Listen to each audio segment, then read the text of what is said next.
Hello, cricket lovers, and welcome back to the European Cricket Series in Switzerland. We are in St. Gallen's, and we're certainly looking forward to a bumper pack day today. Got 5 matches lined up for you. But before we focus on today, why don't we take a look back at what we saw yesterday? We started with match number 41. The Zurich Cricketers taking on Alton. And Alton, well, they had a good day, didn't they? Zurich Cricketers, they got to 108, but a below par score here. Rahimi scored a half century, but it wasn't enough. As Alton, when they went out there, they won by 5 wickets. And Yesatharan was in great form, as was Dion Johnson, who had a very good day. 29 of 11 he scored yesterday. We were then to see Geneva, a team that had a big day yesterday. Had 3 matches, and they started with a bang. Pathun Zalmi, team that we're going to see first up here today, they made 134 for 7. Arif Sangar, the young 19-year-old, was in devastating form, 90 of 37. But even though it helped them get to a score of 134, Geneva knocked them off with winning by 3 wickets, and it was Numan Ahmadzai, 39 of 19, who was their player of the match. Geneva were to stay on the park for match number 43, 169 for 7 they put up there. Bilal Mohammed had a fantastic match this time around, 47 of 14, and he also picked up 2 for 11. It was a player of the match performance because the Zurich Cricketers were skittled out for just 61. And then we're going to see Alton, a team that started the day with a win. They were up against Zalmi. This one we thought was going to be a close one because Zalmi, they did push Geneva in match number 42, but it wasn't to be. Alton 161 for 6. It was Dion Johnson, 54 of just 17, batted beautifully. And Malas Stananzai was the player of the match, so not only did he score 34 of 11, he took a hat-trick, the first here in Switzerland, 4 for 17. Alton winning by 113 runs because Zalmi were all out for 48.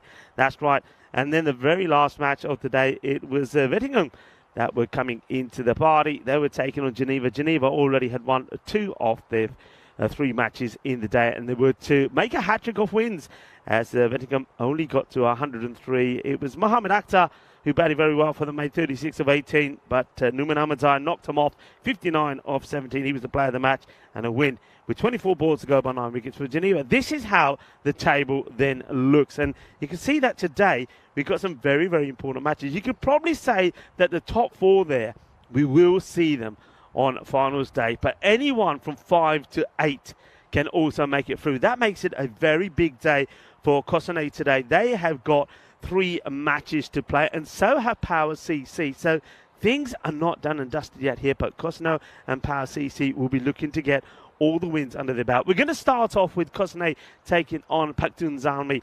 Let's go over and join the 2 captains who are in the middle there with Rob Kemmett for the all-important coin toss. Your call. Head. Heads is called. It is tails. We're going to have a bench first. Good. Enjoy. Cossonay, a positive mood there from the captain. So we are going to have a bat first. It's a little bit overcast this morning, so may expect the ball to move around a little bit. So it wouldn't have surprised me if they opted to have a field, but they're feeling that bat first, get the runs on the board and put the pressure on. We can probably have a look at the fantasy dashboard for the 2 teams, and a couple of players there on both sides that are really going to be worth having a look at. I mean, Arif Sangar has been in devastating form, and the bowling and the batting yesterday of Bashir Ahmed was a pleasure to watch as well. Over to the Cossonay side, we've got some good players in there looking out for Ashwin Vinod and JCN, of course. Those 2 youngsters will be looking to perform well, and I think the captain himself will be hoping that it's going to be a good day for each side. These are the expected scores. Once again, I think the bat versus ball wall probably a little bit low there.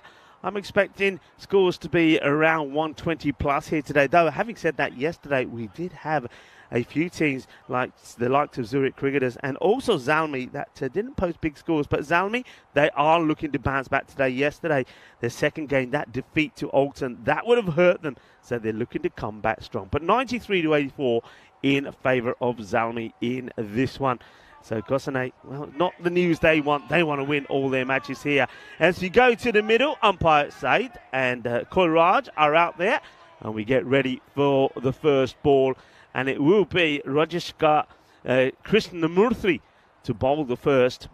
Very warm welcome to everybody, wherever you're tuning in from around the world. It's lovely to have you with us. Rika Full here. Shortly we'll be joined by Andrew Leonard as well. But a very good morning to Dia Maria, to Rob Thompson, And Ivan B as well. Hello, Ivan. Good morning to you.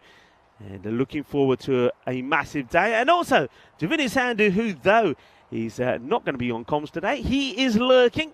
And you never know, we might even see a guest appearance from him as well. So, hello, everybody. And let's get ready to rock and roll. Let's get ready to party. And I just got the feeling that today is going to be another good day. We did see a hat-trick yesterday. Maybe we're going to see something special today as well. First ball. And it goes right through. Keeper should have really stopped that one. And that's Zal Hussain. But it's going to be buys, I believe, to start with. I'm not sure. No buys. Well, you saw that was a chance. No wonder the bowler is disappointed. It's Krishnamurthy. That catches a little bit of something. So that's a chance straight away. The umpire turns around and signals off the glove. So runs. Big swing. And they'll just take the single. I like this tactic to go with spin.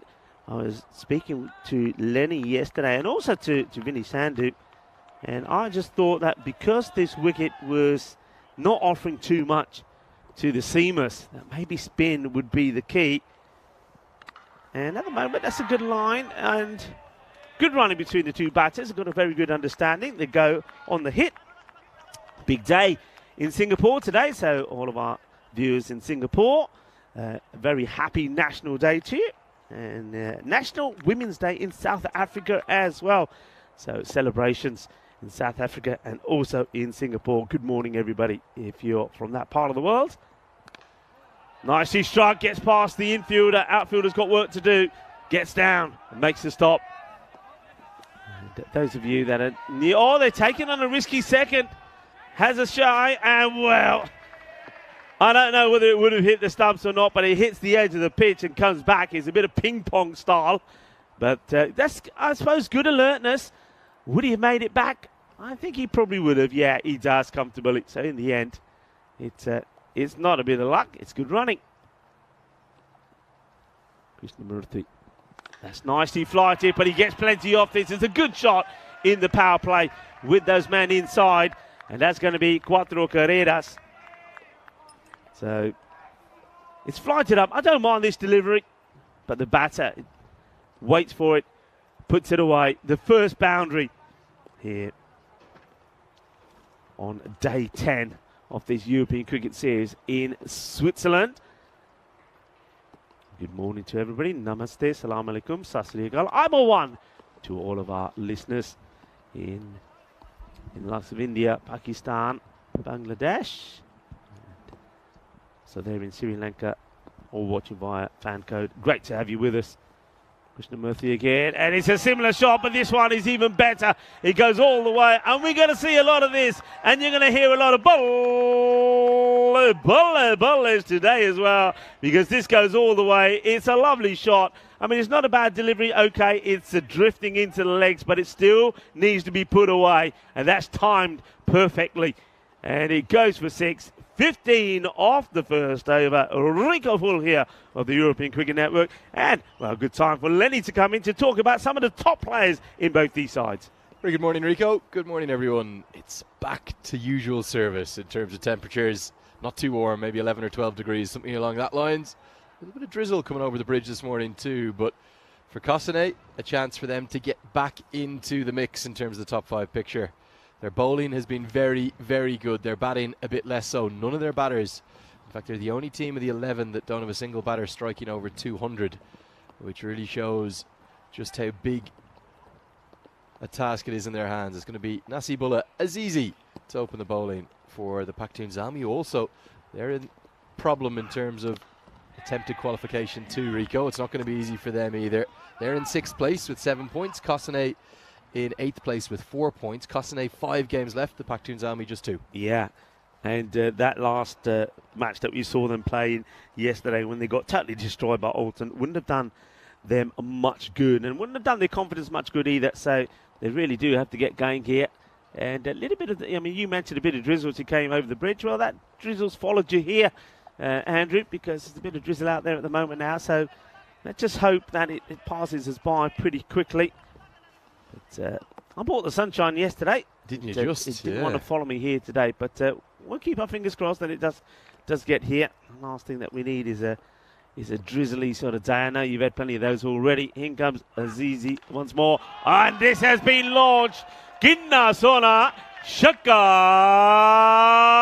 Lagia, que guay, que genial, que grande. Eso es un grandísimo. Eso es unas 6 carreras muy dulce, más dulce de tarta de chocolate. Ay, ay, ay, what a hit. Yeah, big blow from the keeper batter, Wasim Javed, who's, I think he's had a brilliant tournament with the gloves. Probably hasn't quite shown us just how good he can be with the bat, but looks a very different Cossonay side that is turned up for the penultimate game day of the group stages. They could bolt back into qualification contention, and it's all about hitting form at the right time with the way these structures are ahead of finals day on Friday. Pitch up again. This is nicely played. Work to be done here by the fielder. Gets across well. One-hand pickup and stops the batters going for the 2. I'm liking the alertness, though, of both the batters. I'm liking their intent. They want to try and go for the 2. They're running the first one hard. They're getting to the other end. They're turning. They're looking to go. They're waiting to go.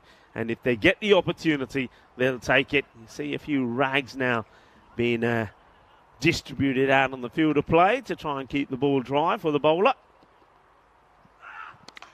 And upish, but one bounce into the safe hands off the fielder. Does very well there. Javed with just 71 runs so far in his 5 innings, but 4 catches and a stumping with the gloves, a duck, and the best of 34 in those 5 knocks so far. The big problem for Cossonay has been the strike rate. No one really striking it more than 150 in and around that. Every other team has got at least a couple of power hitters in it. Struck well. Fielder's got work to do, and that's poor. I've got to say it. That's poor fielding, really. I mean, you've got to go down here, use your hands, and you stop it. Shinwari, I don't know what he's thinking here. That is very poor cricket.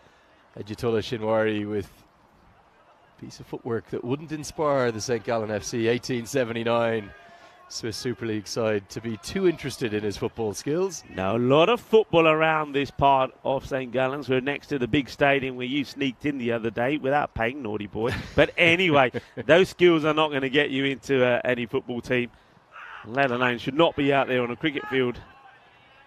Going to take the single, so they keep the scoreboard ticking nicely. That is the end of the second over. 29 without loss. And this is interesting. Have a look at the tables here and just think, Cossonay, where they are at the moment, they've only got 4 points, but with 5 matches still to play. If they win all those 5 matches, they too could go all the way up there to 14 points. Yeah, it would take a huge task, and with the way the net run rates are, they're probably not going to get into the picture of finishing top of the table. Alton, remember, if they beat Zurich Lions in their last game, will finish top no matter what happens. But Cossonay probably more thinking about getting 3 or 4 wins. They may need to win 4 out of 5 to get into the top 5. Remember, the top 5 are the ones who advance to the finals day on Friday. League champions go automatically to the grand final. Then it's 2v5 and 3v4. Gone. Well, Butt comes in to the attack. And but is the word, because the next ball is blasted, is peppered over the leg side boundary for a big 6. And he's got some thinking to do as he walks back to his mark. Big hit, aggressive hit. Wasim Javed is, he's looking at the business this morning. Yeah, it really is, isn't he? What has he had for breakfast? He's certainly getting them out of the screws. There's lots of gaps in the field too to exploit. Javed flies to 31 off 9. Big hoik, looking to get this one straight over sort of the long off man. But the bowler comes back well. I mean, he's got a bowl to his field. See, he's got 5 men on the offside. And that's where he's got to try and keep the ball.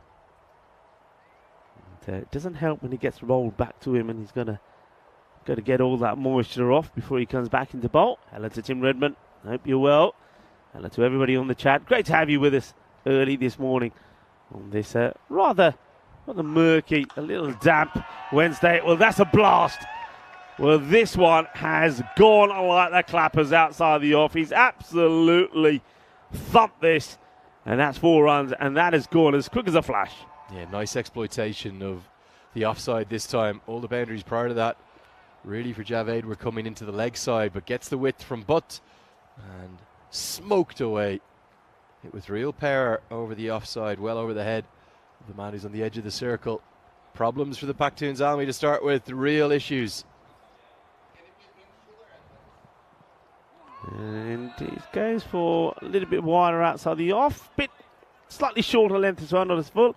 Gets a dot ball in, couple to come in the over, 39 without loss with 2 balls to go. So it's a pretty productive power play. They'd love to be around about the 45 mark here and then be searching for, once again, that sort of 130 to 150 sort of score. That's what they'll have in mind. They want to start a big day for Cossonay with a win. Remember, they've also got Vettingham and also Power CC to play in the day. Yeah, what we've tended to see from Cossonay, they haven't really had issues in the power play. They've been scoring in the 40s, even once got to the 50 marker in the power play. Oh, big. That is a juicy one, isn't it? As it flies over cow corner. That has gone a long way. And probably going to be a 6 on any ground that we've been to in Europe. What a lovely shot. And he just keeps on going, Wasim Javed. Yeah, really good from Javed. A little mini banker. It's skidded across the greasy outfield turf. They're a very committed unit. Really good cricket club. Not far from Lausanne, about 10 minutes outside of the Olympic city of Lausanne. And really, the problems of not being in the power play, they may well get towards that 50 marker again for their first 3 overs. What can they do with the remaining 7? Can they push up past 150 for the first time? So slower ball and just scooped over the man in the covers. The sweeper comes to tidy it up. They'll get the single, end of the over. So 46 without loss after 3. So the question is, as you're saying, Lily, can they maintain it? The power play they're good at. They've shown it once more. 46 from it. Can these two do the same again the next 3? That's the way I think you need to approach it, don't you? I think rather than looking at what you're doing per over, maybe set yourself, right, next 3 overs, we're looking at doing this. Becomes a bit realistic. And you might see here, let's just see if the wide angle camera picks it up. I need to come in a bit lower. We've tended to have 4 or 5 helicopters come in. Oh, it might be a bit higher this time. They've landed over there to the deep right as we look. Rico, there it is, yeah. I think it's that could be a Swiss Army or Swiss Hospital helicopter landing in towards that Swiss artillery range. There's been a few big noises off the pitch and some big blows and bangs on it too. Well, we've got helicopters in the far side. We saw a few helicopters in the middle yesterday as well. Some really nice shots. And I wonder if we're going to... I'm sure we're going to see some here today. Well, the Swiss guys, they like the old chopper shots. Anyway, bowler is ready to come in, and bowl number 3 is going to be Zulfikar Ali.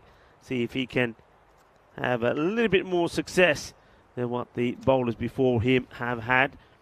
And here he goes. But he's at the power play. He can have a few men back. Starts with a short one. It's a Gundy ball, and it will get put away. Says Gadinas from the very first. And you don't want to be bowling it there because it will go the distance. He's put everything into this. Wasim Javed, he has moved on to 48 of just 15 deliveries. Yeah, really friendly delivery. It's a half tracker. It's an old-fashioned long hop, really, and gets the treatment. Pakhtun Zalmi definitely down on personnel light this morning, and they are struggling to start with a 50 up in just 19 deliveries. And this one is going to go to the boundary. Arriva. Ginna Sona. चौका लग गया, अपनी half century पूरी कर ली। कितना दोस्तों आज दा सवेरे स्वाद आ गया कि नहीं? Jabardast batting, and it will be 4. Confirmation of that, but 4 or 6, it doesn't matter. It brings up the half century for Wasim Javed. 54 of just 16 deliveries. What a start! Yeah, really good start. And you have to say it's been dominant from Javed. And Aidan Andrews only faced 4 balls, only picked up 4. That's all he's needed to do. And doesn't quite get hold of this one.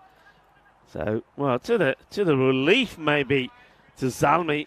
They get a chance to maybe bowl to Andrews now here and hopefully try and keep him quiet. You don't want to be keeping Javed on strike for as long as possible so he can cool down a little bit because he is at the moment hot for runs. Andrews. Well, he plays this nicely, trying to get the gap, and he will. That's such a good shot. He goes inside out on this. He knows that fielder, that long off is very straight. So just watch the way he manipulates this ball. He gets the angles right, gets the placement beautiful. So you got the power hitting of Javed, and then you got, well, the placement there of Andrews. Lovely bit of cricket. He's a really good cricketer, Aidan Andrews. Some of the 10-over cricket you'll see here in the European Cricket Network, you'll see guys succeed with unorthodox techniques or slightly agricultural batting at times. Andrews the opposite. He's technically very correct. I know he's got lucky here with an edge for the, will probably run away for a couple, but when you see him bowl as well, he gets a nice shape away, and no surprise that he's been in and around the Swiss international team. Very talented cricketer. Yeah, hay poquito de suerte ahí, but he was going to play the shot, maybe not quite as fine as that, but he'll take the 2. Keeps him back on strike. The over from Zulfikar has gone for 17. One before them, but also went for 17, so they really are making an impressive start here. Cossonay on what could prove to be a vital day. Well, is going to be a vital day for him, but is it going to be a productive day? That's well bowled. Good comeback. Zulfikar, good way to finish the over. So 17 come off it, and at the 4-over point, it is 63 without loss. Yeah, the best start so far from Cossonay. Now, what we've tended to see is them fall away after good starts, but can they push up for the first time in the series up above north of 150? We know how good their bowling unit is. We know how impressive they can be in the field, but their batting, their power hitting has struggled. Finally, they've got someone striking up over 2 a ball. In fact, he's over 3 a ball, isn't he, in this innings, Wasim Javed. 53 off 17. That's why that run rate graph is peering upwards. The big problem right now is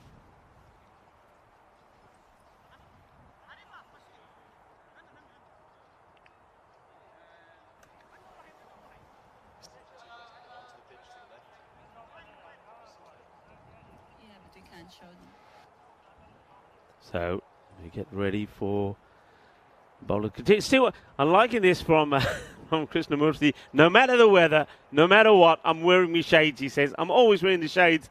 He said, I may not bowl well, I may not look good, but with the bowling. But in person, I'm going to still look like a Bollywood star. So he's got the shades on. So yeah, another angle there from our side camera. That'll be quite often used for some of those line reviews. So having a look at his field, Krishnamurthy. And well, he's moving people around. And nice first look there of Bashir Ahmed, who goes across to the offside. I'm pretty sure that they'll be keen to deploy him perhaps in the next over. So here we go. Krishnamurthy. Short. And gets away with it. I don't know if there's any bad on this. It may be because it goes through pretty quickly. Keep an eye on the umpire. He's got a pre-signal, so I'm guessing there won't be. I think it's just going to be buys here. Yeah, it will be buys. So a disappointment for the captain and the keeper, Izzat Hussain. He knows he should have stopped that one. He also knows he probably should have caught the very first ball off the innings. We could have had Andrews out for a golden. In fact, it would have been a royal duck. But it wasn't to be. And as a result of that opportunity going down, there's no loss so far. It's shorter again, but better areas, better direction. Did you have a good evening, Andrew? What did we get up to last night? very little, Vinny. Or excuse me, God, I've said Vinny for 7 days. Apologies, Rico. It's almost I'll let you off. Pre-programmed in. You're lucky it didn't work with anybody in Romania. Yeah, if you fly it solo, it's easier sometimes, isn't it? You can't forget anyone's name. Strikes it well, but the fielder should deal with it and does. Nicely done. Yeah, very little, to be honest. The days here are long. You talk about sort of, you arrive just after 8 a.m., you're up at about 7. You're getting back at 6:30. Yeah. What about yourself? Did you find any joy with your luggage yet? I've been sponsored by a local clothing brand very because nice. that early finish did allow me to get into the shops before they closed. And this one will go all the way. Balle, quinta zona. Shakalagia, manos arriba, vidro. Porque eso es 6 carreras. Yeah, so bought myself a few things. I'll smell a bit fresher today, you'll be pleased to know. Any sign of your bag? Any update no, from nothing. It's still, I checked on the app and everything's still missing. I might try and give them a call later today, but it's always, of course, busy. But anyway. And when they say missing, they literally don't know where it is right now. Well, that's what. Well, they told me they know exactly where it is when I spoke to them. But yeah, on the app, when you follow it, it says still missing. So, oh dear. What can you do? But anyway, I'm sure it will show up. And then it was just where we're staying. Of course, there's a restaurant very, very close by, very convenient. Picked up a pizza had the pizza, watched a bit of TV, and I was Happy out like days. a light. Yeah, not surprised that you went out like a light. Not bad from Rajshekhar Krishnamurthy here. He's kept things reasonably tight. And he's got away with the occasional bad one. In addition to that, gets away with the full toss. Good partnership this. We're at 74 now of 30 deliveries. The halfway stage of the first innings of game number are we now? 46, is it? Unbelievable. We are on 46. Yeah, match number 46. There's an opportunity for us to say good morning to everybody. Yes, we also talk to you about how many days to go to the European Cricket Championship. 47 days to go. You looking forward to that? I think it's going to be a blast. Very much so. And look, particularly if you look at the likes of Ireland, Scotland, the Netherlands. Netherlands obviously already into the grand final. But going to be interesting to see who they pick. All of the Dutch team, they'll be at the World Cup, the main team. But there's so much depth in Dutch cricket now.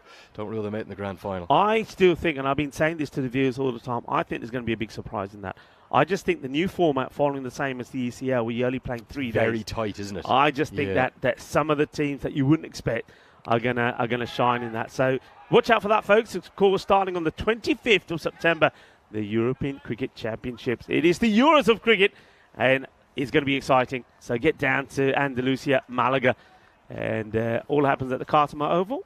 I'd love to see Switzerland go well, Rico. I have to say, turn into a little bit of a St. Gallen FC football fan. I don't really like football too much, but I like them now. I like the Swiss team too. There's so many good cricketers here in Switzerland.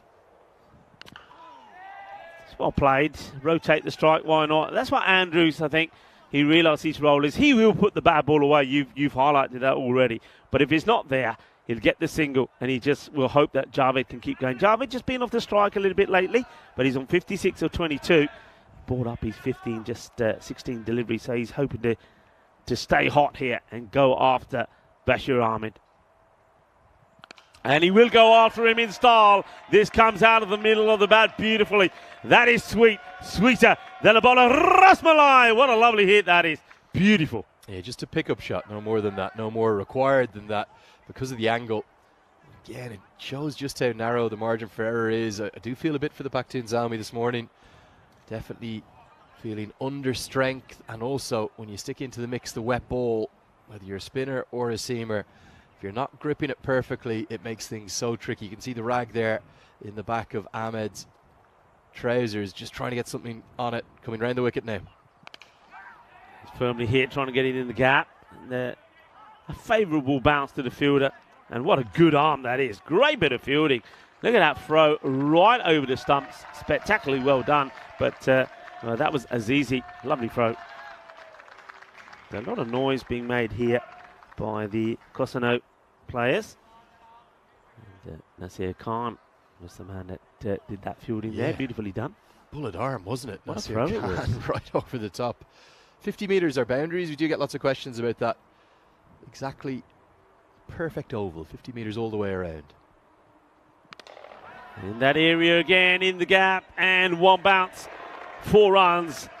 And just wonder if there might be a little change here from the captain, from Izzat Hussain, because they've seen a lot of deliveries go into that area. So you either have to get the man who's at backward square to go around. I think that's what you've got to do. Well, maybe he's done that here now, so he's got to go the other side of the umpire, I think. One thing that I noticed early this morning, as you touched on that yesterday actually, Lenny, is once again they were out there cutting the grass. You can see the boundary rope clearly visible now. So the grass, it probably grew during the process of the day, is being cut. It looks like a postcard, doesn't it? Picture postcard, this pitch at the moment. Yeah, and you have to remember, this is a football venue for the majority of the year, but when the European Cricket Series rolls into town, everything that goes with it, all of the branding, all of the fun of the fair, the spring productions, as we get to the end of the 6th, 87 for none. The score, we're in the shadows of the Kaiban Park. Gorgeous 19,000-seater stadium across to our left. What did you think of that shopping mall? You went into it last night. It's very clever, isn't it? It's all part of the stadium. It's very clever. Yeah. The only thing that I was bamboozled by is that everything shuts at 7. So I'm walking around casually. So I think I'll try that on. And then the ladies start turning all the lights off, and I'm thinking, okay, what's going on here? So sorry, sir, we close at 7. And then I had to make a dash for the supermarket because that too was closing at 7. So it was a real surprise.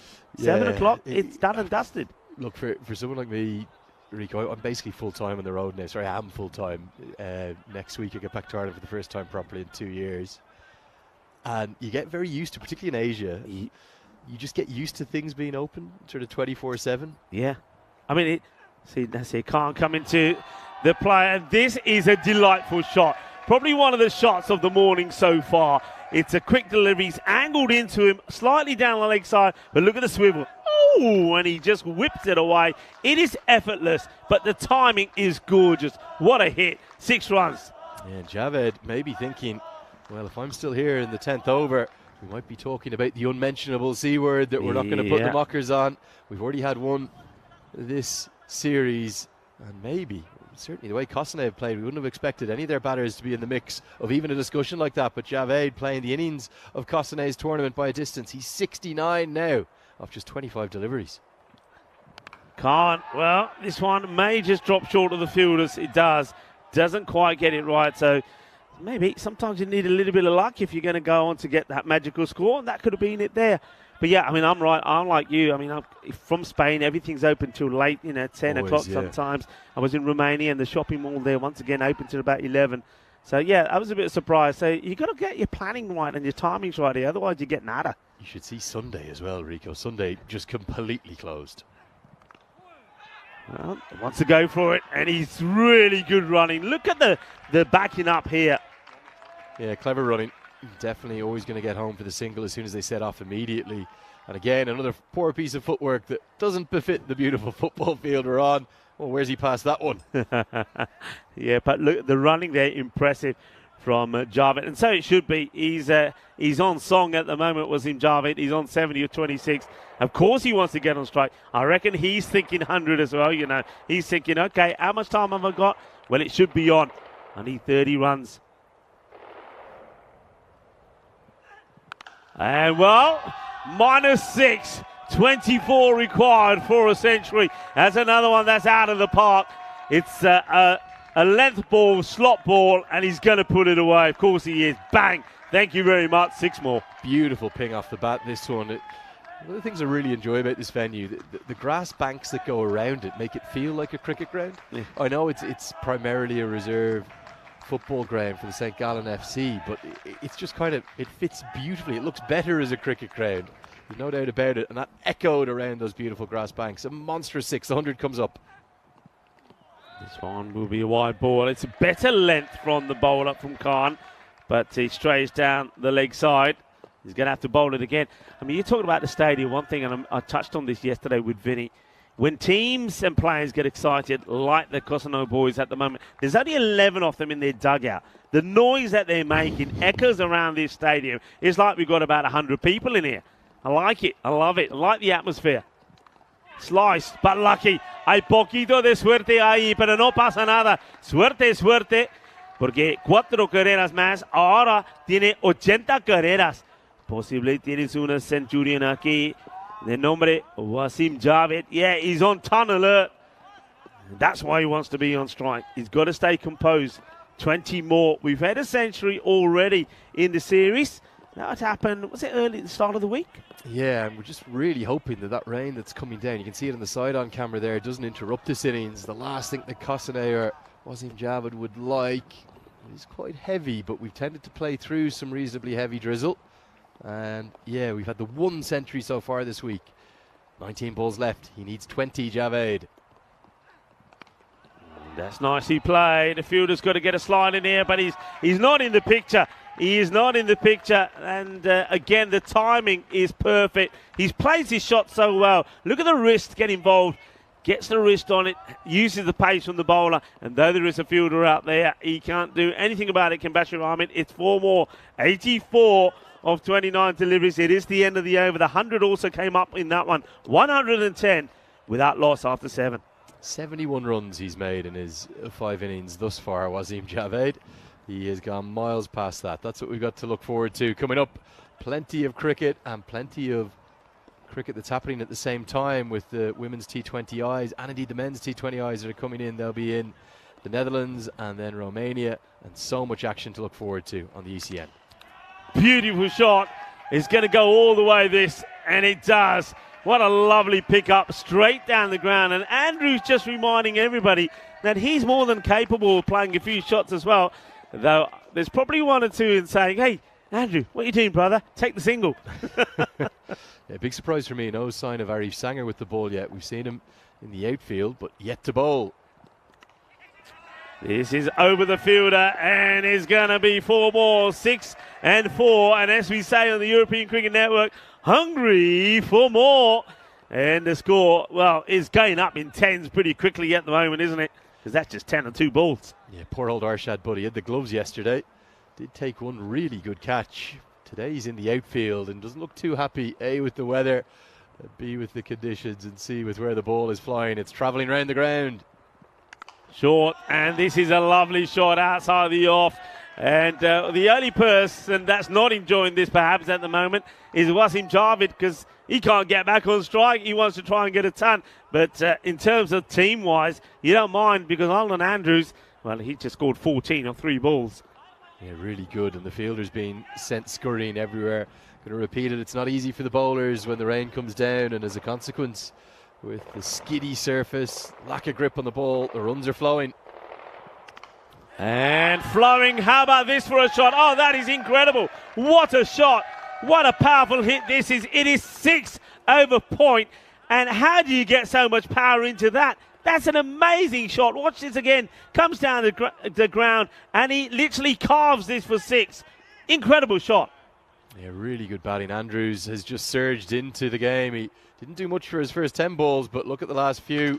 Another big one. 6 more now. Back-to-back sixes. The first one over the leg side. This one now over the off. He's moved to 49 off 18. What a surge of acceleration from Aidan Andrews. Oh, the hitting is absolutely epic.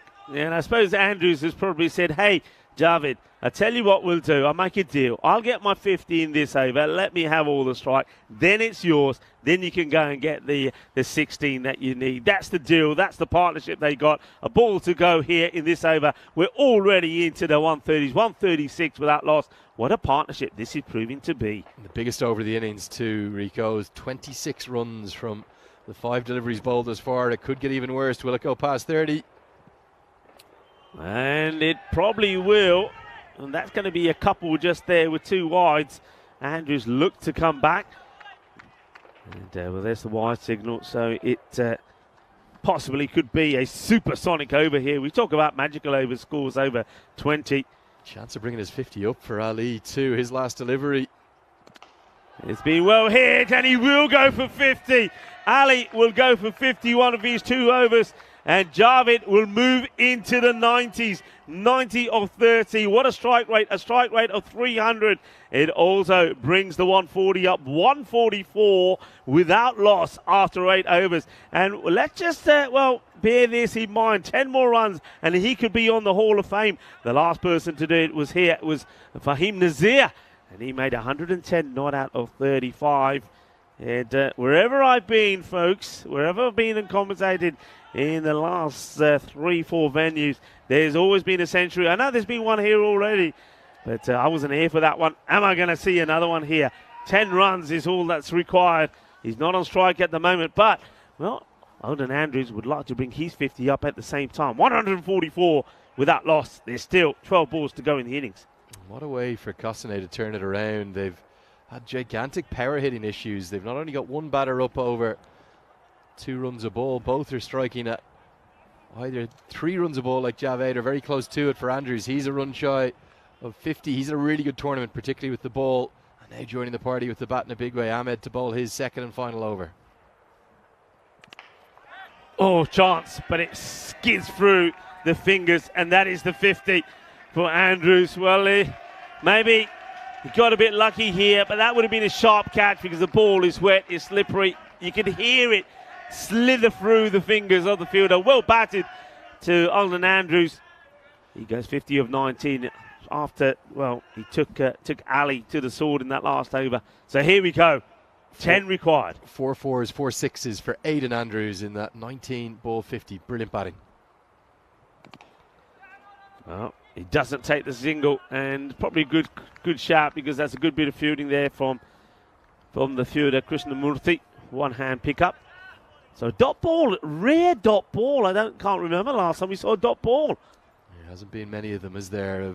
Cossanet have turned their batting efforts around. They look like a different team.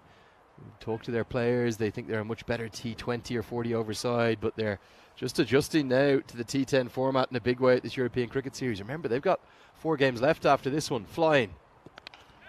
Hits it well, and it chases on for the fielder, gets the slide and the dive in, and he makes a very good stop. Saves 2 runs because the batters will come back for 2. That's a great bit of fielding. That's the way to do it. I'm liking that. Let's see that again, because they should be rewarded for some good work, the fielder. He wants it, and he's diving. Look at this, full stretch dive. Brilliant stop. Excellent. Great bit of cricket. Hello to Sardaji. Kidan Sasdigal. Swedish maza aa gaya ki nahi? Nice to see you on the chat.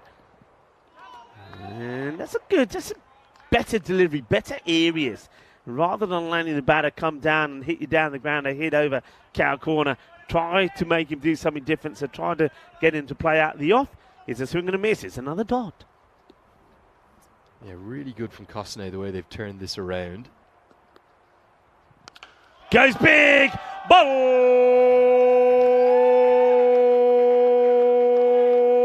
Bolle, bolle, brrrr! Ginna Sona, Shaka Lagya, and with that one, he moves 2 short, 98 of 34. Are we going to see another bit of history being made here? Are we going to see another man go on to a Hall of Fame? In comes Bashir Ahmed. Javed swings, misses, dot ball. Tension around the ground. His teammates can't wait to celebrate. And it's the end of the over. So 9 down, 153 without loss. 151 partnership as well. I mean, we're talking about and focusing on the batting really of Wasim Javed. Don't forget Alden Andrews' impact in this partnership as well. He's on 50 of 19. But what a partnership. And, well, Kosane, we knew and we talked about how big a day this is for them. They got 3 matches, weather permitting, of course. That rain, it's sort of slowed down a little, but it's still there. It's still hovering. But at the moment, it's not preventing the play from continuing. 5 totals so far for Kosane in this tournament. 127 for 7, 107 for 8, 84 for 8, 120 for 4, 125 for 9. They've had real issues with power hitting. Yeah. They haven't been able to get it up over 2 runs per ball, and somehow Andrews and Javed have provided the spark. And what a task for Hedjatullah Shinwari to bowl his first over in the final one. It's been well played, and it's exactly what Javed wants. Gets back onto strike. So he's got 5 balls here. If he hits it well enough, it should only take 1. 98 of 35. Are we going to see another historic moment here on the European Cricket Network? You're watching the European Cricket Series here in Switzerland, St. Gallen's, where we see Wasim Javed on 98.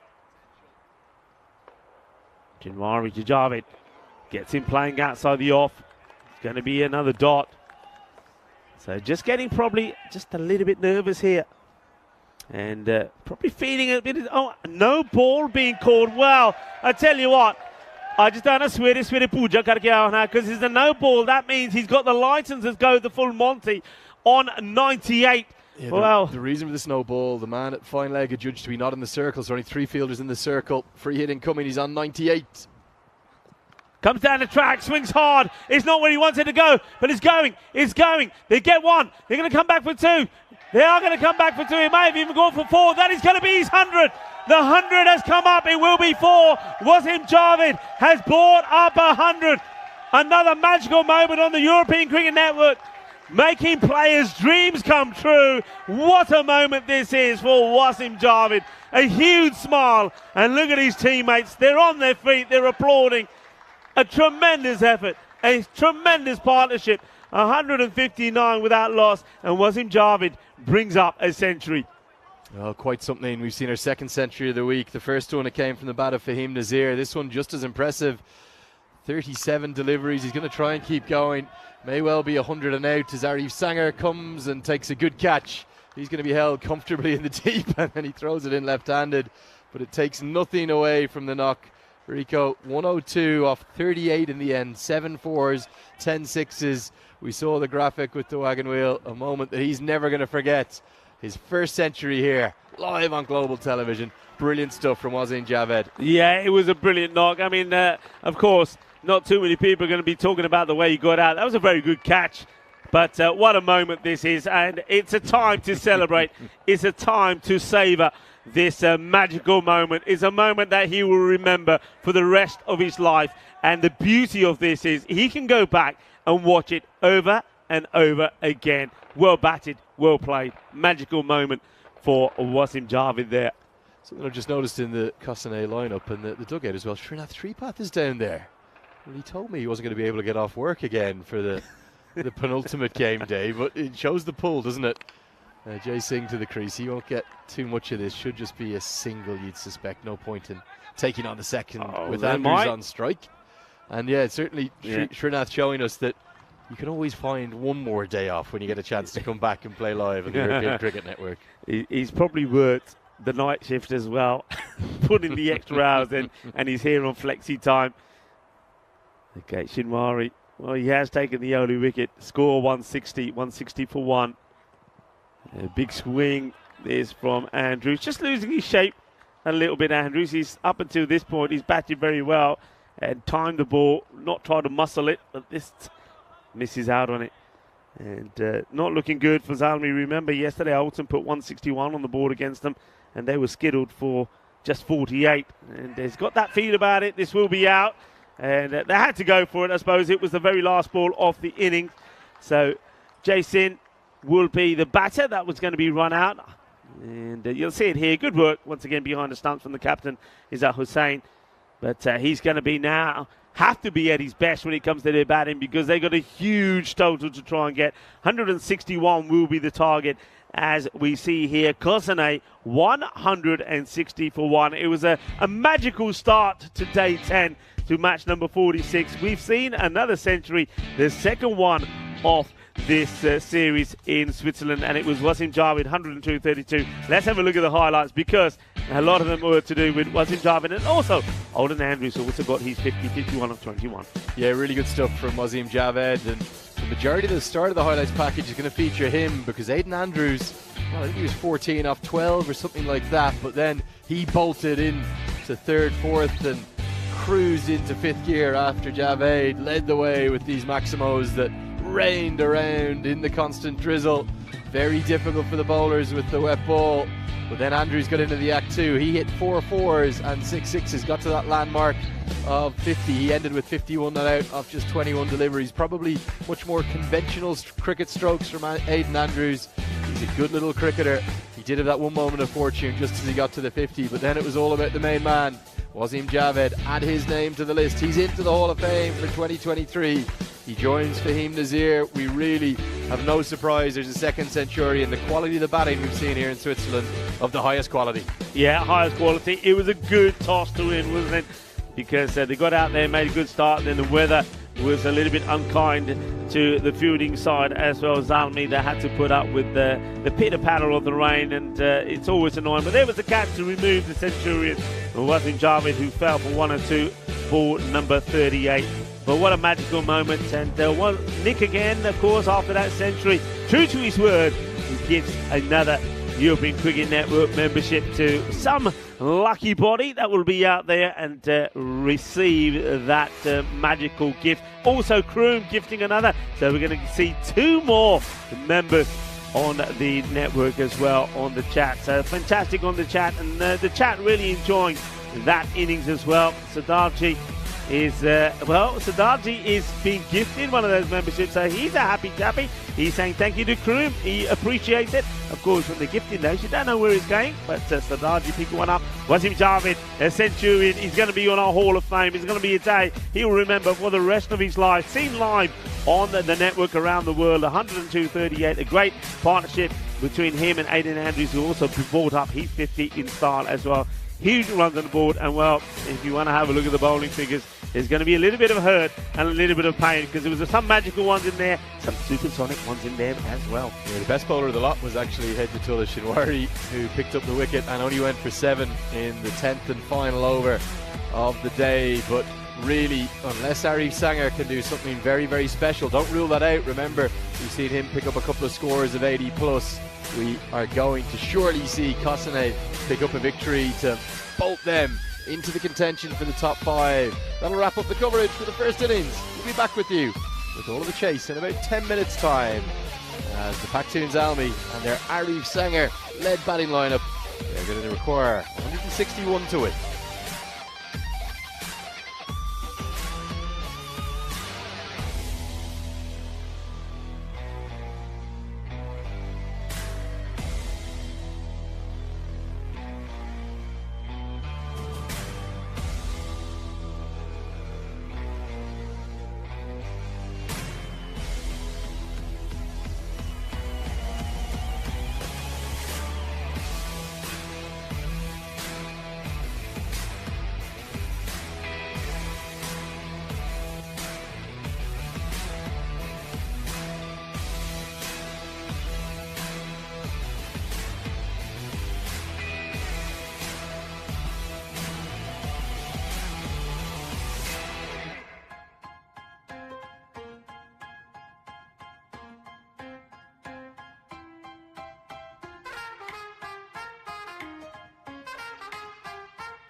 So welcome back to lovely St. Gallen.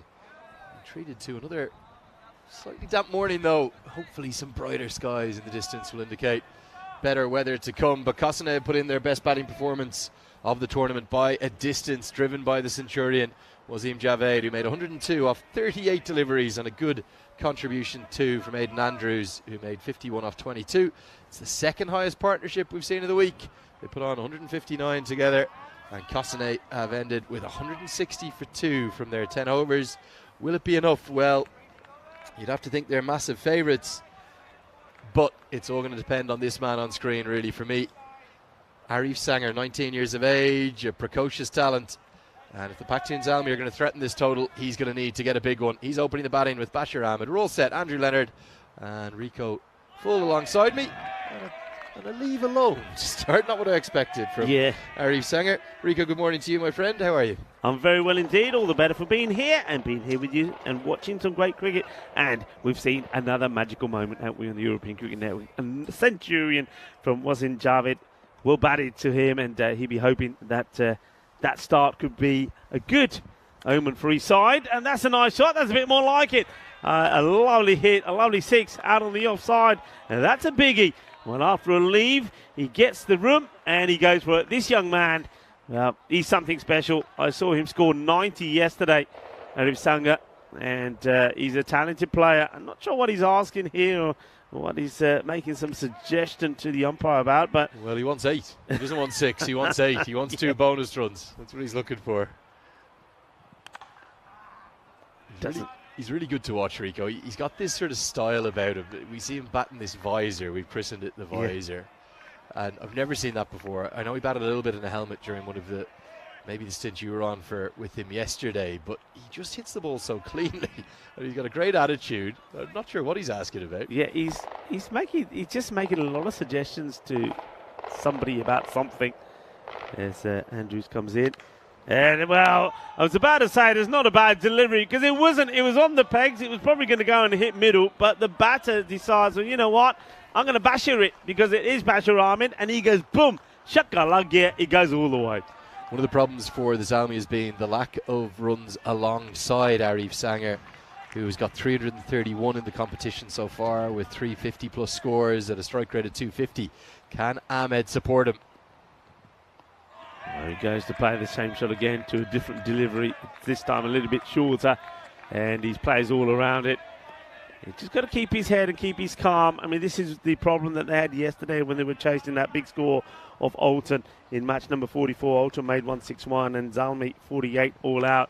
And they just swung, and here we go. It's an opportunity. It's hanging up there, and he goes down. It's not going to be an easy catch. It's going to be wrong. He should have been run out. Oh, that's disaster. That's a double whammy because first the catch goes down, and all right, it wasn't easy. He was hanging there a long time. Ball a bit wet. He's got a bit of ground to make up. Well, there goes down the cat, but then, well, he gets the throw in straight away. So that was good from Sirpath. Watch this. He should have been gone for all money. It's the big wicket, and he drops it. Oh, dear, oh, dear. So a double whammy for Cossonay. That could be expensive. Not something that Trinath Shripat's going to want to see again. If we do see this total chase down, it will come into the Hall of Fame. It would go into 5th place in the lineup. You'd have to think that Pakhtun Zalmi will feel that if Sanger can keep going, if he's there maybe in the 6th or 7th over, they'll get close. The problem is Sanger's got 331 runs. Izhar Hussain, the captain, he's got 196. Abdullah Hamdar 96. After that, the next best 26 runs from any of the other players who played for the Pakhtun Zalmi. Very reliant upon Sanger. Gets his in the gap with the 2 men in the 30-yard circle. Mid-wicket does the work. They'll just get the single. So into the second over. 14 came off the first. Really good kit, isn't it? The Pakhtun Zalmi kit. Not just the kit, but then the multicoloured pads with the wave design too. Love that. Oh, that's a good delivery from Ashwin Vinod. Really is. And once again, they're running nowhere. And seems to he's little, I don't know what he's playing, but this is such a good ball. Follows him. And he's probably saying, hey, come on, Ashwin, you know I'm wearing a sun visor here. I'm not wearing a helmet. Lay off, will you, fella? Lay off. Here comes Vinod once again. Lovely smooth action. And once again, it's that ball that's angling in to the batter, Sangha. It doesn't seem to like that. Sangha, I think he's going to make up his mind early here. If that's the line that's been bowled to him, if he's not going to be looking to give himself room and be cutting, he's got to try and get across to the offside and be pulling or hooking this ball. But a good start from Ashwin Vinod. Seen him play at Khartoum a year or so back, and he bowled brilliantly then. He's got a lovely smooth action, great delivery as well.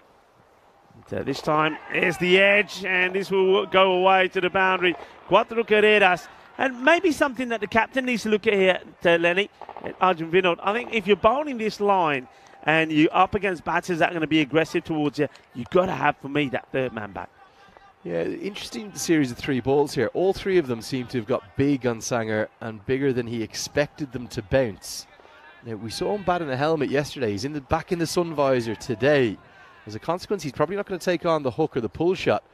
So he attempts the cut, gets an outside edge, gets it over the head of the keeper, and moves into double figures. The Sanger show continues. He is brilliant to watch.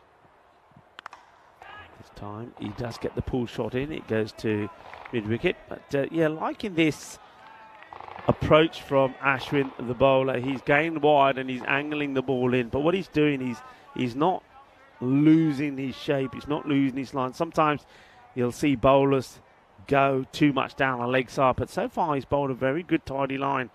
Once again, nice rhythm, gets hold of this, he's in the air, it's an opportunity, oh, and it goes all the way for 6, and that's disappointment. And the fielder this time out there, Tahir Khan Ahmedzai, I think he should have caught this, to be honest. He's taken 2 catches very similar in Kosanay's last game, one of them almost the exact same, in fact, going to his left out at that sort of cow corner deep mid-wicket position. This time he drops it over the rope. Here's the state of play, and it's all to play for really for both sides. Remember, if the Pakhtun Zalmi were to lose this, the best they can get to is 9 points with a win in their last game, which would be coming following this match. I don't think that's going to be enough because of their net run rate.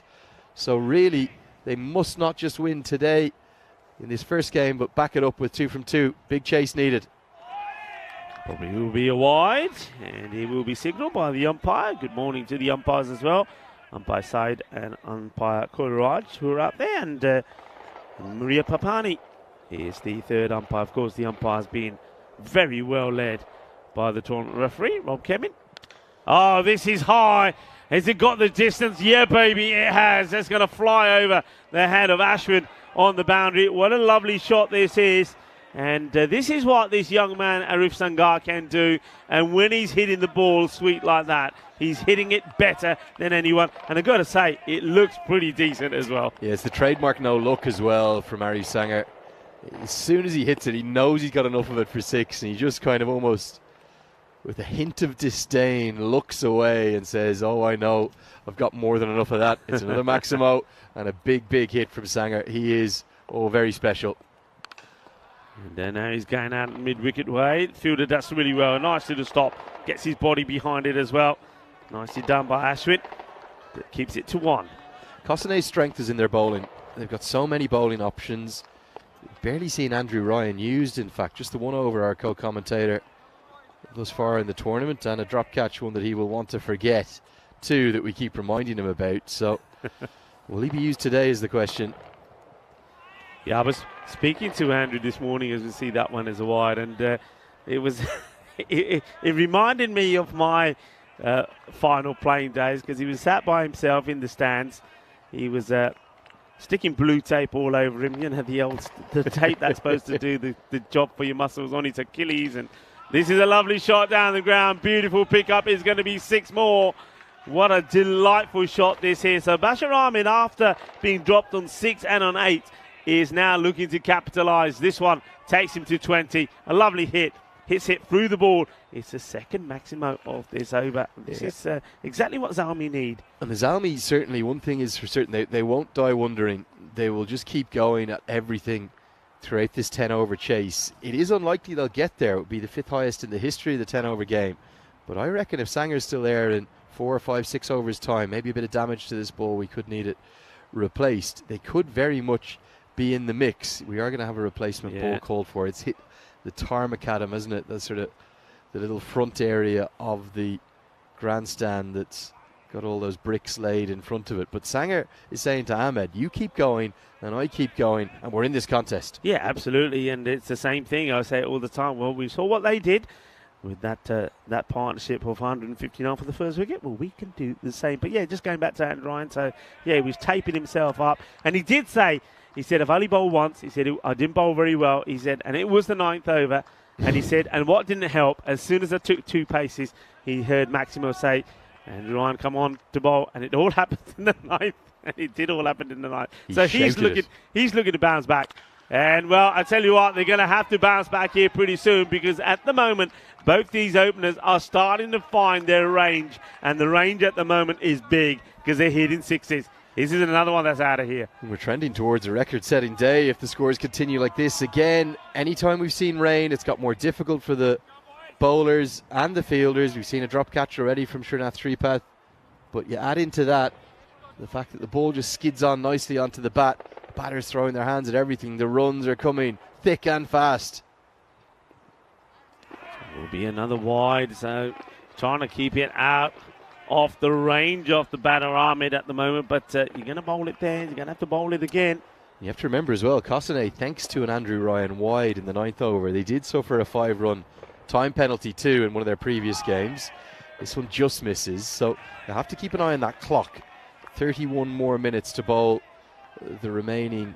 Well, they need to bowl the last ball of the 9th over, don't they? And it was hilarious. The clock had 15-20 seconds on it as he ran in, and we said anything but a wide will do here. Drifted down the leg side, 5-run penalty came in. Well, he failed to tell me that side of the story. So basically what you're saying to me is that Rhino, our good friend, of course, we've seen him in the commentary box many a time, Andrew Ryan, is going to bounce back with a bang today. That's the way it normally works. That is the end of the over. It was a long one. It took a while, and it means that they finish on 48 off their power play. So they're right where they want to be at the moment. Yeah, really good start there. In fact, 2 runs ahead of where Kosane were with 0 wickets down too. This will be a big spell now. Jay Singh, who, being honest, probably hasn't shown how good he is with the ball. The man who turned 25 a couple of days ago. He's got a good yard of pace, but he's found it difficult in these conditions. And twice he's had problems running off the wicket with his second stride, not the front foot landing, not the other one coming through, the one after. He's just landed on that wood to the left. So he'll look to get a bit straighter today, and he comes. It just gets scuffed, doesn't go anywhere. It's a good start, though. The follow-through was good. No issues for Jay. Yeah, lovely young man. Jay and Ashwin, of course, 2 guys that are also part of the European Cricket Network. They do a lot of hard work and good work behind the scenes from the ECN headquarters. A big shout out to everybody that's watching. And on the ECN, they're probably watching to see how their 2 young men play here today. Goes for the Yorker, slightly over-pitched, but it's just going to be a single. So 2 singles to start with. That's exactly what they need. Singles don't hurt them. Definitely bowls a heavy ball. The 50s come up in the 4th over. And it's come in good time too. 20 deliveries for the 50 runs they have. But you can't afford even 1, maybe 2 bad overs in a chase of this quantity. Slower ball, well bowled, good variations. And it doesn't pick this at all, Arif Sangar. So that's good. 2 quick ones and then gets a slower one in here as well. Good variations, very cleverly bowled. Yeah, it's the leg cutter. So all you do there as a fast bowler, you roll your fingers down the left-hand side of the ball as you release it if you're a right-hander, and it takes all the pace, all the velocity out of it, and a little bit of cut off the surface too. Hits it hard, and he's going to get it in the gap. Yeah, desperate effort there from Ashwin, sliding in, doing a perfect landing if he was an aircraft, but he can't stop it. He just hit too powerfully. He's got plenty of power. He muscles this past Ashwin. 4 runs. It's funny, in chases like this, 6s are just so vital, so critical. So they needed 17.1 per over. They hit a boundary. It only comes down by a fraction. Maximos are what you need. And, well, right on cue, Lenny. There's your Maximo as he's blasted out of here. And this guy, he's got some talent, hasn't he? Arif Sangar. So after a tidy start with the first 3 balls, there was only 2 singles and a dot from it. We saw 4 and a 6. Well, this time it's the swivel look away. He just keeps pirouetting. He says, I know it's going for 6. I don't need to look at it over the rope. He's such a stylish player. And the ball striking that he provides, alongside Hassan Ahmed, Fahim Nazir, I think they've been the three best in the tournament. It's that slower delivery again. It gets played away, takes a single, in comes a shy. And it's well backed up. The over comes to an end. 13 from it. And 61 without loss after 4. Could we see a thriller here, Rico? There's a real chance of it. They need 100 more off 36 balls. Yes, it's going to be difficult, 16.66 per over. But if Sanger could get one big over, and the 2 overs of leg spin, the young leg spinner, Tahir Khan, Ahmedzai, they're going to be so important. He's proved difficult to get away from any batters, but if he gets it a fraction wrong, Sanger will punish him. I suspect he's going to try and go quite slow through the air, get him to swipe across the line of one. And if he can do that, then we're looking at a position where the Pakhtun Zalmi, with their notoriously lacking in depth batting, could get themselves into trouble. But it won't be easy for the leggy. There's rain around, a wet ball to deal with, and one of the biggest ball strikers in the competition to bowl to. Keep your eyes on this contest. It will settle the clash. Ahmedzai versus Sanger. Nice start from Ahmedzai, and it's always good to get the first one in the right area, and that's what he does, Ahmedzai. So dot ball. Dot balls are like gold dust, but the man with the visor is always finds a way to bounce back, as he did in that last over. Struck firmly. Player of the match, Tahir Khan Ahmedzai. That was against the Zurich Lions in that win. He's picked up 6 wickets in his 5 games so far. Economy rate of 10.16, which, as this series has gone, that's well in advance of the average, about 13 runs conceded per over. He's got a good googly too, probably the only bowler we've seen with a googly in the competition, in fact. Talented young leg spinner, Tahir Khan Ahmedzai. And gets him, and that's well bowled. Beautifully bowled. A slightly quicker one. He angles this into Bashir. Bashir looking to whip it over the leg side boundary. They get the breakthrough, and it's a breakthrough that they needed. And maybe with that, just maybe with that, they can start to get on top in this match. I mean, you still have got Arif Sanger out there, but that is a big wicket. They break that partnership. 62 is what it was worth, but Bashir has to go. Good, well bowled. Yeah, it's just the leg break, but it's just skidded on because of the damp surface. That's the natural variation you'll get as a leg spinner. Some will turn sharply, like we saw him do against the Zurich Lions when he took 4 for 16. And this one, that's his perfect loop, his perfect rhythm. And even just with these 3 deliveries, the game has swung violently towards Kosane now. Tahir Khan Ahmedzai, well, they've unearthed a little star here, haven't they? Kosane, leg spinner, taking his 7th wicket of the tournament. It brings Izhar Hussain, the captain of the Zalmi, to the crease. That is the googly out of the back of the hand there. Yeah, nicely watched by the captain. He's quite happy just to work this away on the leg side, and maybe he's feeling that his role to start off with here, rather than being super aggressive, is just to try and get the strike to Sanger. Let's see how he fares. He knows what's going to come his way from Ahmedzai. Works this well, but the field has been set perfectly here. You've got the one man inside the 30-yard circle, and then they've got the lines right, so he's inside. He's got 2 men either side of him swooping on the boundary. Quite a wide long on and mid-wicket. So I like that little V created there. The ball seems to be going in that direction a fair bit. And gets another. Gets his second. Hussain, the captain, goes. What a lovely moment this is for the bowler. And Tahir Khan Ahmedzai gets a second in the over, and he gets the wicket off the captain, Hussain. And he wants to tell everybody about it too.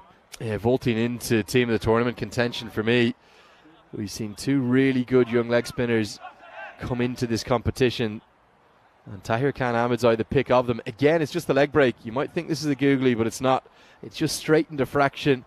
Too full, too good for Izhar Hussain. And with that required run rate staring and the scoreboard pressure applying to the Pakhtun Zalmi, well, it's Sanger or bust now at the halfway stage as the Zalmi lose their second. They're 64 for 2. 2 in the over, 2 for 3. One of the overs of the competition thus far. Yeah, well played. And well, just called me briefly on the old comms cam. And, nice to have you with us. And a little bit chilly today with the Bit of overcast weather. We've had a bit of drizzle out there as well. So 64 for 2. Sanger is now going to be the key. Shinwari has come out to join him. But yeah, great bit of bowling from the young man there, Tahi Khan. Zai, a talented bowler. And it's all about the flight. And well, this one is all about the no ball. And that's too much flight. That's going to be your 7 up. Well, that'll do nicely. And if Sanger, you know what, there are some guys that are so dominant one side of the field. This guy, it makes no difference. I mean, that is a blast and a half. Well, brilliant. Just see if we can see it once more. He talked through this delivery. Watch his lips here. Watch, watch, watch. He's saying, what's going on here? I've had to, come on, I've hit it over my head. It is a no ball. It is gone for 6. 7 to the total. Free hit incoming. And he misses out on the free hit. Credit to the bowler. Agarwal, he decides this time he's not going to pitch up and he's going to make sure he hits the deck and he gets a dot in. Yeah, definitely. Agarwal has that shade of both Javagal Srinath and Mohammad Abbas. They're the 2 bowlers we've been comparing him to. First one just slipped out, no intent behind it. Sanger getting 6 more to his total, 7 runs altogether. Required run rate, it's spiralling, 18.62 now. Firmly struck. Watch the bounce. Well watched. This was travelling. And Arjun Vinod made no mistake. This was hit so hard. Just watch this take off, but no mistake from the fielder. Yeah, really well done. And again, it's not easy to judge that off the turf as to how it will skid off that turf. Is it going to be one that keeps low or goes high? Shinwari with his first delivery on strike. And a big swing and a miss. There's just nothing coming really from the rest of the Paktoon Zami lineup, and the pressure that Sanger must be feeling now. He knows with still 89 more required to win that he might have to get 70 of them. Yeah, I mean, this is what we saw him do yesterday when Zami got to that 134. He made 90 of them off 37 deliveries. So he's capable, but needs some support, and shots like this will help, and that's exactly what he needs. If he can see and gets confidence that he's got another batter out there that can stay with him and at the same time hit a shot or 2 away to the boundary, the confidence within himself will flow as well, and that's what he's got to be thinking here. Yeah, certainly he just needs someone at the far end to give him something to work with. A little bit, even a cheeky 20 off 10, that might be enough just to get Sanger into the 4th, into the 5th gear. He's kind of cruising along at 3rd gear, 40 off 20. And it's high up in the air. Bowler trying to get back to it, and he does, but he puts it down. It's another opportunity. Never easy because he has to turn around and start going backwards again, but he gets there, he gets hands to it, and having done all that, I think he'll be disappointed that he wasn't able to hold on to the catch. The other thing that's really difficult here, Rico, are you running on the mat or off the mat? You have to remember this is an artificial wicket laid on top of wooden panelling. So it's a very different feel as you run back. You're trying to watch the ball. Where's your footing? He puts it down. And this one will go all the way. What a lovely shot this is. It's a shorter delivery. It's angled across the batter. And, well, Sangan, he just does the old swivel, and it will go all the way. Beautiful hit. When he hits it clean, and it stays hit as well. So a fine way to end the over. He's going to finish with a 6, 83 for 2. While he's there, this game is still very much alive. Yeah, the last chance. They need the best part of 20 runs per over. In fact, the run rate required got over 20 per over for just that one delivery, but Sanger gets it back down underneath. If he's still there in the 60th and final delivery of this second innings, you just never know. He is now the 3rd leading run scorer in the tournament. He's behind only Hassan Ahmed and Fahim Nazir, the dream duo, the dream left-handed opening pair from the Zurich Nomads. This is a big over. Can Ahmed Zai find another one? He goes down the ground, fielder comes across, but he's not going to be able to get any play on this at all. Shinwari, well, he gets another boundary. So that one shot for him outside the off earlier seems to got him going now. So partnerships is what it's all about. Partnership. Shinwari makes a good start to the over. Very deep in his crease there as well, isn't he? He's expecting one maybe dragged down or darted in this time. Oh. It's going to be a no ball. He's overpitched this. So a bit of a full toss. And the worst thing about this is, you know, Lenny, is that their batters also cross, Yeah, and the good no ball's decision. going to have to be bowled to the likes of Arish Sangan. Yeah, that's the problem, isn't it? It's maybe the worst possible result. A no ball with one, so basically 2 free runs to the total. And Sanger comes on to strike, looking for any kind of a boundary off the free hit to get to 50. Hits it pretty cleanly, but it will be fielded, just the one. He's disappointed with that, isn't he? Did you see the grimace on his face? I think every time the ball doesn't go to the boundary from his bat, he's disappointed. In fact, sometimes it goes for 4-0-6, he's disappointed. Well, there are 2 things that I'm requesting from the Spring Productions crew for the future. It's an Ali Abbas cam when St. Gallen are playing, and an Arif Sanger cam when the Zalmi are playing. Okay, goes for the big shot, but this is an opportunity. In comes Ashwin, and he puts it down. Oh, no, it's another catch that goes down. Shinwari gets dropped. He was dropped early on 4 by the bowler. And now, well, Agwal dropped him on 4, and now it's Ashwin that's going to drop him. And you've got to be taking these. Yeah, that should have been taken. He got a really good call on it as well. He clearly said, that's my ball.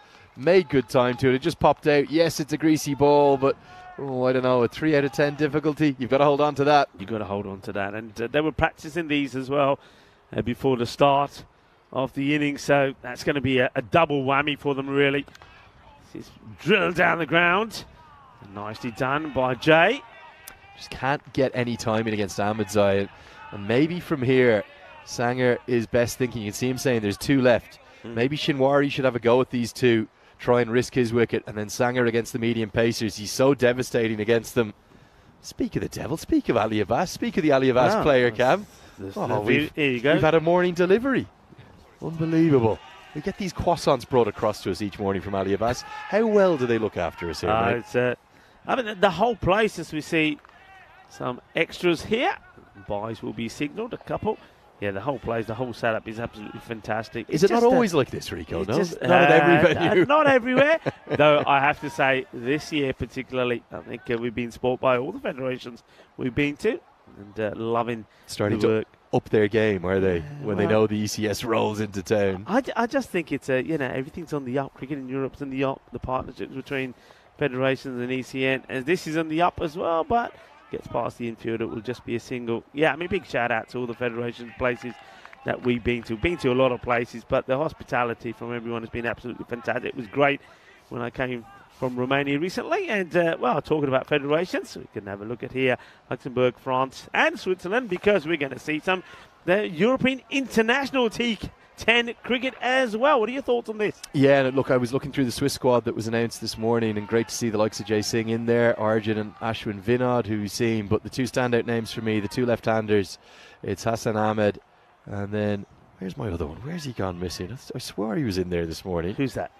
My other Centurion. Hold on a second. Where is Fahim Nazir? Oh, maybe Fahim Nazir not available. Okay, he's not in the squad. Down the ground, catching opportunity, and this time no mistakes. So Arjun Vinod takes the catch. And Shimwari, well, he's given a few chances. He's had a bit of a life. He was dropped on 4, and he was also dropped on 12. But Ashwin will be a very happy chappy at the moment, because Ashwin Vinod, the bowler, was the man who dropped him. He comes on to bowl and gets the wicket. Yeah, really good. Hang on, what's going on here now?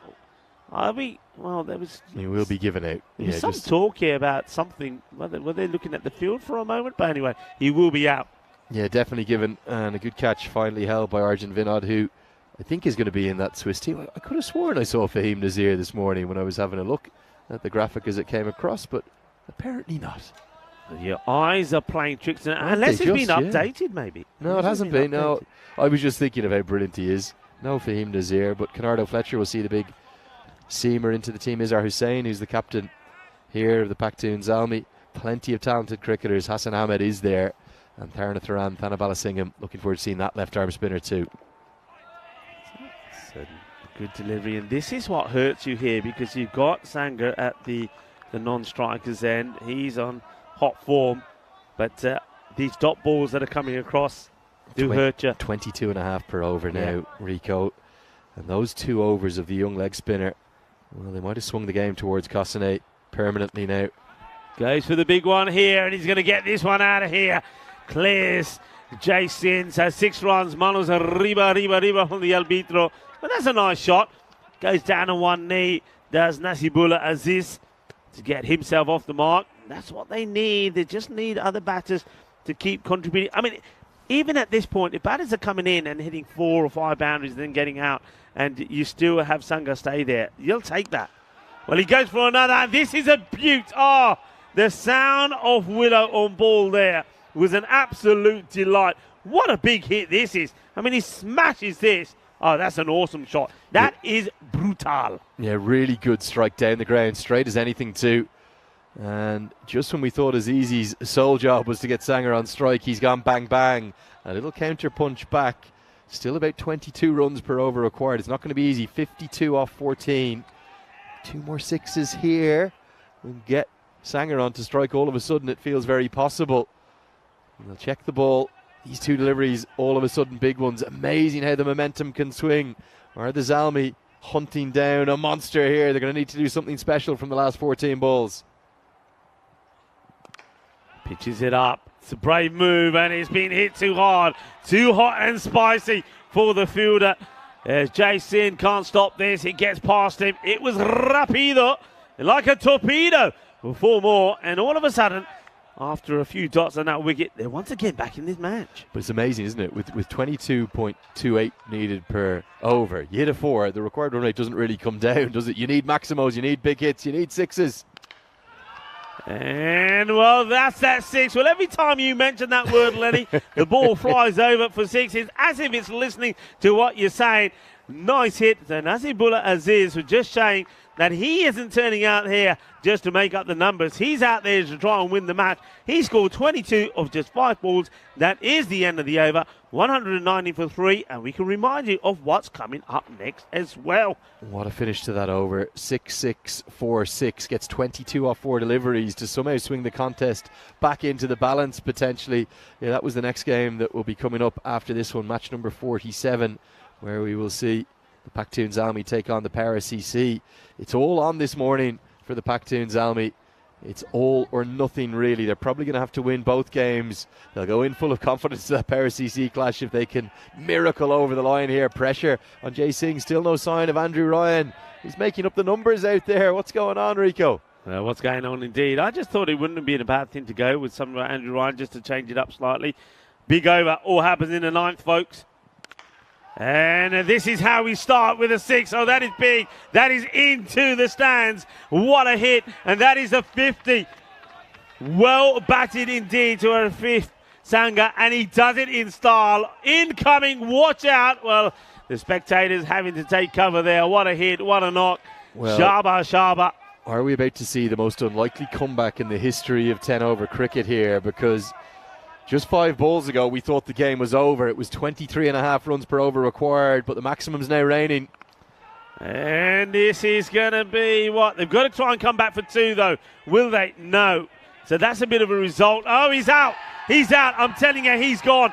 They may look at this again. There is no doubt about this. I mean, what is Nasibullah Aziz doing here? He is just standing in sort of no man's land, just having a look at the batter Arif. There's never 2 here. He stands there, then he makes a desperate lunge to try and get back in, but that is going to be out, and that for me could be the match. Don't forget, he scored 22 of 5.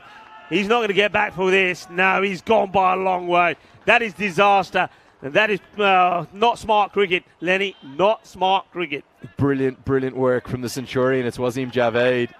And yeah, he just drifted out, went off on a wander. Maybe Sanger said, shall we go for another one? The problem is Nasibullah Azizi has picked up the scoring rate just where Sanger wasn't able to get the strike. 22 off 5. He's actually got the highest strike rate of the innings. Yeah. And now as a consequence, this is the worst possible result. Only 1 run to the total, and Sanger stranded at the non-striker's end. The new man, Moaz Butt, comes into the crease, and very clear instructions. Get a single. Give me a chance to still win this game. It's a tall task, though. 35 required off 10 balls. Yeah, big tall task. It's nice to see that Wasim Javed was in the action there. The Centurion is behind the stumps, getting the run out. Oh, that could be so costly, but comes in. And, well, he just one thing, and that is hit, and he hits hard. There is a fielder out there, but it goes all the way to the boundary, and that is what they need. I mean, you said it, Lenny. 4s probably just keep you and keep the rate the same. 6s, though, will notch it down a tad. That's a big start. Good 6. 29 now off 9 deliveries, and the required run rate back under 20 per over. I don't know how the Pakhtun Zalmi are staying in this chase. Remember, it would be the 5th highest in the history of 10 over cricket if they get there. Slow ball. And it's been called a no ball, though. So no ball called. He goes for the slow ball, Jason, here. This is a good call. It's clearly pitched on the artificial, just off the wicket. It's the attempted leg cutter. You'll see it on the replay here very clearly. A puff up of the artificial. Eagle-eyed umpiring. No ball called. Worst possible result. 2 to the total. Sanger back on strike, and the free hit to come. And that is huge.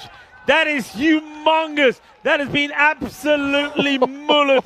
What a hit that is. That is a monster strike for 6. Lenny, what are you calling those? That's a banker right onto the bank on the full. No mini banker. Do not pass go all the way, or maybe do pass go. Don't go to jail. Do pass go. Advance to Mayfair. Whatever you want. Ari Sanger is about to pull off something so incredulous it will not even fit our description. It's 21 off 8. I think the Zalmi now are favourites. Full. Smashed. It's going. Gear. Shakala gear. And I think they're looking at the no ball here as well. This could be a 7 up because it's pretty full. Big moment. Well, I don't want to call that one. I think he might be okay. He's probably going to get away with that. He goes forward slightly. The ball is on the downward trend, but it's a massive hit. That is 6. And, well, we're just waiting to see if it just stays 6 or 7. 15 off 7 without the no ball. With the no ball, I think it's game over. Sanger, the Zalmi, well, they were nowhere. They were broken. They were bowed. The game was over. It was done. But right now, Kosane, they're the ones who need to pull it out of the fire. The required run rate's down to 12 per over. I'm not quite sure how. Vinny, well, he needs to get rid of that point of no return. There is no point of no return anymore. He's going to go with a slow ball, I thought. Well, he doesn't. He goes shorter, and this has been mullered out of here as well. This is just extraordinary. What we are seeing here is extraordinary. Arif Sangar is turning on the style. We said about this young man that he's special when he made that 90 of 37 yesterday. Vinny told me about how special and how amazing he is. He's got the swag. He's got the talent. He's got the ability. And right here now, he looks like he is going to get his team to an incredible victory. 152 for 4, 9 runs needed in 6 balls. What a match. 33 runs from the over as well. Extraordinary. You say it all happens in the 9th. It all has happened in the 9th. Jay Singh, well, he's been smashed out of the ground with 33 runs coming from the over. They've done all the heavy lifting. They've done all the hard work. All they need to do now is hold their nerve. 9 off the final over. Surely the Zalmi, they're going to join that Hall of Fame. Yeah, I mean, this. Oh, well, let's have a look at this. Now, there could be, I reckon they're talking here also about time. We could be looking at the time. Seems to be a lot of conversation going on. We're going to have a look at the time, but just have a look at that. Yeah, that's the Hall of Fame in terms of the highest chases. And it could be the 5th. Could be the 5th highest chase that we've seen on ECN history. There was a lot of talk there between the match officials. You could see a lot of the Zalmi players going over to the match officials. And just keep an eye on the time as well. I don't know where we were on that time, but we get set for the final over. It will be, and Argawal to bowl it. 9 needed. It's played out. They're just happy to take a single. Of course they will, because Sanger will come on strike. Sanger the banger has got to be the name, because he has blasted the ball all over the place. Well, we've been calling it the Sanger show with the sun visor on, the style, the swagger. There's a bit of panache. There's a little bit of Isaac Vivian Alexander Richards to this young man. I know it's a big call, but he is special, this kid. There's something about him, the way he goes about it. And 2 blows could get this done. It's 8-2 and off 5. And Kosane desperately need a wicket. Goes down the ground, and this is one of those big blows. is 6 more. He only deals in 6s as he gets to 79. That's 6 number 10 from him and 2 4s. It's been an incredible show. It really has. This young man, the ability that he has is astonishing. What a bright future he has. 19 years old. They could have win with balls to spare here. Extraordinary. Arif Sanger. And that will be it. It will finish with a bang. It will finish with a 6.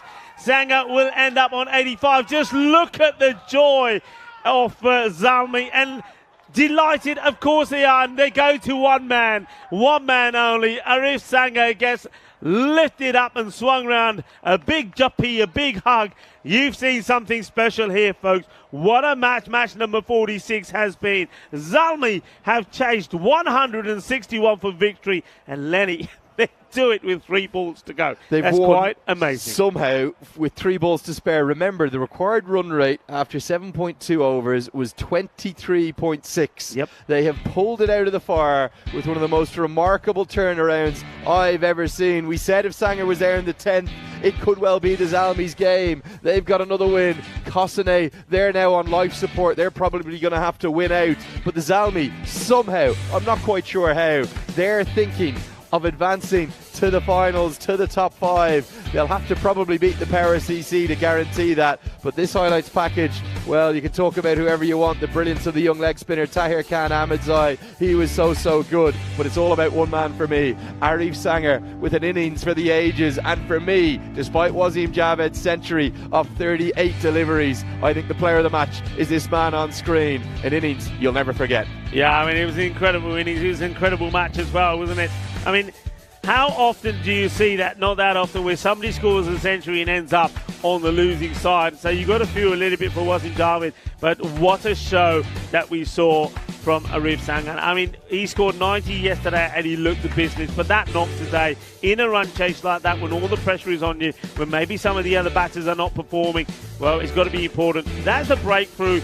There was 2 breakthroughs, of course, from the leg spinner, and he bowled particularly well. Really do like Ahmedzai. He got the wicket, of course, of Bashir Ahmed. That was important. Then he gets the captain out, and you just thought that maybe there that perhaps they were taking the game away from them. That was half a chance there from Agwan. Didn't hold on to it. Then, of course, there was that crazy run out, wasn't there, when we saw Aziz, who hit 22 of 5 balls, get run out. We thought, well, that's the game gone there. And that's the point. I think he got to about 23 required. That Vinnie Sanders, no point of return. Well, forget that, because they got there and they got there with balls to go. Incredible. But what a knock. And I think you're right. I mean, you can't take anything away from the century from Wasim Javed. But Arif Sanger, 85 not out, wins the match for his side. The way that he hit the ball, he was brutal. For me, that's the player of the match. Yeah, stunning, absolutely stunning. You're going to see it here.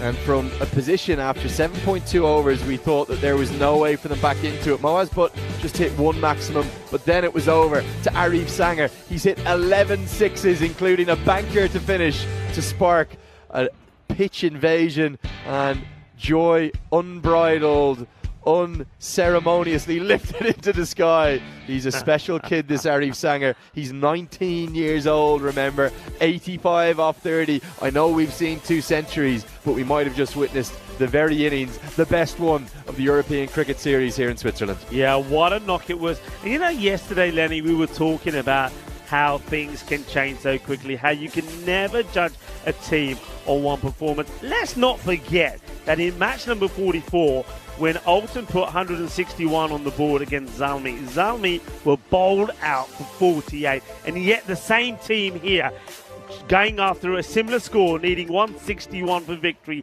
they do it, and they do it in style. I mean, it's a funny old game, and that's the beauty of the European Cricket Network. That's the beauty of these teams coming together and playing these 5 matches a day. You just never know what's going to happen. And of course, Zalmi, they're back in action straight away. They're playing the next match against Power CC, so we have no idea what's going to happen. I'm just going to give you one more number here. After 7.2 overs, you're not going to believe this. The score was 97 for 4.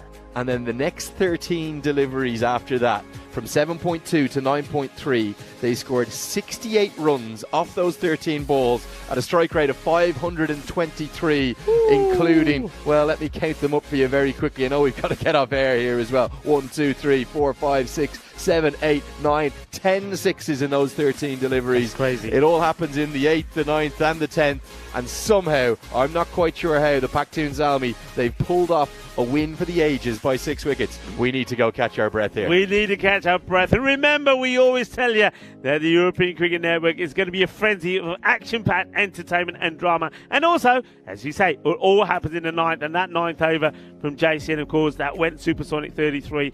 That spelt something special. What a match. What a moment. And, well, if you like what Zalmi did, don't go away. Come back in, just over 20 minutes' time, because they take on Power CC. But you got to say, at the moment, all the power is coming from Zalmi. It's been an absolute blast. What a match. What a start to day number 10. Match number 47 coming up in just over 20 minutes' time.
Here we are with St. Gallen Cricket Club at Mount Sentis, the highest mountain in East Switzerland with a height of 2,500 meters, looking over 4 different countries. What an unusual place to play cricket.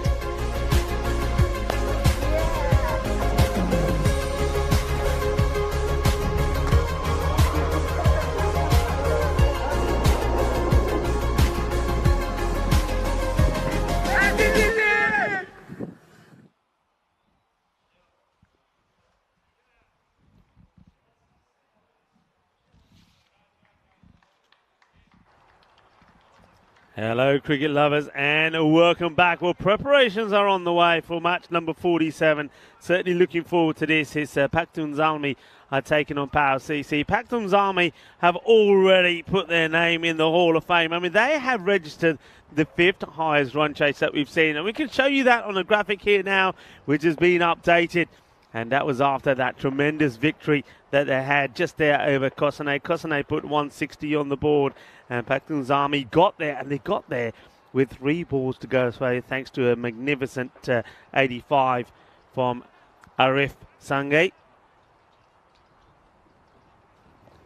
So that was absolutely amazing. And that is going to be updated. Well, there you go. Their name is on the board.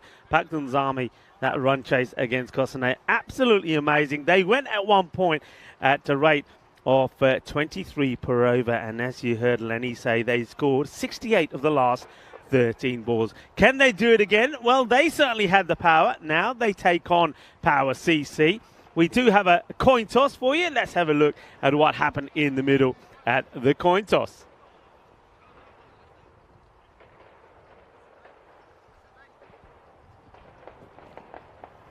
Your call. Heads. Heads is called. It is heads. We would like the ball first. Show the sign. Show the sign. Come on. Show the sign.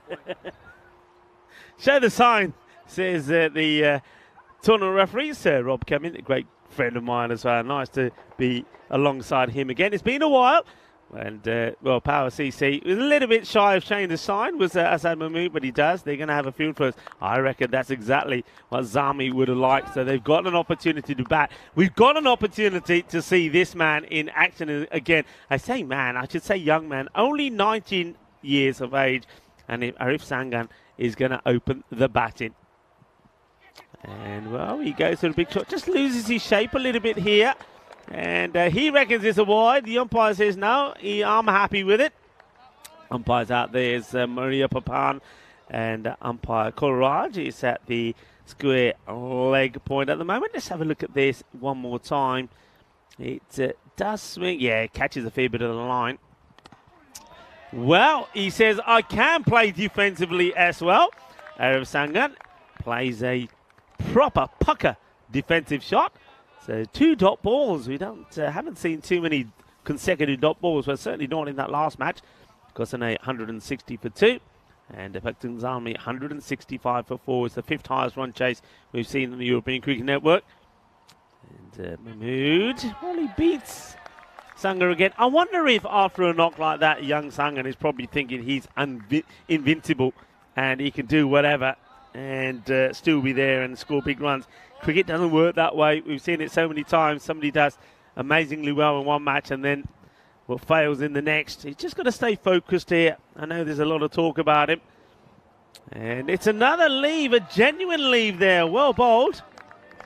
Well, this is a good delivery. It's a very good over at the moment. This from Usama Mahmood. And a genuine leave. Rico full here of the European Cricket Network. And I'm pleased to say that Lenny has got his breath back, and he's back with me in our beautiful commentary position here in St. Gallen's. Yeah, very good morning. And just as I get here, see Sanger continue where he left off from. Took him 4 balls. One of them was probably a wide, to be honest, right outside the guideline, but he is a special talent. We had a good chat to him there, didn't we, during the break? 19 years of age. Played a very high level of cricket back in his native Afghanistan, and he is a special young man. He really is. That chase, I'm still trying to get my head around it. Here we go. To give you those numbers again. After 7.2 overs, they hadn't even brought up the 100 yet. They were 97 for 4. As he goes inside out over extra for 4. And the next 13 balls, they went for 68 runs at a strike rate of 5.23. They won somehow with 3 balls to spare. Yeah, it's very rare. I mean, you can understand why Maximo has this point of no return, and that is normally when the score gets around 18. And I've got to say that I reckon that only on probably a handful of occasions have we seen that not be the case, and this is one of them. I mean, 23 at one point required per over. You didn't think it possible, but they did it. And it's once again, it's another very truly amazing and memorable day on the European Cricket Network. And he's still out there. He's out there with his captain this time, Izal Hussain. So interesting that they do make that change. So, captain waits. Has a look around as the field gets moved around. The bowler just wants it absolutely right. So the first over comes to an end, just 8 from it. And it will be Rana. Bowl short is not a good delivery. It's Gandhi. And he gets put away. And the captain, Hussain, is up and running. Lovely shot. All about partnerships, isn't it? And that's the beauty. Yeah, even in that chase that the Zalmi pulled off, there was contributions. Bashir Ahmed and Hedjatullah Shinwari both making good impacts, but really it's all about one man, Arif Sanger. Look at his graphic there on the left. 331 runs, a strike rate of 250, and best part of double what anyone else is. We have definitely 100% confirmed member of the Fantastic Five. The 5 best batters, this one's short and wide. Yeah, and all of a sudden the equations for qualification, they come back into picture, don't they? Yeah. They really do. How are we going to see Kosane get through now? I think the only way they can get through, we'll have a look at the standings at the end of this over, but I think they're going to need to win out. I don't think 3 wins and 10 points is going to be enough. So all to play for as this one goes a long way up. Difficult catching opportunity, but in fact it's going to go over his head for 6. Nothing he could do. He says, I'm not going to be able to drag that in. Asad Mahmood, the captain. It's a Maximo. Yeah, it's well hit. It goes a long way up in the air, like you say. And there was just that moment there where the fielder had just stepped outside the fielder player as well. So even if it did stay within point of contact, it was always going to be a 6, a good hit. And hello to everybody on the chat. And Sadarji saying, Rico, I think Derek has gone missing. Please do something before it becomes extinct, an extinct species. Well, the thing is, though, Sadarji, I don't think we had a call for Derek at all. I don't think there were any ducks in the first match. In fact, it was a bit of a run feast, wasn't it? With Kosane hitting 160 with a century there from Wasim Javed and Alden Andrews making 51. And then, of course, in the reply, Zalmi, Arif Sangan 85 and a few good contributions there. In fact, the lowest score was 1 from the captain of Zalmi, who's out there now. He skies this one up in the air and he will go. So he's going to depart for 10. He's going to have to make his way back, so that's the end of his hour. But they've still got plenty of batting. They just changed the batting order slightly because Bashir Ahmed was opening up earlier, and Bashir probably will be the number 3 batter. This one just creeps up on him and gets a good bit of bounce, does the bowler. That's Abdullah Rana, and he picks up the wicket. It will be 18 for 1. Good catch held by Jamshed Shirzad to give the Paris EC the early breakthrough. Remember, Paris EC desperately need to get winning too. I think probably only one of these two can get into the mix, really, either the Paktuns Army or the Paris EC. Kosane going to have it all to do. And this points table will show you after this delivery the first ball that will be faced by Nasibullah Azizi, who struck it pretty nicely, 22 off 5 in that previous game. Just like Sanger, he's very well built, isn't he? Very sturdy. Another cricketer of Afghan origin. So many here in mainland Europe. And great to see them shining on the European Cricket Network as the European Cricket Series returns to Switzerland for the first time in 3 years. It has been, well, a quite incredible return. Some baptism for me too, to come and join you and bring you some of the action for the first time alongside the 2 main men, Vinny Sandhu and Rico Full, who joins me today. It's right into the block hole. Won't be out as it's come off the under edge of the bat and thuds into the pitch. So 2 overs have been bowled, 18 for 1. Here's the points table. Let me see if I can guide you through what's at play here. Geneva Alton and the Zurich Nomads, they've all qualified for the finals.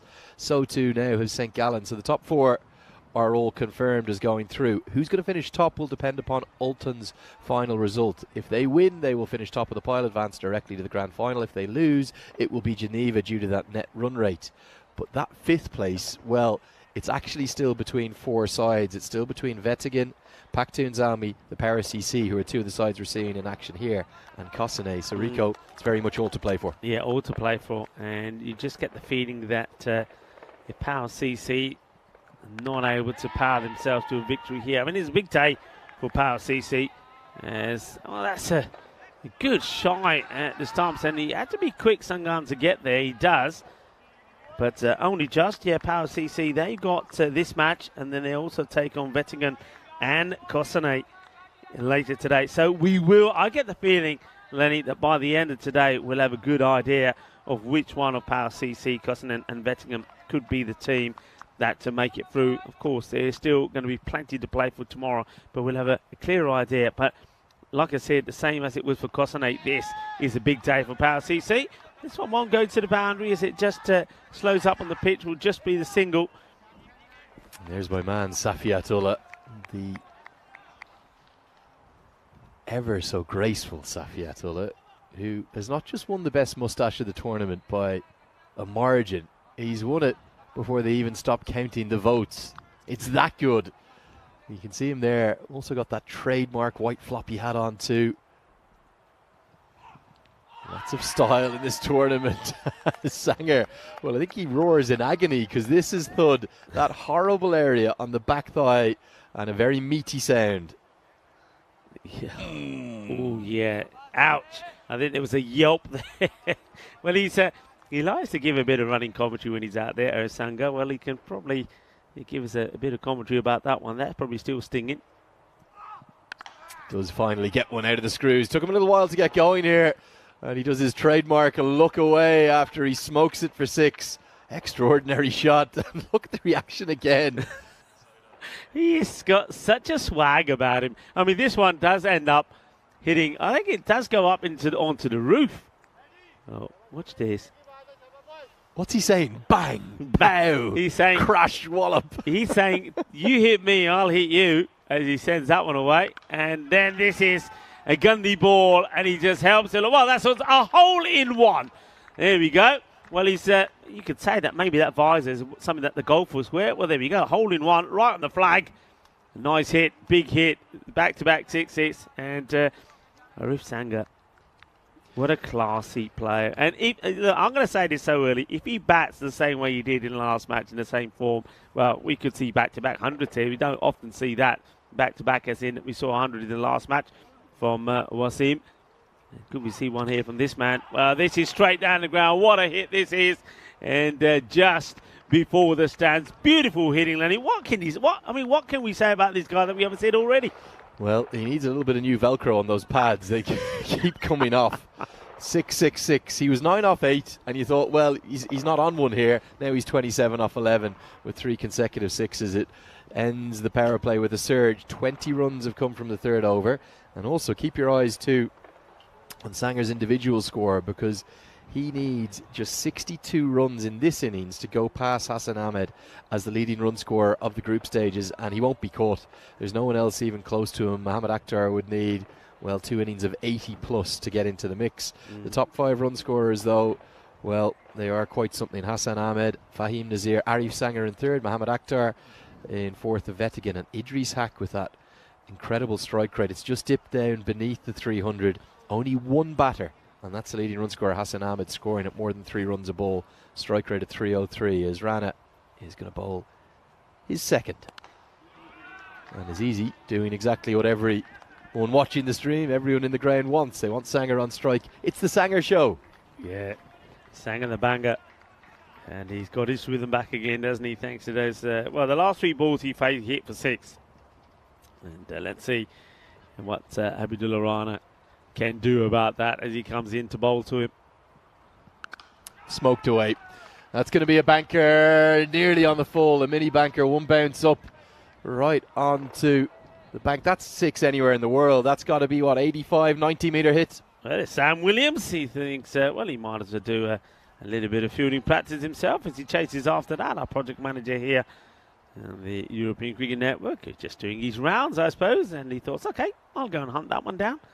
Good arm from Sam too.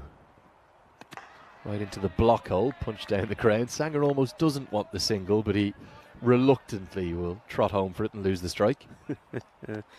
Good comeback delivery though. It's nice, it's full. To play down very, very straight by Riff. Well, they got the wicket off the captain, but they know that the prize wicket has to be that of a Riff, who's at the non-strikers end at the moment. And Aziz just gets this over the outstretched hand of the fielder.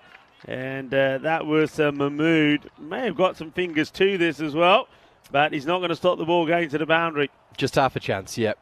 Definitely fingertips of Osama Mahmood. And no more than that. It squirts away. The turf is very greasy because of that rain we had this morning, but the rain seems to have disappeared for the moment, as we're seeing action aplenty to start with. The 50 coming up from just 22 deliveries.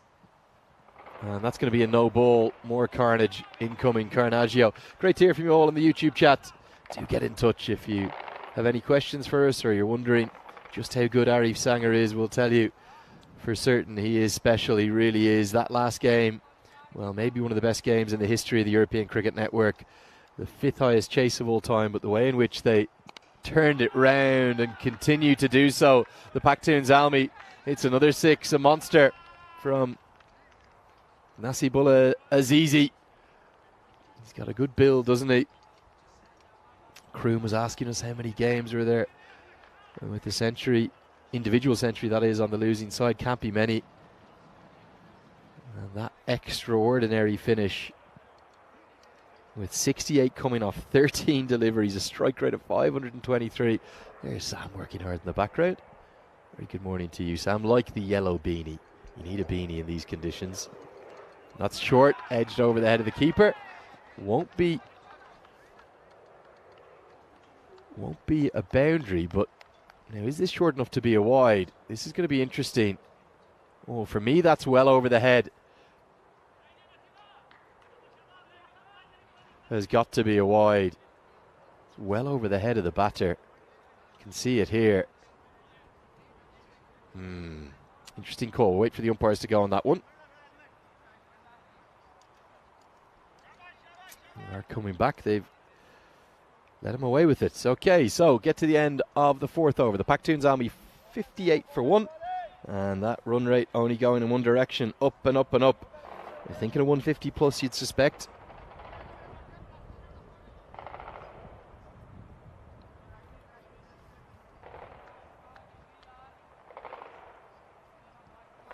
And Sanger for the moment won't have the strike as the artillery, the firing range, rings out in the background. Do send us a message, let us know where you're watching from, or if you're enjoying the action on Swiss Sport TV. A very good morning to you here in Switzerland. And Kroom is saying ever since Lenny coined Carnaggio, the run rate has kept rising. Carnaggio is the only way to describe what we've witnessed this morning. And Keanu Reviews says this has to be one of the highest run rates for an ECS series. I think you're spot on. Those runs keep coming for this time from Azizi. As the new bowler Assad Mahmood is greeted with a boundary. The captain brings himself into the attack. And lovely to hear from everyone watching on. Fahim Ashraf and Sagar Das and Tim Reedman. Very good morning, everyone, or good afternoon if you're watching back in India on Fan Code, of course, too.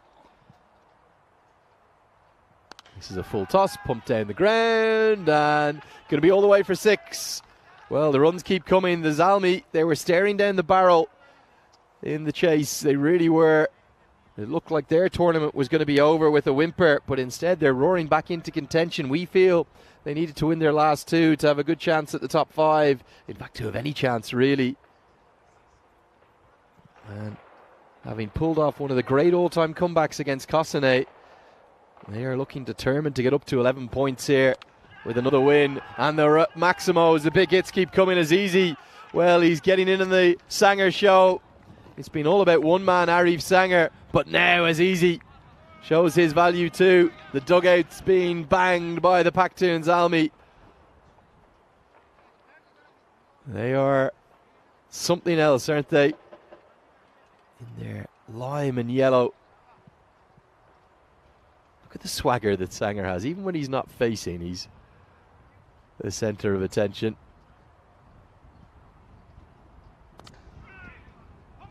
Full and right into the block hole, smash back at the bowler, who gets the boot out to deflect it away for a single. What can Sanger do? Definitely have never seen any batter in history bat in a visor before. This is the first time I've ever seen it.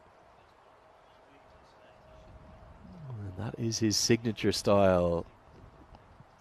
That's a full toss and smashed away for 6. Does really well to get underneath this to get the elevation needed up towards the Cossonay team that are watching on. They're still shell-shocked. They can't quite believe what happened to them. After 7.2 overs, they had kept the Zalmi quiet at 97 for 4, and then a sheer eruption of maximums. The next 13 deliveries, 10 of them went for 6. 3 singles alongside it. 68 runs came off 13, and the Zalmi got home with 3 balls to spare. I still can't quite believe it. And haven't they picked up where they've left off from? 29 off the over, right up into the grandstand. Doesn't quite boomerang back off them this time. Well, you cannot bowl floaty, friendly half volleys to Arif Sanger. He's going to pump you down the ground. And the European Cricket Network badge on the ball.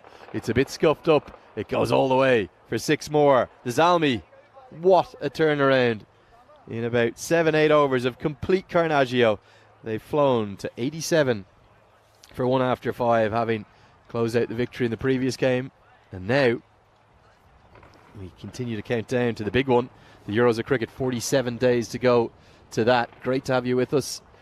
Do let us know where you're watching from in that YouTube chat. And indeed, Rob Thompson, it's not the afternoon, is it? It's the evening down there in Australia and New Zealand. A very good evening down there to all our Anzac viewers.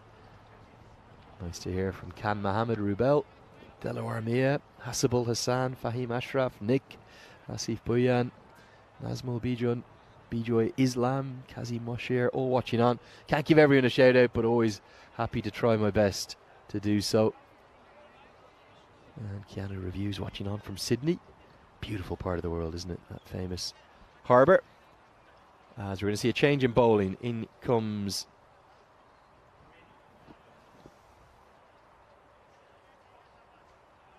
Baljinder Singh with maybe the shortest one in history to make his number 131. They've run out of tape there, haven't they? Here comes Baljinder Singh. Into the block hole, whipped away for 4. Good wrist work from Azizi. Well, he's actually striking maybe even more impressively than Sanger, which is not easy. These two have combined so effectively, haven't they?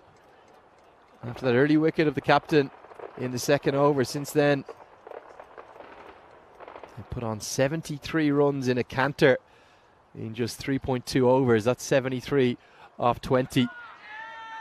As the runs just keep coming, what can Safiat Ullah do? Oh, he can't get there. One of my 2 favourites, I reckon, in the tournament. Safiat Ullah, he's right up there. That David Boone-esque moustache. Certainly the Zalmi are full of confidence, led by the Sanger swagger. Remember, the number he needs to get to end this group stages as the tournament's leading run scorer. Nobody will catch him. He needs, in this innings... Oh, that's monstrous. It's another 50. Well, Arif Sanger is putting his name up in lights here in Switzerland. It's his 5th 50, would you believe? That's the most in the tournament. No one else has gone past 4. And again, with that trademark style, he just looks away. They're going to be a long time retrieving that ball. And if he can get to 62, if he can hit just 2 more maximums, he's going to be ending the group stages as the leading run scorer. Oh, is this going to be a chance? I think it's going to fall into no man's land. The bowler thought about running after it, and a moment of fortune. He's deserved that, hasn't he? And they're going to clap the 50 now. A ball too late. Doesn't matter when you celebrate it, as long as you're still out there. He's going to get a pat on the shoulders too. It just went vacantly into the middle of nowhere. Nobody could get anything on it. So 62 is the number that Sanger needs to get to go past Hassan Ahmed as the tournament's leading run scorer. If he could get to 84, I know he's a long way away from that yet, he'd move to the first batter to the half century, the 500 run mark. He's got a smile on his face everywhere he goes. He is a brilliant cricketer to watch, isn't he? Full of talent, 19 years of age. I was talking to him in between the games, born in 2004. How's anybody born in 2004? Doesn't seem right. And this goes over the offside. Going to skew away off the turf and get to the rope. Not the greatest effort in the deep by Asadullah Saeed. And the Zalmi, who were staring down the barrel of elimination, have somehow, in just 13 balls in the previous chase and now 6 overs in this chase, brought the 100 up and turned it all around. Shows how quickly the game can change. Shows you're never out of the contest.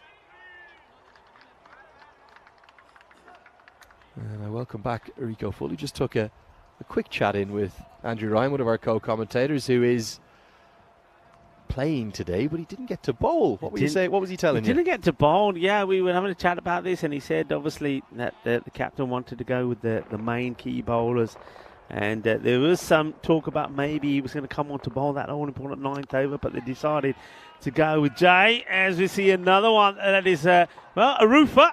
Up it goes. It's 6 more.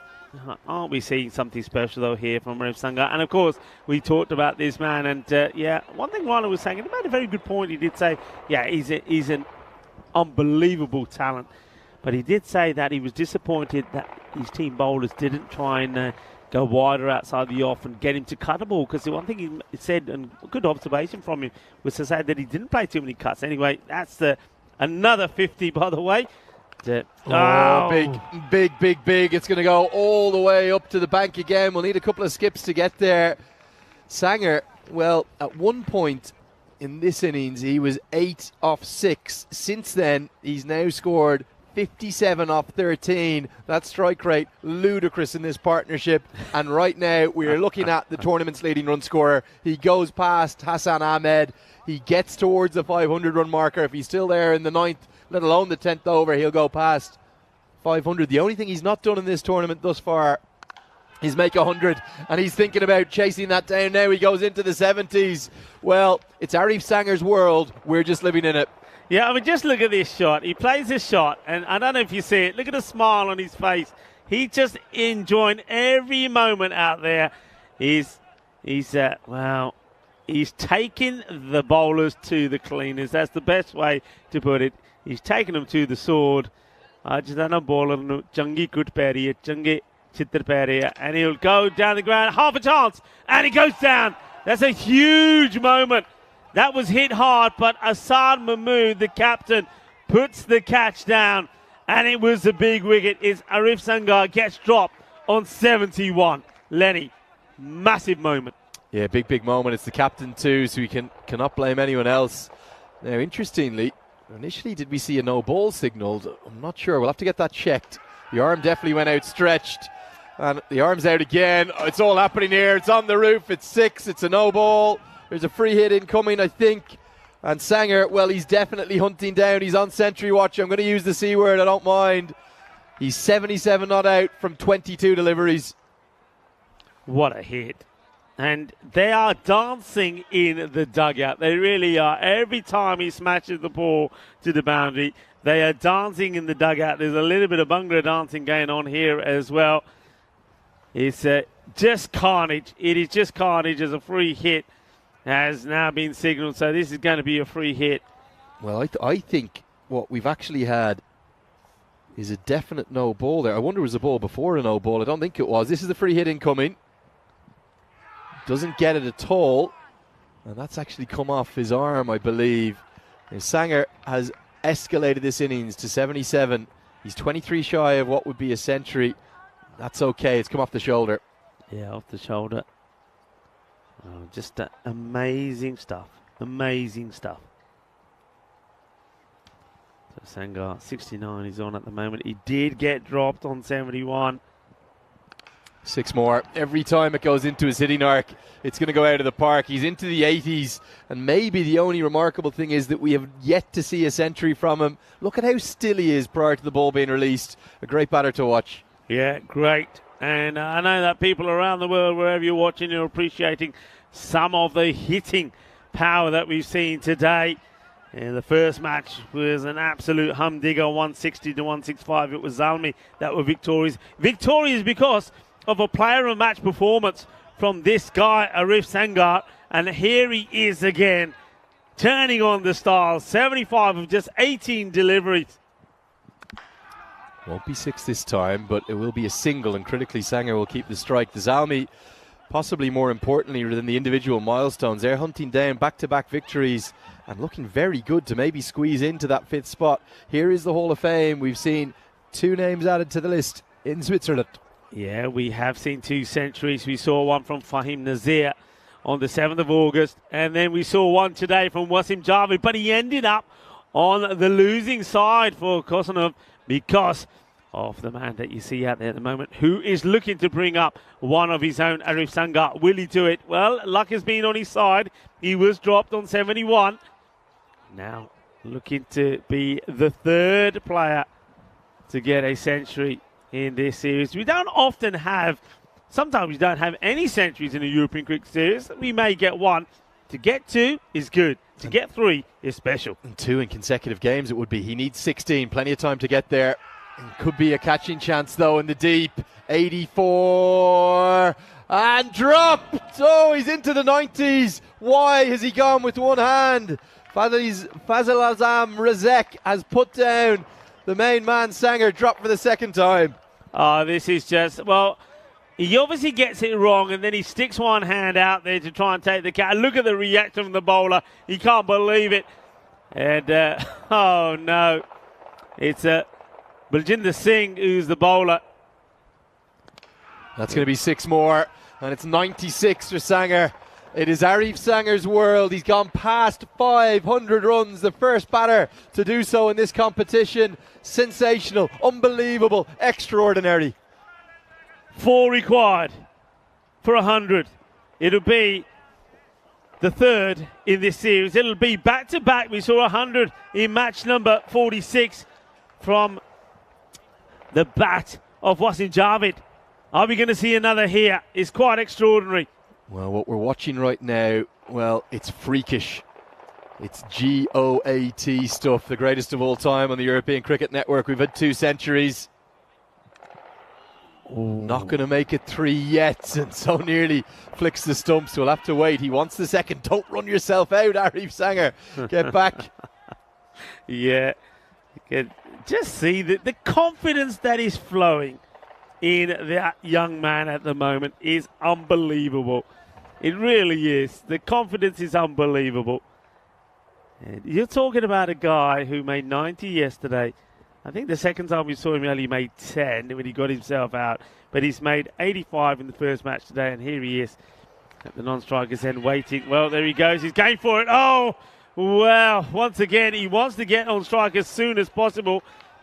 A throw, a direct hit would have been interesting. Here comes a throw. If he gets the stumps here, yeah, I mean, direct hit would have been close, but he's off by quite a margin.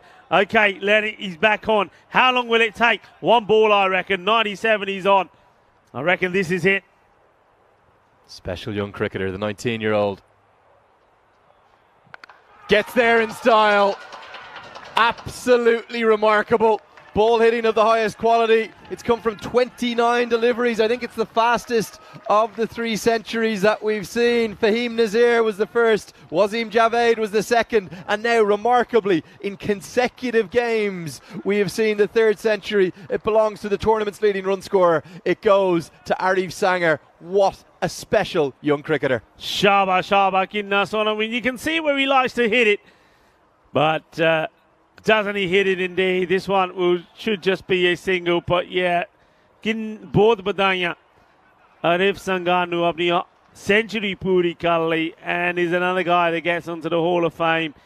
And this is what it's all about. This is what playing in these European Cricket Series is all about for these players. There's an opportunity for them to make a name for themselves. And one man that certainly has made a name for himself is Arif Sangha. His batting has been extraordinary, and he'll get his name in the Hall of Fame. And once again, it's all about the players getting their moment and taking the limelight. It's something that you'll be able to watch time and time again. It's an amazing, amazing start to the day. We've had 2 centuries in the first 2 matches. Yeah, quite remarkable. And Sangha, he's just going to keep going. Even if he doesn't get this one out of the middle, he'll pick up another run. I can't remember seeing a more precocious young talent. He wants the second here. He's not going to get it.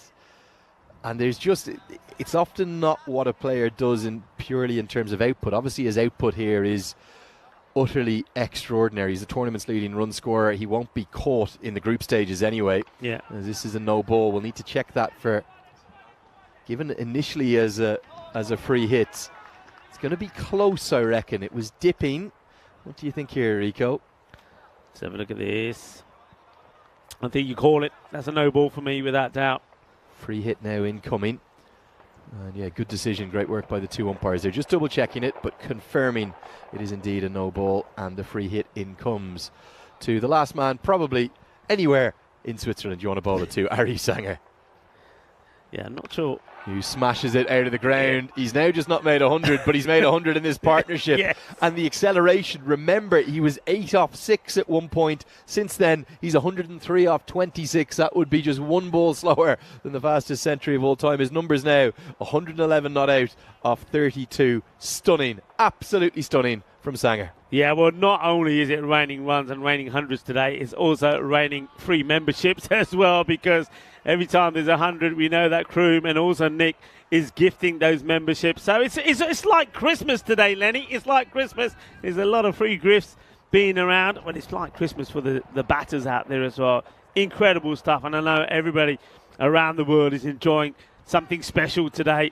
It's been a special start, day 10, this European Cricket Series in Switzerland here in St. Gallen's. It's just awesome stuff. What do you get if you get one of those memberships? That sounds cool. A little bit of reward for watching on YouTube, is it? Yeah, you get some. Let's see this one first. Well dealt with by the fielder as it bobbles along. You get a membership, and well, it's a way of supporting the European Cricket Network, of course. One way to do it. Love that. But you get the old. I'm not just going to call them medals, but not medals. You can see they're the old. The crown, I think. They're different coloured crowns. 6 more. Right out of the screws. You cannot bowl into the slot to Arif Sangha. That's maybe the biggest he's hit in the entire competition. I don't know where that's gone. It has soared miles away down towards the football pitches. Look at the technique, still as anything, and he throws everything at it. The reaction from our square leg umpire, it says it all. Yeah, it does indeed. Well, we know that it was Javi when he made 1 or 2, put a 159 partnership together, a opening partnership with Andrews. Well, we've seen another 150 partnership here now between these two. And, well, with the score on 174, I get the feeling here, I don't know, maybe we could go past a magical 200 again. It, of course, all depends on which batter will be on strike. But 174 for 1, the 9th over is done and dusted. And I don't think anybody's too keen to pick up the ball to bowl the last, but it will be Asad Mahmood, the captain, who, remember, did have the opportunity to take the catch to remove Sanjan. He was dropped on 71 by Mahmood. And, well, there was also a drop of 84 on the boundary, you got to say. So, here we go. Are we going to see 200 up on the scoreboard once again? Well, it's easy. Gets that. Not all the way. Great effort. It's going to be a 6 saved and a really good one-handed. I don't think you can call this a drop catch. I think this is I'm 5 calling runs it a saved. drop. Lenny, I'm against you. I think he's got to catch this. He's got so much room behind him. I think he misjudges it. Look where he is and look where the rope is. Maybe. He's standing in the wrong place. But at least he does save the boundary. Sangha on strike, though, critically. And it's edged and going to be the end of the most remarkable knock we've witnessed. The highest individual score of the tournament. Take a bow, young man. 19 And lovely to see him congratulated by Asad Mahmood, the captain of the Power CC. He looks at the blade and he says, how have I not hit this one out of the middle?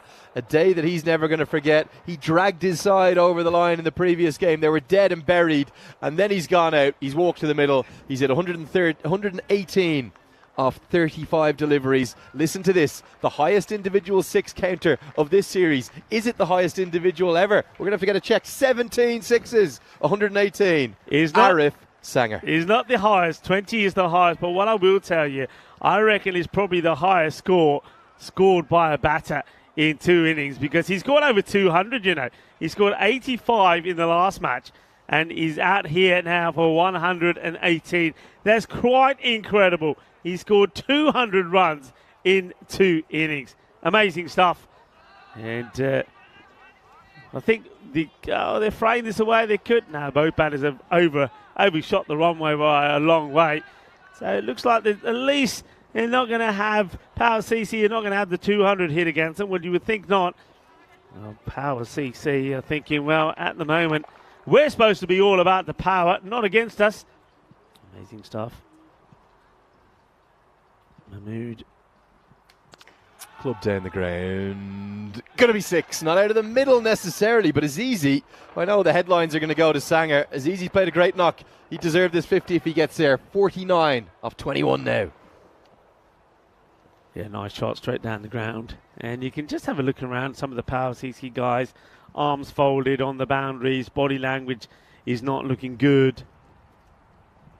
It is not going to be 50 because it's going to be well held at long on. Just 1 run shy. Faraz Virk holds a very good catch. It was coming to him swiftly. But credit to Azizi for continuing to look for big ones rather than taking the personal landmark. Just drags it, doesn't he? Not out of the middle. And a very good catch at long on. Yeah, that is a great catch from Virk. And it's a dipping on him. So had to be spot on. And he was. Nice catch. Nicely done. As well, somebody didn't think he was going to probably get a chance to be out there. It's Bashir Ahmed. The hops out to the middle. And he knows what his job is to try and hit the last ball out of the park. That's what he's going to try and do. 1 ball left. The Zalmi are going to finish with a couple, you'd suspect. He should get back if he goes quickly.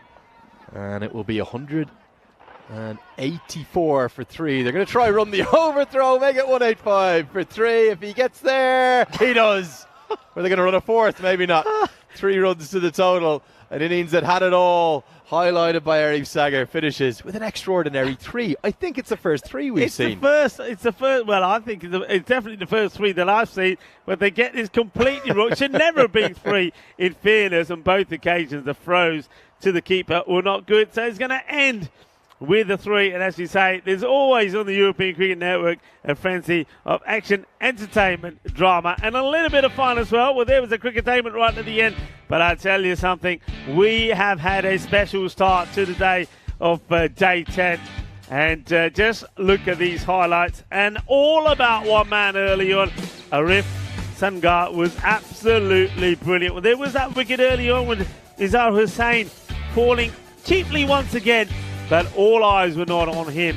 All eyes were on Arif Sangar as he went out there and he just dispatched the bowling. It was a nice partnership between him and Nazibullah Azizi as well. This was the opportunity, wasn't it, to remove the hard-hitting Arif. But, well, once that chance went down, you knew he was going to go into something special. That one took him close to the 100. And you can see the disbelief from Baljinder Singh as the fielder puts the catch down. That was when he was on 84. That took him to 90. And he was keen to get back to the other end, and you know why? Because he wanted to do this, and he wanted to get that century. Yeah, this kid is something else. He really is. And like all of the players, not all of them, but so many of the players here in the European Cricket Network, they might be enjoying their televised cricket for the first time. He'll have it to treasure for the rest of his life. The journeys that many of these players have taken to get here too, nearly as extraordinary as the ball striking that Arif Sanger showed. That trademark visor he bats in, nobody does it quite like him. 118 off 35 with 17 sixes, and despite the dismissal of Nasibullah Azizi, who batted well for 49, they scrambled home for 3 from the final delivery. And my oh my, Paris EC, who are one of the tournament favourites coming in. The two national players, the Mahmoud brothers, as Sardar G indicates to us in the chat, well, they've been blitzed away. And if they lose this, they're probably staring down the barrel of not making the top 5. The Zalmi, to get into that top 5 contention, I think they have to win. They've been given such a good chance to do so, thanks to Arif Sanger. Only 4 extras, maybe the only high point in the bowling, but some carnaggio in these bowling figures. Yeah, I just think the batters didn't allow the ball to go for extras. Whether it was wide or not, they were after it. And yeah, the bowlers, they took a bit of a hiding, didn't they? But supersonic batting, what can you say? Well, you have another master blaster on the European Cricket Network, and it is Arif Sanger is the leading run scorer by far as well. We're going to leave you to catch your breath once again, because, well, we've been here before, we've been here again, but hey, I ain't going to leave this out here. Remember that we did see an extraordinary knock from Wasim Javed, helping Kosane to 160, but it was all in vain, you know, because they ended up losing the match because Zalmi were the winners. They got there. So Power CC, they need to turn on the power as well. Can they do something special? Can they go out there and chase these runs and get 186 for victory? Only one way to find out. Join me and Lenny when we come back in around about 10 minutes time for the conclusion of match number 47.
Welcome back to the wonderful St. Gallen.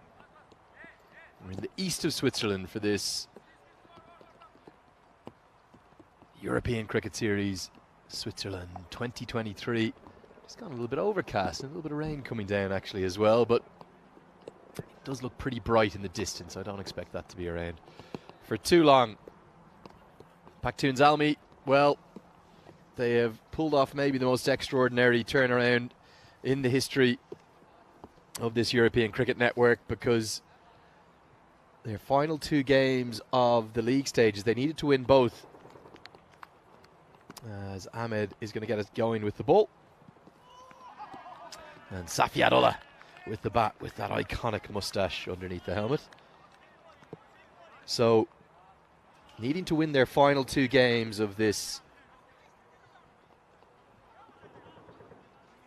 10-match group stage to try and get into the top 5 to advance to finals day on Friday. They were staring down the barrel against Cossonay in a big way. They needed 68 to win off 16 deliveries at a required run rate of 23.66 per over. More, very nearly 4 a ball. The best part of 4 per ball. And then Arif Sanger predominantly, well, we did have some support at the other end too, from Hedjatullah Shinwari, smashed 68 off 13 deliveries, 10 sixes from those 13 deliveries, as they somehow won with a ball to spare. That's going to be the first boundary, as Safiatullah gets a good piece of it to get it over extra cover for 4. Nicely played by the David Boone, Javed Biandad-esque moustache styled Safiatullah. So they hit 68 off 13 to somehow win the game with 3 balls to spare, let alone win it at all, including 33 off Jay Singh's penultimate over of the chase. That will be a wide. So that was the first miracle. And then Arif Sanger has picked up right from where he's left off, having chased in the morning game, where he made, remember, it was not out as well, wasn't it? 85 off 30 deliveries. He's then walked out to the crease in that trademark visor of his, and he smoked the power CC everywhere. Off to a slow start, actually, funnily, too. Big appeal, and Safiatullah walks. Well, always love to see a batter walk. Don't leave it up to the umpire, you know, if you've hit it, usually. And we might get a good look at this moustache if the helmet comes off. Oh, there it is, resplendent in all its glory. The moustache, well, it's not going to be out there for much longer. A feather of an edge through to the keeper, and simply held. So just to continue this story of the Paktoons Almi turning it around, Sanger was then 8 off 6, and his remaining 27 deliveries at the crease, including the ball he got out from, he smashed 112 to power the Paktoons Almi up to 185 for 3, which surely is going to be too much for the Power CC. They look so good to make it 2 wins from 2, to get up to 11 points. It won't definitely be enough, but it could well be. Unless Vettigan or Cossonay win all of their remaining matches, they could sneak into finals day, and it means that we'll have one of the stars of the tournament, the leading run scorer, there in the playoffs if the Paktoons Almi can close out this win. New man to the crease. Very nearly dismissed from his first ball. It's Faraz Virk. Andrew Leonard here with you. Delighted to have the company of Rico Full. Rico, I'm not sure that my synopsis of the last hour and a half, 2 hours did it any justice. What have we just witnessed? We've seen something amazing, you know, and I know that you're fairly new to what we see on the European Cricket Network. I know you follow it, but to be at a venue and to see what we've witnessed in the first 2 matches today is something special. And you know, when and I know you, like myself, have watched a lot of cricket, there's always things that happen which still surprise you. Yep. And you know, take your breath away. And we've witnessed that here today already. I mean, he scored 203 runs in the 2 matches he's played today. It was an incredible run chase when he scored 85 to help get Zalmi to the 161 needed to beat Cossonay. And that was the 5th hard run chase we've ever seen. And then he's taken that same swag, that same form, that same talent out there in this match and scored 100. Quite amazing, as this one has been hit down the ground. And, well, not surprisingly, it's one of many sixes we've seen today. Yeah, but they're going to have to hit plenty of them, the Power CC. They need the best part of 20 runs per over. That was the marker that Vinny's christened the point of no return. I think that bit like the supercomputer, it needs maybe a tweaking, doesn't it, here in Switzerland. I think we're on track for a record-setting day in terms of current run rate. Maybe not just in Switzerland, maybe the history of the European Cricket Network. If it keeps going like this, quite easily. I mean, I remember yesterday what we saw one very good match to start off with, didn't we? A 134 to 137 between Zalmi and Geneva. Then after that, it sort of went very one-sided, didn't it? Where the team batting first seemed to dominate, and the team batting second not really getting too many runs on the board. Let's hope that this doesn't follow that suit. High up in the air, this is a catching chance. 3 coming together. Somebody's got to call it. Brilliantly done. Superbly done. And well, look at that. Acrobatics too. What a way to take the catch. Well, he comes from nowhere. He says, "It's my catch. I want it." And then he takes the catch. And look at the way that he gets up here. And that is Abdullah Hamdard, who... look at this, it's brilliant. Hamdard, who didn't play the first match, comes in, takes a great catch, and watch this. Talk about, oh yeah, well that's what it's all about. He's got the moves, doesn't he? Really sensational the way he sprang to his feet. We just missed it. You might have seen it in the background of your camera before we came on air for the second innings.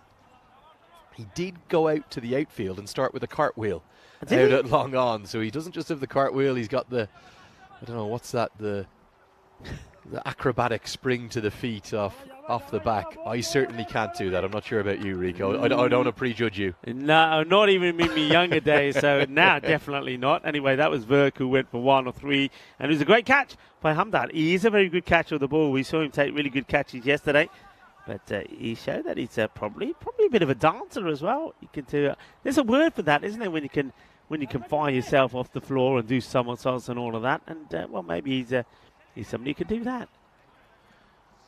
Looks like the wicketkeeper wants to take on the lid as the spit gets brought onto him. Always a good call, I think. We saw what happened tragically to Mark Boucher a few years ago. It wasn't even the ball hitting him, it was the bail that went into a particularly awkward part of his eye, the edge of the wooden bail. He lost his sight permanently in one of his 2 eyes. You can't be too careful with the keeper up to the stumps. It's often something you can't predict. And the power, they've lost 2 and 7 balls as Krishnamurthy has bowled nicely in the last 2 days. Proven hard to get away, no timing here, but he will get 4. One hand comes off the bat. The miscue goes for a boundary for Osama Mahmood.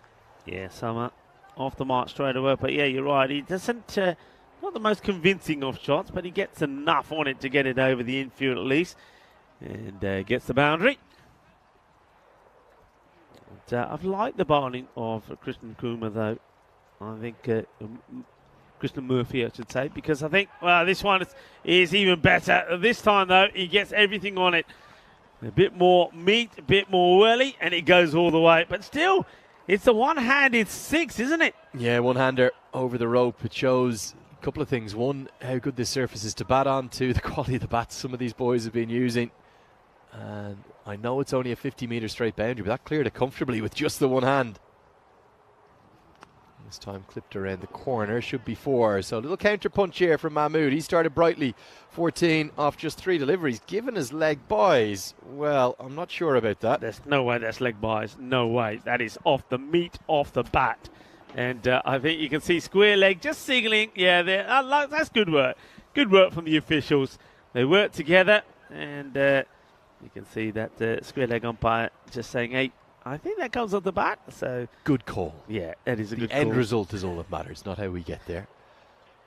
Slower through the air, and the bat goes flying. It was always going to happen, wasn't it?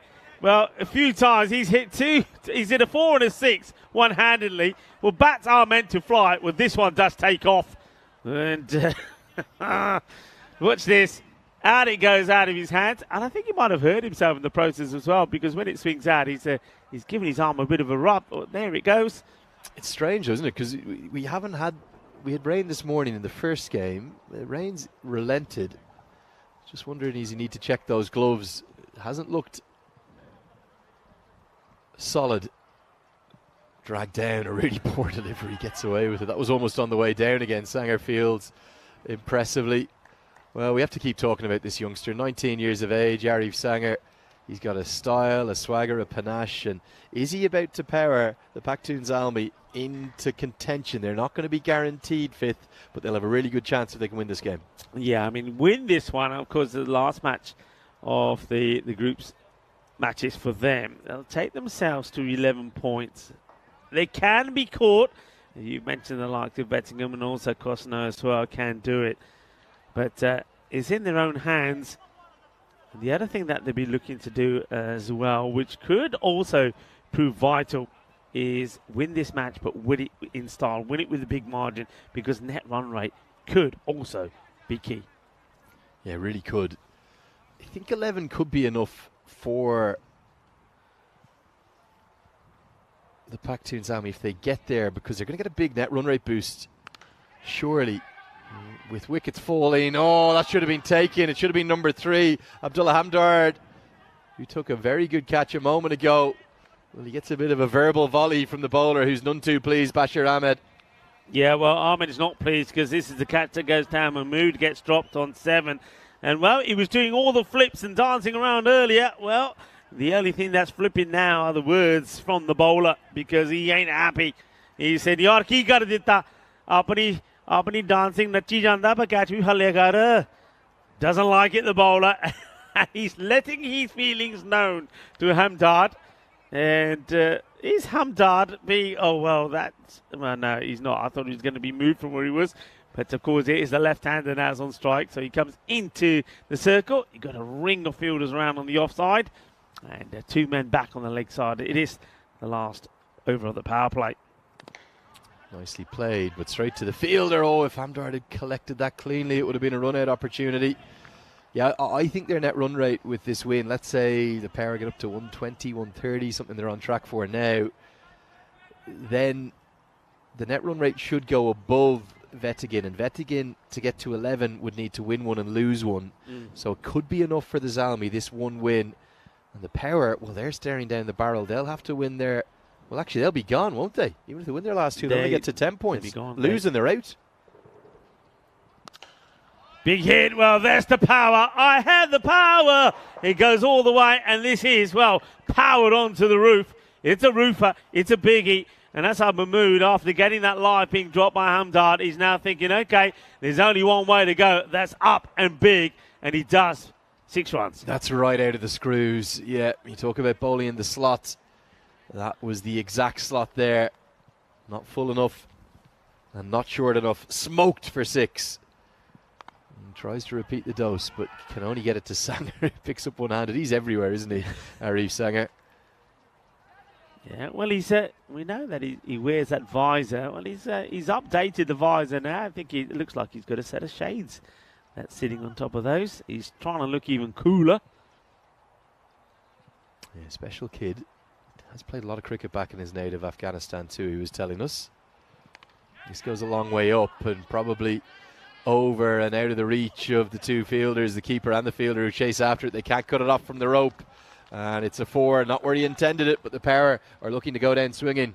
Yeah, I mean, you've got to back yourself here. I mean, somehow you've got to try and stay up with that rate. Now, you know, we talk about the rate of a game, whether it's a point of no return or not. It's at 20. By now, we would be saying, well, you know, we normally go with 18. But forget that, because, well, that was out the window in match number 1 today.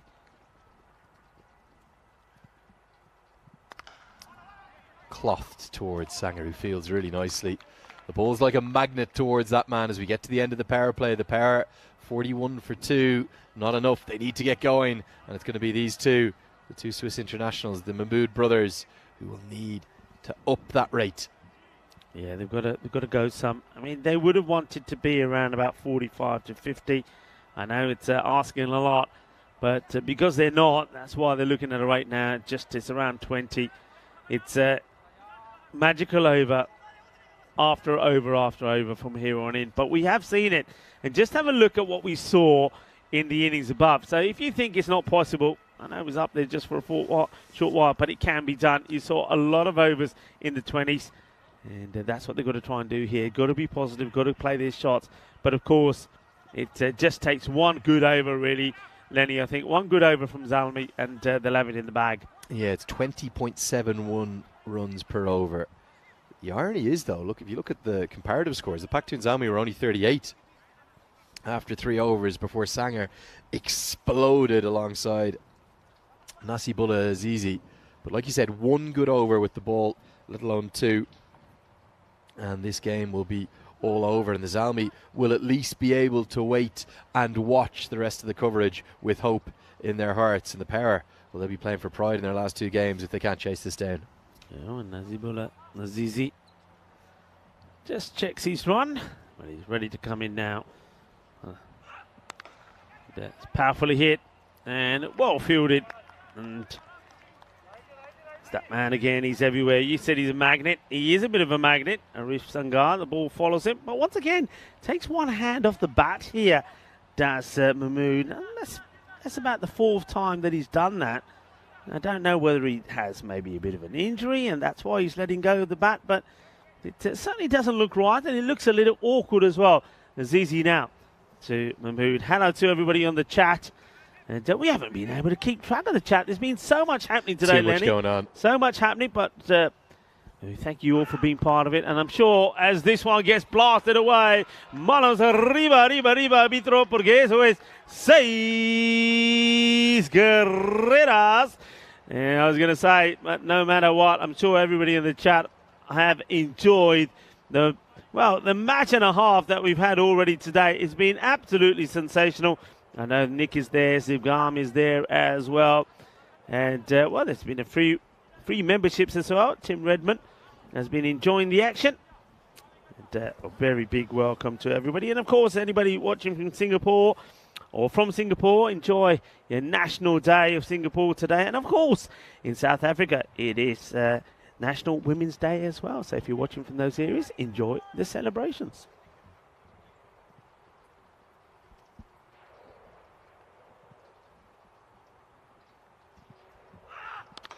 Clubbed into the offside this time. A kick of the turf in frustration from the bowler. That one's gone a long way. And Kosane, they're watching on with bated breath, still shell-shocked from this morning's defeat. Well, this is as big as anything we saw from Arif Sanger.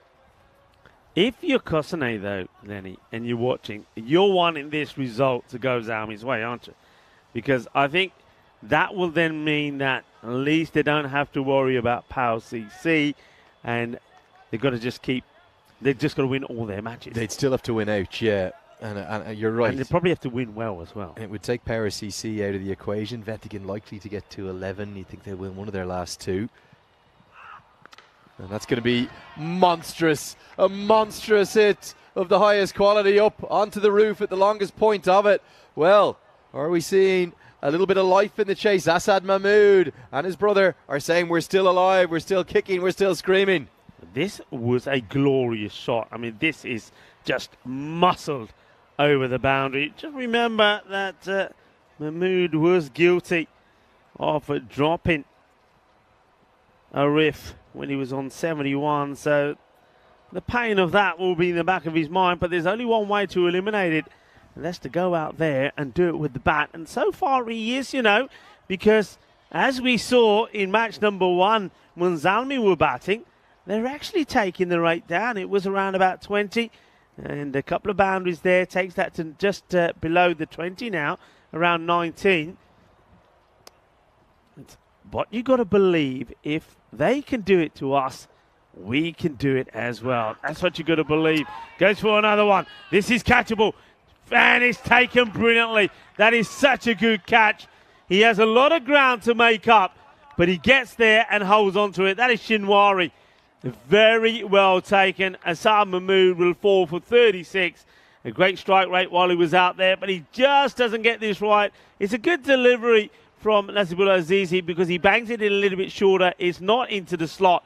And Shinwari comes from a long way. It holds on to a very good catch. Yeah, Hedjatullah Shinwari takes an excellent catch for 2 reasons. One, it was very difficult to judge it and to make sure that he got there, but secondly, it was the moment of momentum which was just somehow swinging to the Power CC with a little burst, a flourish from 19 runs from 4 balls there for Asad Mahmood. But the captain's now gone. He made 36 off 11 in total, 5 sixes in there. They were getting something going, the power, but with that dismissal, well, it's going to be all the more difficult. Although one thing is certain, Ansarullah Safi, he will not die wondering. He goes at it from ball 1. I think he's twice, if not 3 times, at his first ball for 6 in this competition. So he's going to go at it, and they'll need to. They still need 20 per over. Well, the bowler, once again, is easy. Not for the first time as he's running in. Just stops, doesn't feel right, goes back. It's the last ball of this over. It's gone for 19. Inside edge. Won't be a 6, but should be a couple. Keeper himself will have to chase after. He does really well. And they do get back for 2 to get Safi off the mark. 4 have been bowled, and the power, they are 62 for 3. Yeah, 62 for 3. The over does go magical, but I suppose the good thing about it is they also do take the wicket and get the wicket of Asad Mahmood, who is starting to look dangerous, the captain. You can see they've got a lot of work to do. They've got to be right up there where that red line is.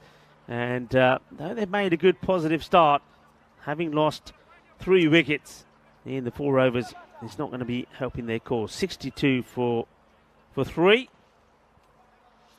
Right now, Zalmi will be the happier team. And Usama Mahmood, he's played some nice shots, but he's got an interesting technique. Several occasions the bat ends up being a one-handed shot.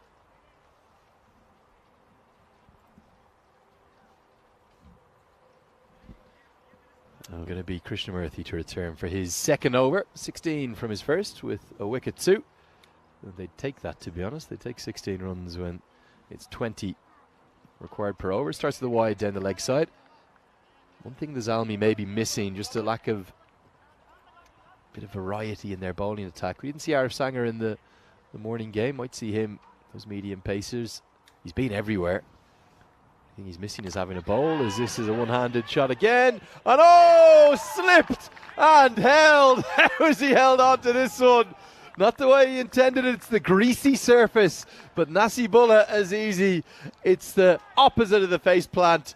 It's the back plant catch. Let's hope he's okay too. Critically, he's held on. Excellent skills, and the 4th wicket goes down. Well, there might have been the slip and the slide, but it's the slip slide, and he takes the catch. Well, it's another one-handed strike, and I think, well, how about that? He hits the ground with a thud, but it's a great catch from Azizi, and Usama Mahmood, well, somebody's got to teach him to hit the ball with 2 hands, because it will go further, that's for sure. And maybe he could have cleared Azizi if he did so, but he will depart, and just like that, you can see now that the power is slowly starting to run out from Power CC as Zalmi are starting to take full control of this contest. 63 for 4. Well, marvellous effort, really. Obviously not the way he intended to catch it, because like all these players, remember, we've seen Nasibullah Azizi bowls. You can't wear cricket spikes or studs out there. It's an artificial wicket. So he'll just be, in essence, runners. Some of the bowlers do have these kind of dry, spikeless boots as well. But he looks to me like he's just in runners. He might be in action again. In fact, it's going to be deep extra cover. Who takes another catch? 2 and 2. We're now on hat-trick watch. And after a morning where it's been all about the batters, Abdullah Rana is going to go for a first ball duck to give us the first appearance of Derek, the Golden Duck. Yeah, he's going to be a golden. And a lot of people were saying they're missing Derek. I can tell you, Derek is here. Derek, where are you? Come on, Derek, let's have you. So people that are wondering if Derek was on strike, no, he's not. Derek?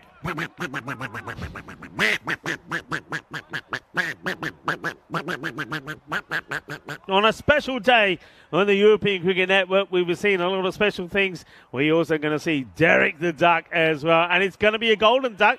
And, well, Derek has been and gone. And Krishnamurthy, who I think has bowled very well. It's been he for me, has been in my few days here, it's been the pick of the bowlers for me. I think on this pitch that hasn't been rewarding pace bowlers, you need to do something different, and I think Krishnamurthy has done that. He is now on a hat-trick. He's taken 3 already. Hat-trick ball coming up to Saeed. Won't be a hat-trick. We did see one yesterday. In fact, in a funny way, we saw 3 yesterday. Only one of them got in the Hall of Fame. We saw 1 official hat-trick, then 1 team hat-trick with 2 dismissals from a bowler and a run out to follow it up, and then we saw the most remarkable hat-trick An all run-out hat-trick, 3 in a row, 3 consecutive run-outs to end the innings yesterday.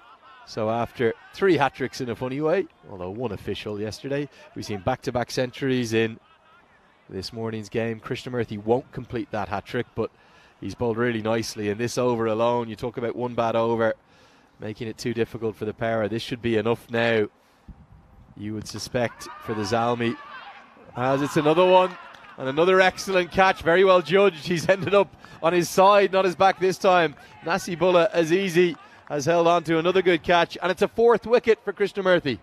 Yeah, Safi will go. What a good catch this is. Nicely taken.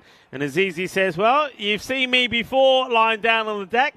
I like to lie down and take these catches, and he makes that one look easy, right into the hands. And Krishnamurthy, well, forget 3, make it 4. 4 wickets that he is now taken.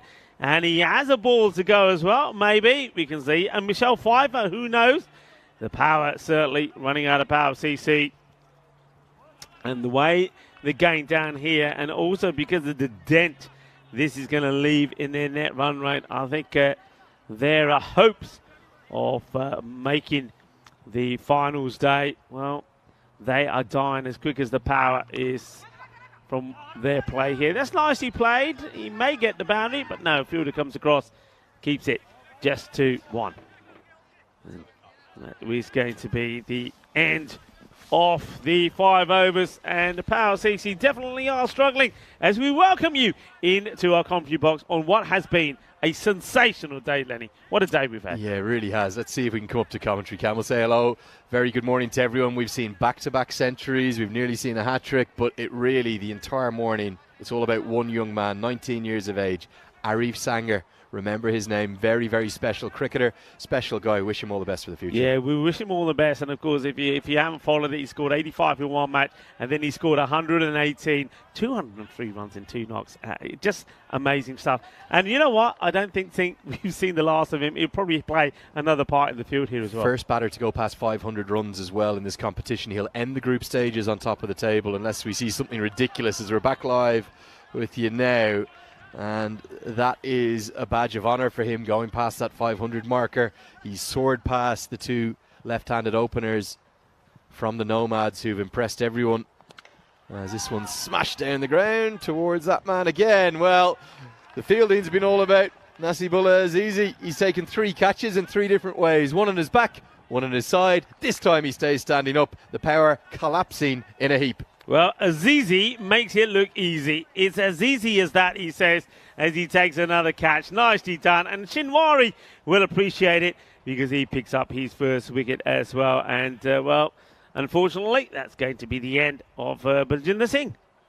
Yeah, and really for the Power, it's a campaign that showed so much promise, but it's going to end with a whimper. And it goes to show that without any side running away with this group stages and with every side picking up victories, it's made that passage to the top 5 all the more difficult. Power CC a couple of days ago probably will have been reasonably confident, having come in with a 50-50 record. I think it was 3 wins and 3 losses coming into today. In fact, it was 3 wins and 4 losses. But even with that, they'll have thought, OK, well, we win 2 or 3 of our last 3. We should be good. Even if they win their last 2 after this, it's not going to be enough. That would only get them to 10 points, and because the Pakhtun Zalmi will advance to 11 when they close out what's going to be a big victory, they're going to get a massive net run rate boost too. I think they'll go above Vettigan on net run rate. It thuds into the pad, full, straight, and given, not out. Well, you always talk about the decisions given out that aren't necessarily right. What about this one? Is there bat involved? Oh, there is. What a good decision. Great decision. That shows why you've got to watch it twice. Yeah. The only thing, I'd say is you see this one, the next one is going up, up and away. It goes all the way. It's going to be 6 runs. So, well, Rasik was shaken, but not put off. He plays a good shot. The only thing I'd say to the umpire here, the umpire quite easily could have just said, shake the head and said, nah, you got a bit of bat on it. That would have diffused the appeal. Just to stand there motionless sometimes just puts him under a bit of pressure. Well, but he decision of the well. week. Decision of the week. huge credit. I thought it was out on first view. This has helped away over the offside for what's going to be 6 more back-to-back sixes. I definitely thought it was out on first view, but that is as good a decision as we've seen from any umpire all week. It was only the replay that showed us that inside edge. Without it, we'd have thought it was out too. Yeah, I mean, that's a very, very good call from the umpire. And that's a very good shot from Rasek as well. So after surviving the LBW appeal, he's gone and hit 2 big ones out of the middle of the bat. We just saw that Kosane, they're doing some warming ups, and they know that they've got to be ready for the next contest that they got coming up. They're taking on Vettingham. What a big match that is, because you basically, I think, whoever loses out of this next match coming up between Kosane and Vettington is probably the team that'll lose out on the opportunity to make it into the finals day. So a huge match coming up. Match number 48 that's coming up right after this one at 1:45 in the hour. And, well, it's always nice to see some people taking a walk around this beautiful cricket ground in St. Gallen's, watching some of the cricket as they go for a bit of a walk. Well, be careful up there, because you might think you're out of the action up on the far bank, but Arif Sanger hit a few up there. And nice to see plenty of inquisitive Swiss enjoying the cricketing action here in St. Gallen. As in fairness to the Paris EC, they're continuing to go. Rasek picked up a couple of Maximos there to get his innings moving, but it's going to be a bridge too far. 28 runs per over. I'm christening that the point of no return now. Nazibullah Azizi, who's done fantastically well catching the ball. He's also picked up 1 wicket as well for his efforts. Looking to get another to his name as well. Clubbed away, and clubbed away for 6. Opens up over the offside really nicely out towards where the Kosane players are warming up. They too will be cheering on the Zalmi, and the Zalmi are going to get it done, but individual flourishes from Rasek will be greatly received for the Paris EC. Yeah, he's played some lovely shots out on the offside, Rasek, so you know where he likes it. I wonder if the bowler will try and go maybe a little bit shorter into his body. Here goes Fuller. It's high up in the air. This is a catching opportunity, and it's not going to be taken. It goes all the way over the fielder. Well, he's not Superman then, Arif Sangar, because if he was, he would have just flown up into the air and taken this catch. It's an interesting shot. It's actually a bit of a scoop, but he gets it over Arif, and it will go for 6. Second one-handed 6 of the innings. The first one went to the left-handed Mahmood, and this time Rasek gets his 4th maximum, just enough over the head of Ari Sanger. Tries to repeat the dose. Now Sanger says he wants this. He calls for it. Could be a collision, but he holds on and he pops it up. Maybe it's a little assist catch. He never stops smiling, this youngster. And the 19-year-old, well, he's a cricketer of the highest quality. Might not have got his hand on the last one, but he does enough to cling on to this one to end Rasek's little cameo. He's gone for 25. It's 90 for 8. Yeah, nice moment that for Azizi as well. He's taken 3 great catches out there, and he says, well, somebody should catch them off my bowling as well. And, well, that somebody is Arif Sangaran and Sangaran. When we were on the comms cam, I said, he ain't done yet. I'm sure he's going to do a few more bits out there in the field, and you saw what he did there as well. He's probably itching to get hold of the ball and have a bowl as well. But whether the captain will oblige or not, we'll have to wait and see. But yeah, he is a sensational player, and it's always a treat, always a highlight to be at a venue and seeing a young cricketer make his mark, and a name that you will remember and follow for time to come, because this kid is going somewhere. I think he's still got a bit of time to be playing his cricket here in Switzerland before he will complete the criteria to play for the national side. But I tell you what, once they get him in there as well, they are definitely going to be a force to be reckoned with, because there's a lot of good players out there, as this one gets sliced away, and it'll be a single for Safi to get off the mark. Yeah, the last rights really for the Paris EC in today's game, and indeed in their campaign to try and go into the playoffs. Great credit to the Pakhtoon Zalmi for staying alive. I think every run could count though, because the margin is about 0.45 between Vettigin and Pakhtoon Zalmi on net run rate. So something like a 70-run victory, if they could restrict the power to 110 or 116, something in that vicinity. I have to get the calculator out. I think that would get them above Vettigin's net run rate. as this is not going to help that net run rate, as it's going to be runs, 4 of them, 1 bounce over the rope to close out the 7th over. 95 for 8. Yeah, it's a nice looking shot. It's short outside the off, and he leans back and a bit of an uppercut as he gets it to go to the boundary. 1 bounce goes for 4. This is the match coming up next, and what a biggie it is, because really I think with this match between Cossonay and Vettingen, the team that goes down here, it could be curtains for their efforts and their ambitions to make it into finals day on Friday. So everything to play for those two teams. And, well, we know that Wasim Javed scored a century in match number 46, the first of the day, but he still ended up on the losing side. And, of course, there was a good contribution there from Andrews as well. They both need to be in good form, as this one will go to the boundary. So it's going to be 4 runs, not quite where the batter Safi was wanting it. But Power CC, I think on reflection, they just got outgunned by Zalmi in the bat. Zalmi getting to that 185, and at one point they were on course to get the 200, of course, and they were on 177 of 4 off the last of the 9th over. It didn't quite all happen in the 10th for them. Shinwari looking to see if he can pick up another wicket here, but the first ball from this, the 2nd over, gets played away for a boundary. It's a swing and a miss now, so that's better. He just gets this a little bit closer to the stumps. It's jogging back to his mark as well. It's always nice to see a bowler helping out the captain and keeping the overs quick and fast. But time could be an issue, couldn't it? Might have worked this afternoon. Let's see. You have to remember all these players, entirely amateur, giving up, some of them taking personal leave. We see several of the Cossonay players. It's about a 4.5-hour journey all the way down to Lausanne. But the dedication and love for cricket, well, across the continent, really is very, very inspiring indeed. This one's carved away and straight to the man. Good catch, Al. They've caught well, haven't they? Pakhtun Zalmi. The 100 may have come up, but it's the last rites of the Paris CC's campaign. Moaz Butt takes a simple catch right on the rope and smiles and a pat in the back for the batter as he trudges off. Yeah, Shinwari does pick up that 2nd wicket that he was looking for. A good catch from Butt, nicely taken. They've caught well, have to say.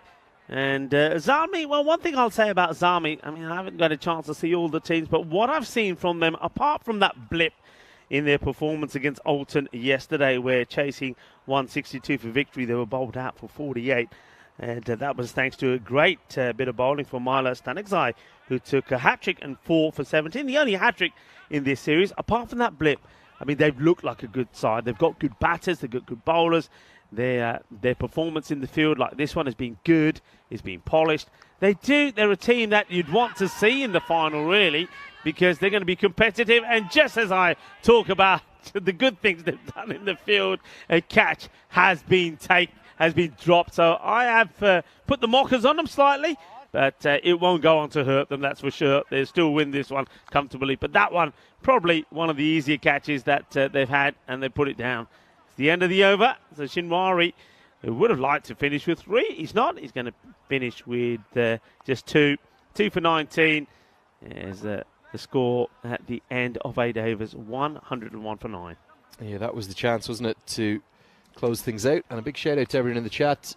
Did get a message, I'm not going to remember who it was from, quite a while back. Might have been Rob Thompson, talking about the return of Trent Bolt to the New Zealand team. Someone we were talking about the other day, the kind of modern style of freelance cricketers who are going around the franchise circuit a bit more. But the New Zealand Cricket Board, delighted to welcome him back to the Black Caps side ahead of the World Cup. So he's going to go on that tour of England. I think they play the UAE in a few games too on the way over, which is great to see full members taking on associates more often, as that will be a dot ball. But Trent Bolt back into action, side captain by Tom Latham, and most importantly, let's just hope Kane Williamson can recover from that horrible knee injury that he had. A helmet gets brought out to Jamshed Shirzad after the bouncer from the first ball. Yeah, it's a wise move. It looks like a young man that's out there. And Shirzad will put the lid on. Just to give you that update on Kane Williamson, the Black Cats head coach Gary Stead said he is recovering well ahead of schedule.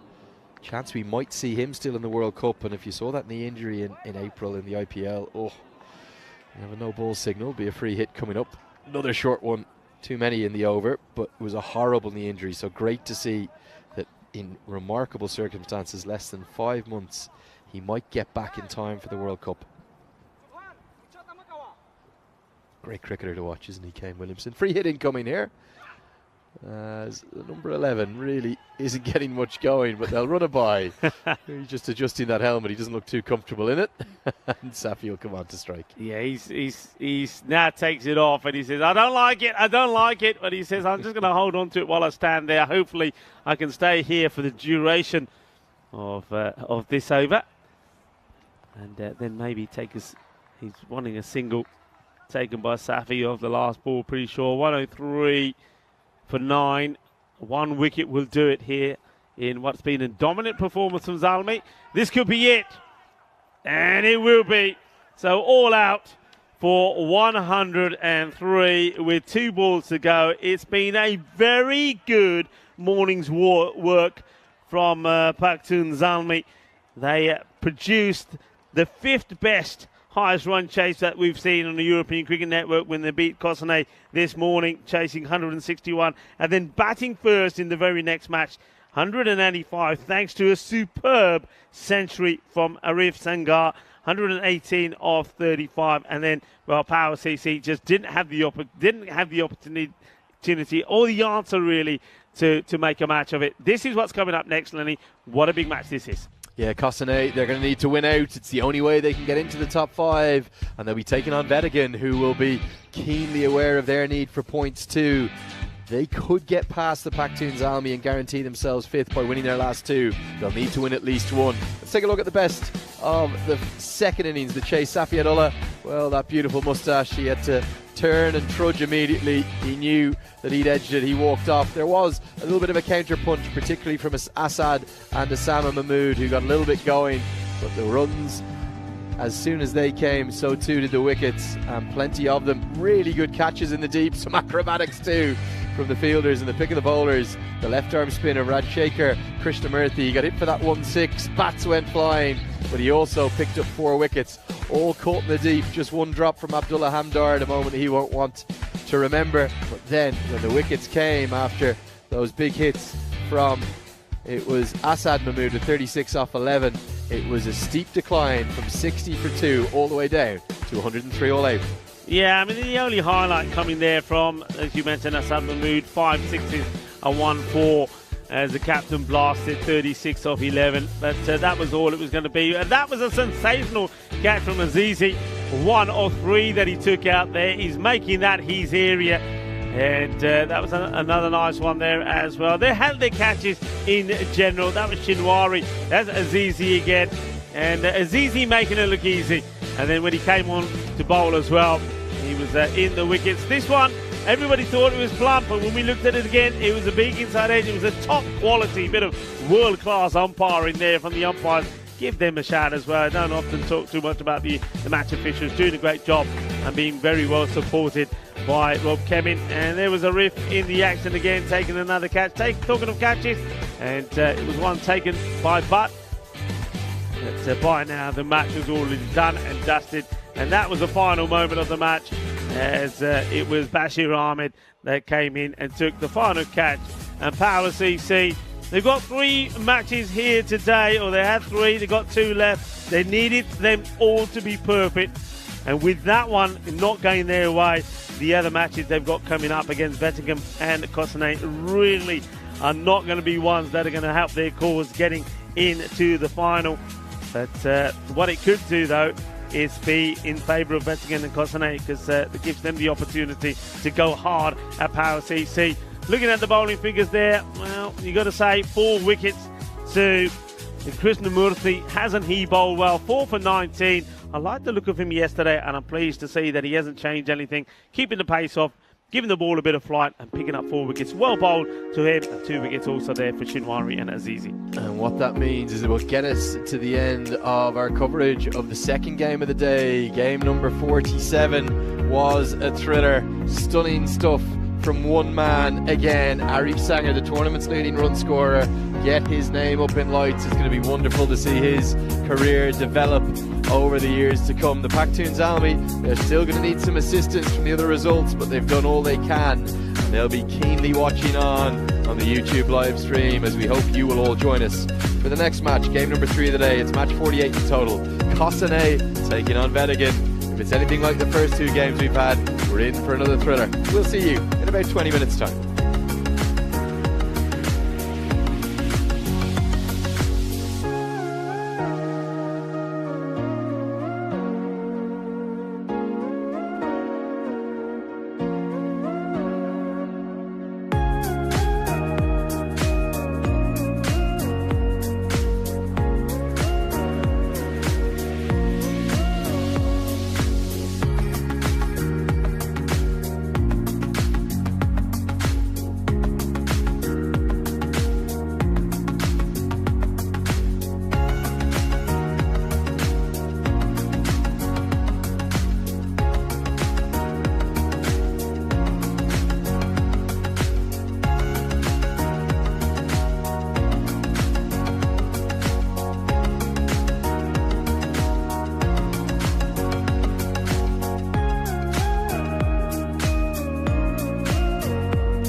And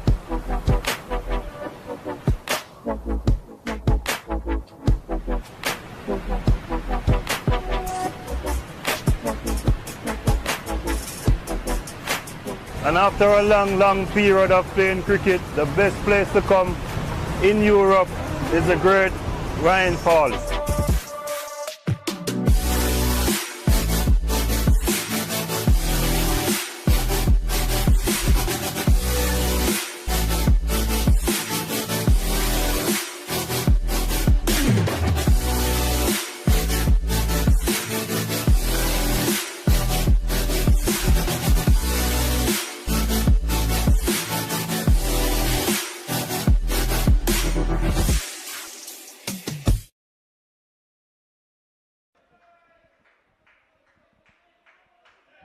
Well, isn't that stunning? The Rhine Falls, a waterfall, one of the most powerful, they reckon, anywhere in Europe.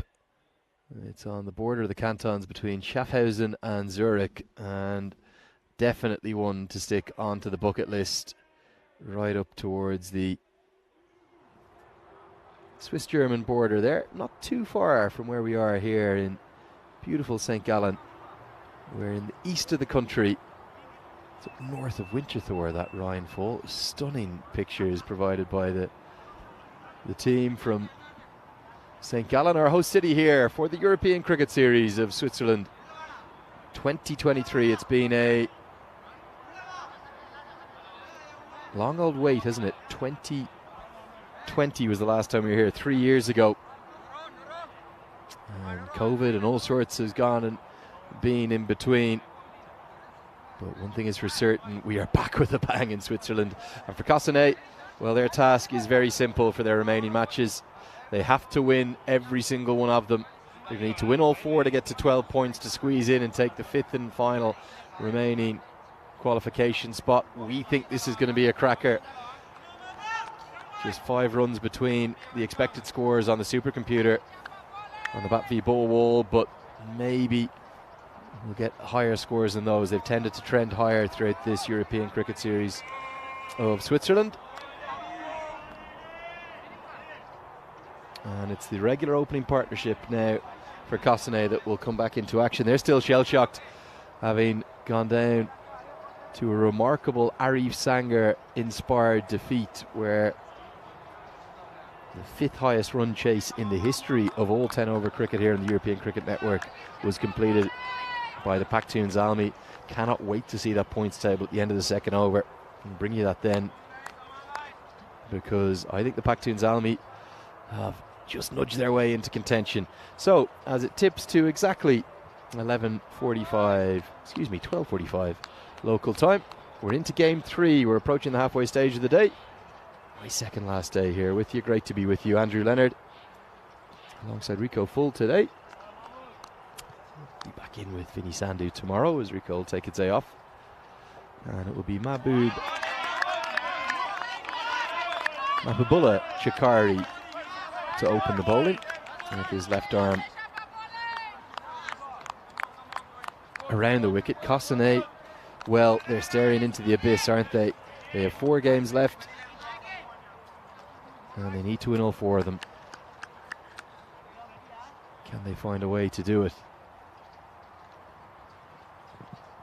It's a leg side wide. Vettigan, there are 2 routes for them through to the top 5. They could get there easily with 2 wins. If they win their last 2 games, they will take that 5th and final qualification spot, and our final 5 will be set then. And that's hit down the ground, nicely played by Andrews. Gets it all the way for the first 6 of game number 3. Loud applause from Cossonay, a very proud club.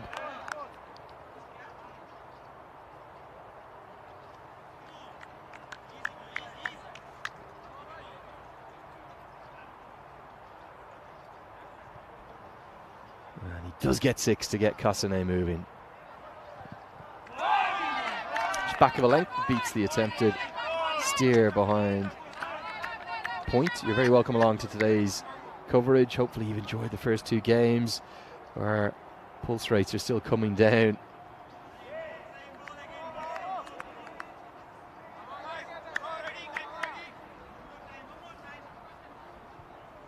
after two enthralling clashes. Arif Sanger alone in those two games scored more than 200 runs, including the third century. And the man who's now going to come on to strike, Wasim Javed, he too made a century, but it wasn't enough. Kosane went down to defeat in the 8:45 AM clash. They've got 3 games today, 2 tomorrow, so 4 left in total. They're going to need to win all 4 of them. What can Javed do? Fresh from that century. Get off the mark immediately. No real timing though. Definitely on track for what could be a record day in terms of scoring in any one day of the European Cricket Network. Kosane this morning, the first game they made 160 for 2. The Zalmi, thanks to Arif Sanger's 85, got there with 3 balls to spare. And this is cut away, played really nicely, very conventional cricket stroke. Makes it a double-digit first over. 13 runs have come from it. It's 13 for none. Yeah, then into the second game, Arif Sanger's made the 3rd century of the competition, the biggest of the lot. We need to get that updated, because Arif Sanger now has over 500 runs.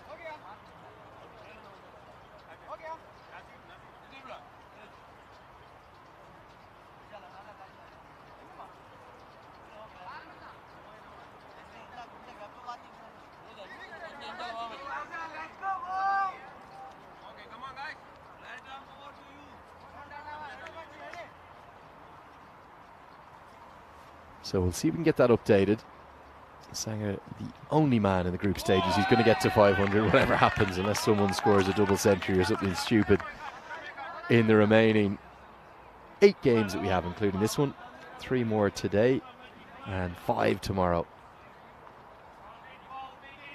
Very good afternoon to everyone watching too on Swiss Sport TV, and a good evening, or a good early afternoon, good early evening maybe, back to those watching on Fan Code in India. Funny, isn't it, how Javed, who smashed the ball everywhere this morning, just losing his rhythm a touch. And nice to hear all your comments come in to Amjad Khan. Looking forward to vetting in versus Kosane, saying the standard of ECN cricket has improved a lot. Yeah, I've been definitely quietly surprised by the quality of cricketer that we've seen on show here in St. Gallen. That's more like it. Listen to the ping of the bat around this gorgeous venue. It's a mini banker, 6 from the very moment it left the bat. A lovely pick-up pull shot, just getting it off his hip height and getting it for 6. Croom asking, can Kosane come back? Helix and Jeffrey Maguire, 2 of our admins there. And Osama Mahmood, we really appreciate that update. And for letting us know this, I'll read this to you in a moment. Osama Mahmood from the Paris EC team. We saw him bat quite a lot, the left-hander, with one hand coming off the bat. Here's the reason why. He had an injury from Saturday with some internal bleeding and ligaments cut on his left hand. That's why he was only really able to bat almost one-handed.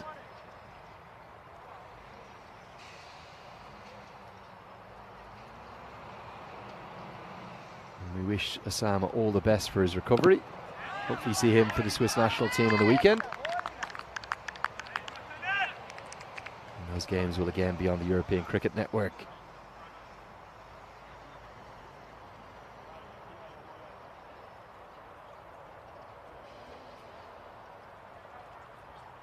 Yeah, lovely to hear from all of you around the world. And for those watching on Swiss Sport TV, you can always jump on to the European Cricket Network's YouTube channel or our social handles and give us a like or a follow.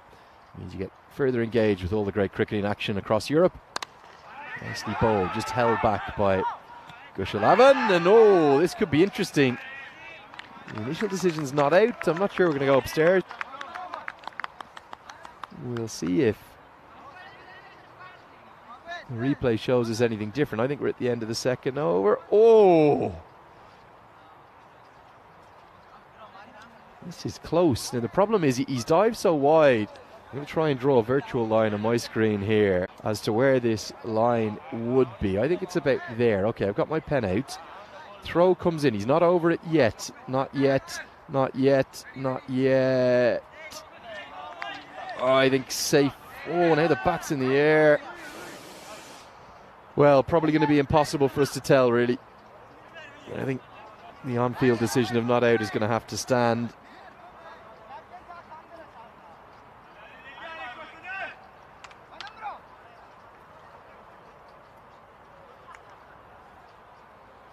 And we're going to miss the points table. We'll see if we can bring you that at the end of the fourth over instead. As this one's clipped away. Clipped away for four. Chikari continuing. Does just have enough momentum to get to the rope despite the sliding effort.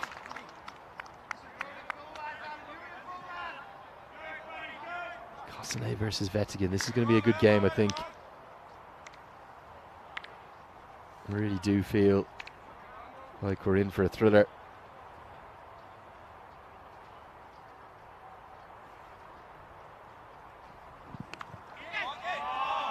As this is going to be more runs, four of them, just skirts away, not where Javed was intending, but he's found that lovely flourish, that rhythm that Kosane have been desperately looking for, and significantly greater intent today from the Kosane batters.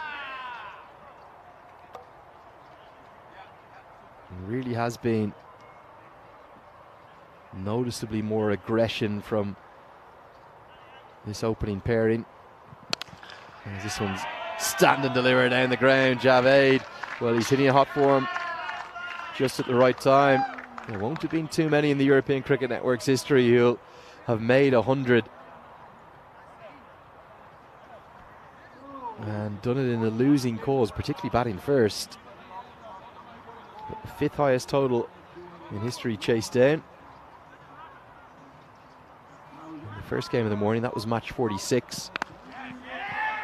Javed will be looking to make up for that disappointment of the defeat, despite the delight of the individual performance, the century that he posted. He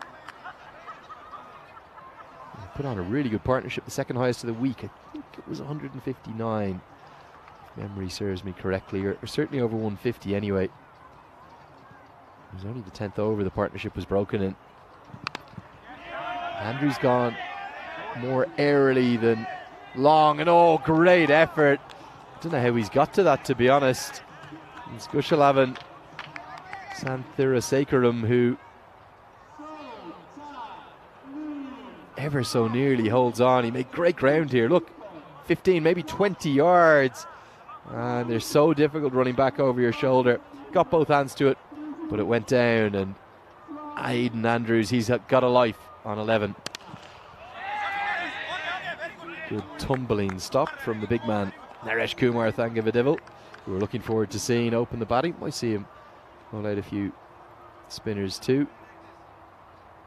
Yeah, 159 it was that Javed and Andrews put on together. Okay, let's take a look at the points table now instead. Great to see this no ball signal. Can we come back to that points table in a moment, because I don't know what the no ball's been signalled for.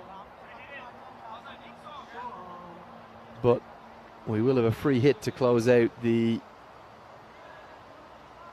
power play. The third over, it goes straight up. It can't be out, remember. Could be run out though. He needs to get back, and he does. Okay, so let's pretend that that free hit never happened. An irrelevant dot ball. Three have been bowled now, 37 for none. It was a free hit, so can't be out despite the catch. Actually taken without the glove by the keeper. Let's see if we can get the points table up. There it is. Okay, so here's the equation. If Vettigan win this game, they're going to move equal on points with the Paktuns Almi. The problem is that massive net run rate boost they got with a domineering victory over the Paris CC has probably put it towards a point where Vettigan, I think they're going to need to win both games, because if they win one and they lose one, they're very unlikely, unless one of them is a massive win, they're very unlikely to get a big net run rate boost to get above the Paktuns Almi. For Kosane, the equation is much more simple. They have 4 games left, they have to win all 4.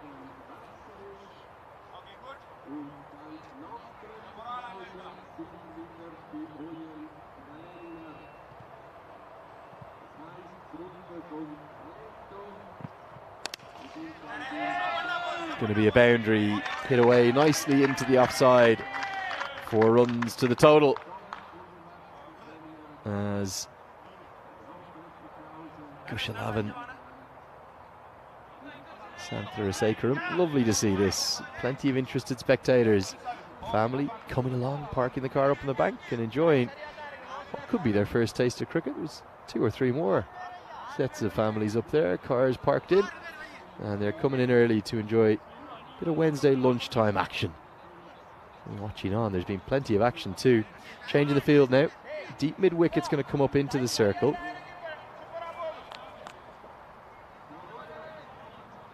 And on the offside, deep extra cover is going to go back.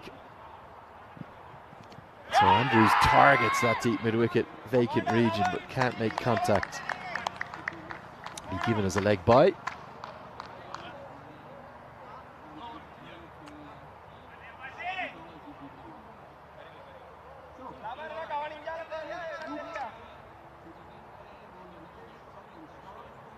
Andrew Leonard here flying with you solo for this first innings.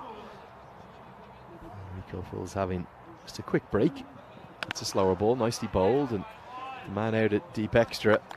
Going to be a good result for Vettigin, just a single. Javed has looked the more fluent of the opening pairing, but fresh from 159 run opening partnership, they're doing it again, these two.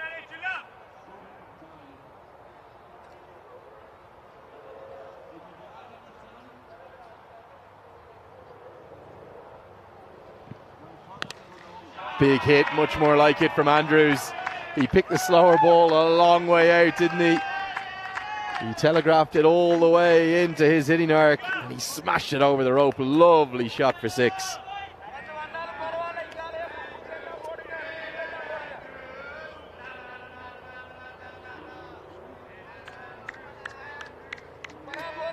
There's a bit of a chant of na na na na na na na na na na. Aidan Andrews ringing out from the Cossonay bench. They've got it all. The 50 partnership's going to come up with this no ball. It means a free hit is to come as well. They might have to get that song out again. Projected score around 135. They're going to need that though, aren't they? Remember, they've just conceded a loss defending 160, so still 2 balls left. This is the 5th legal delivery, which is going to be a free hit. Andrews can't be out, and he has edged it behind. There's an appeal in the outfield, and they forgot it was a free hit. So dot ball. We've had 2 free hits now, and both of them have been dot balls. There's the most runs. Look at that. Thanks to the graphics team for getting this done so quickly too. Arif Sanger is the only man. Nobody else can get there. Not enough innings left, I don't think. Well, unless Mohamed Akhtar goes ballistic in his last 2 knocks. Don't rule it out, I suppose. But he, for me, is going to be the only one with 500 plus runs in the group stages. And the incredible thing about those numbers, I'm going to read them all out to you. Arif Sanger's 500 runs have come at an average of 89. 89, you heard me correctly. A strike rate of 268. He's the only man with 5 50 plus scores. 4 50s in 1 century. 2 30s alongside it. And what's more, he's hit more 6s than anyone across those 9 innings. Remember, he only batted 9 times, didn't bat a 10th time. One of those games was rain abridged. In fact, washed out entirely. So it was 1 point apiece in that game. He only batted 9 times. He's got 534 runs. And wait for this, he's hit 65 6s. As the little diddly dobblers of Naresh Kumar, Thangavadivel, one of the cult heroes of this Swiss return for the European Cricket Series, comes in. Likes hitting the big ball up top, doesn't he? Short, wide, carved away, man out there, and dropped. Oh, Thangavadivel, he must be furious. Niranjan Manakavaskar has put it down, and this was the plan. It was to go to the guideline, to force him to cut a deep backward point in play. He came in too far. If he just stood on the rope, it would have been down his throat. He apologises immediately. Manakavaskar drops Andrews. got a little bit of extra pace, doesn't he? A bit of bounce. Yeah, Sanger. There's only 2 batters, well 3 actually, that have a higher strike rate than him as well. And 3 of those are the fantastic 5 members. I'm not sure of that as a shot option with 3rd man in the circle in play. Sanger's strike rate 268, battered only by Hassan Ahmed, the 1 batter over 300. Fahim Nazir just passed him at 271, the 3rd highest run scorer, and then the 5th highest run scorer, Idris Ul Haq from Geneva. He's striking at 290. So just be a single. Good start this from Tangavadivil. Should have had a wicket. He's only conceded 2 runs in 5 balls. Can he close out this first over? He should have 1 for 1 right now, shouldn't he? And again, this is clothed. Well, this feels a bit like the old Kosane from before the last game, where despite good power play starts, they start to lose momentum as you go into the remaining 7 overs. And after another good power play, they've had 3 or 4 good power plays now. The last 2 overs haven't really gone anywhere.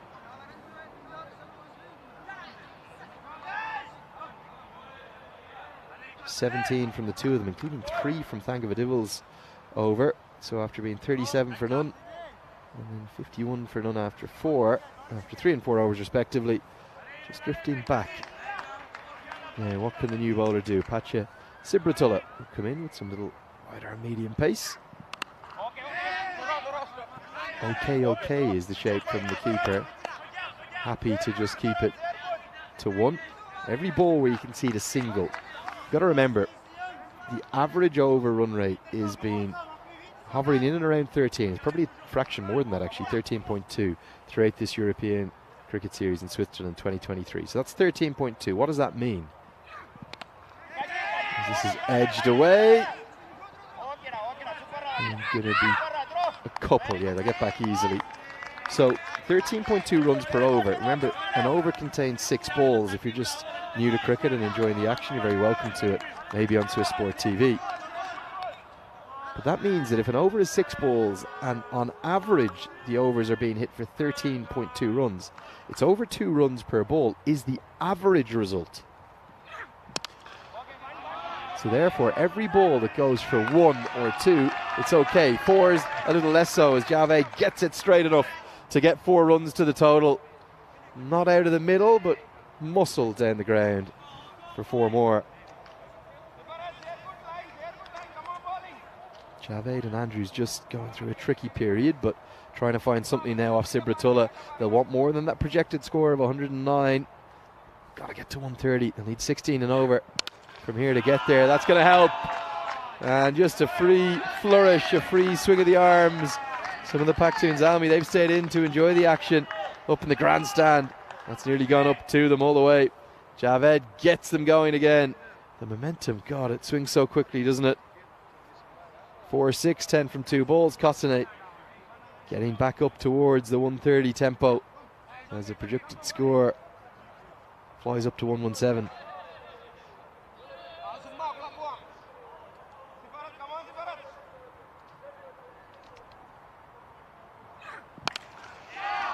Has he got enough of this? The cheers from the Kosane bench will indicate to you that yes, he has.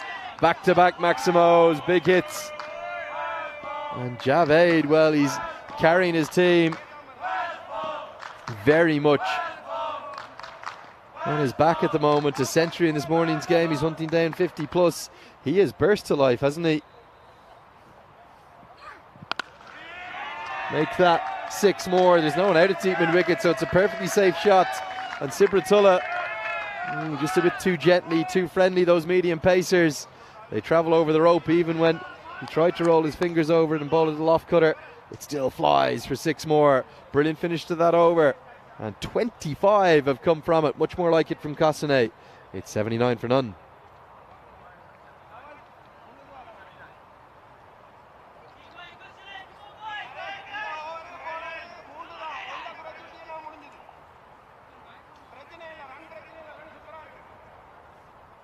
Yeah, Kosane have really relied upon these two, haven't they?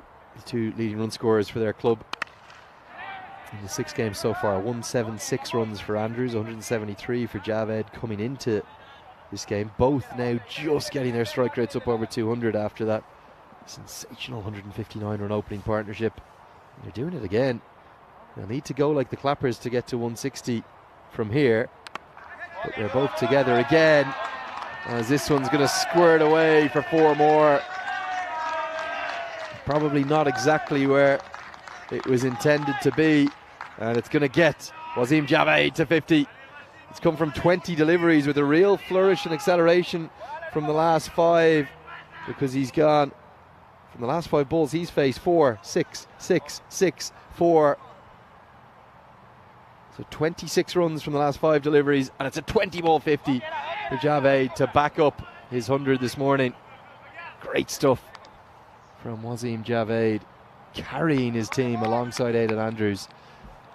2 best Cossonay performers by a distance.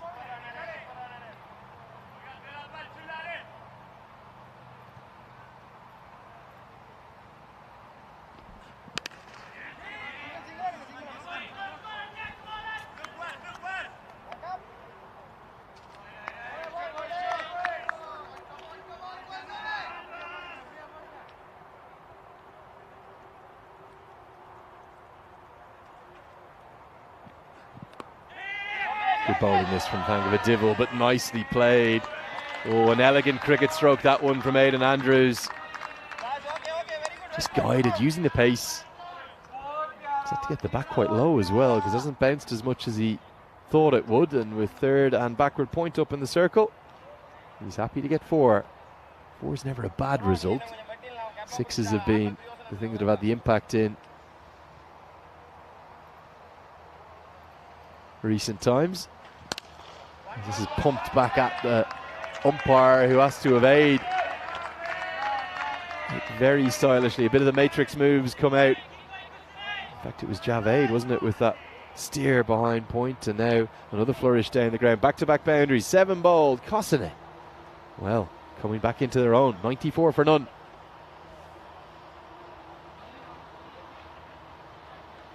And that's what we have coming up here on the European Cricket Network.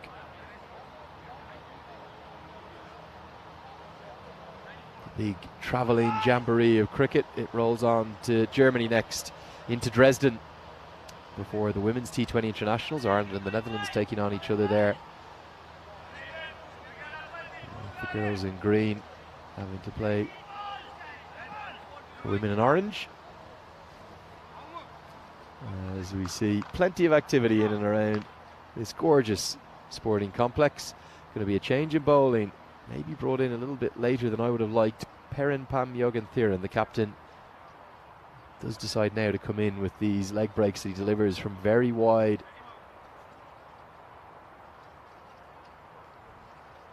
of the crease. And that's okay, that's just about pitched on, but it's clubbed away for 6. Did have a look, the umpire. Good umpiring this, I think. Just sat there to be hit. Too short, too wide, just inside the artificial. And definitely a Maximo. All the way for 6 more. The 100's up with 17 deliveries left. Can Cossonay hunt down back-to-back 50-plus totals? 150-plus totals, that is what I'm referring to. They made 160 in the previous game. It wasn't enough. I think they'll need more than 130. They're well on track to get there. Big swing and a miss, though. Every dot ball swings it back towards the bowling team. This could be a really good contest if Cossonay, whose bowling has been good, but went down to that late blitzkrieg from Arif Sanger. This should be a chance. Now, will it be taken? Yes! Good catch held by Naji Nasibullah. He ran backwards and he avoided the men in his eye line, ignored them entirely, and that's going to be the end for Andrews. He's batted well, but strike rate of about 150. This venue, you'd like a bit more. 36 off, I think it's 24 deliveries in the end, and it will bring Big Jay Singh to the crease. He's been named in the Switzerland national team squad for the weekend.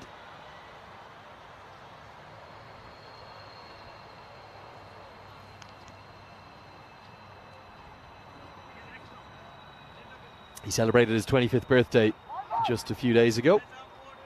And I know his dad will be watching on. Yatindra Singh. Very good afternoon to you, sir, if you're enjoying the coverage. And Singh starts in style, real style too. He just lined that up and the bottom hand comes through to get more than enough power to get a maximum down the ground. Look at this here. It's tossed up teasingly, just closes the face and gets a nice piece of it, doesn't he? Well played, Jay Singh. Flatter this time, hit out towards the man, put down. Oh dear. Lalgul Marafkil with that Afghan national headband on.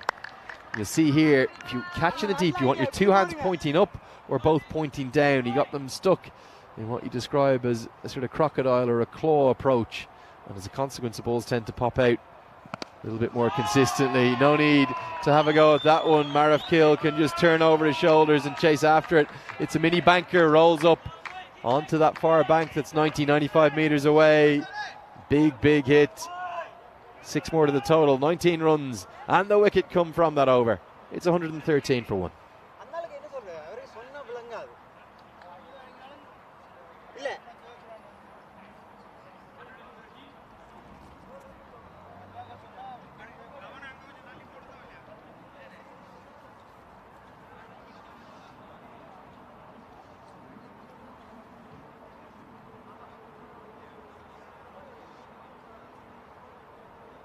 Wasim Javed will be pleased with his day's work, won't he?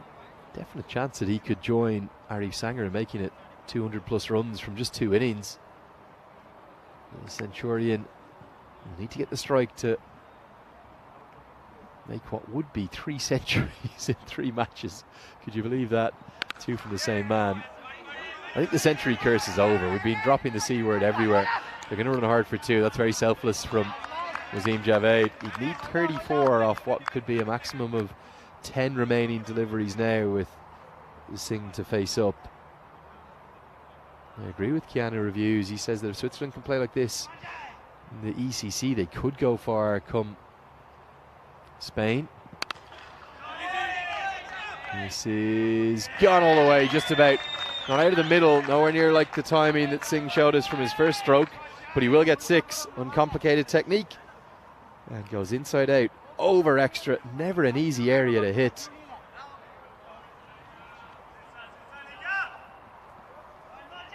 And it's one the Swiss batters have shown us the way. Hit through the line of the ball and don't be premeditated with your stroke. And that's going to be 6 more. Singh bursting into life. Well, he was nowhere to be seen really in the first couple of outings with the bat in this competition, but now he's starting to show the pedigree as to why he's in that Swiss national team. He's pumped up too, isn't he? 21 off 5. What a start from him.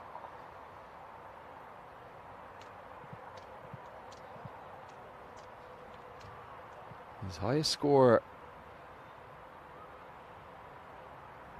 this year is just 32, an average of 19. Decent strike rate 184, but he's known as the biggest power hitter in this team. They've needed more from him. Remember, he's an out-and-out all-rounder too. Yes, he may have felt the brunt of Arif Sanger. Thinking of a second, they won't get there. Oh, that throw was a bit unnecessary. Bowler does well to keep it to just the single. Does well, doesn't he? Bouncing out of the footmarks almost of the artificial wicket.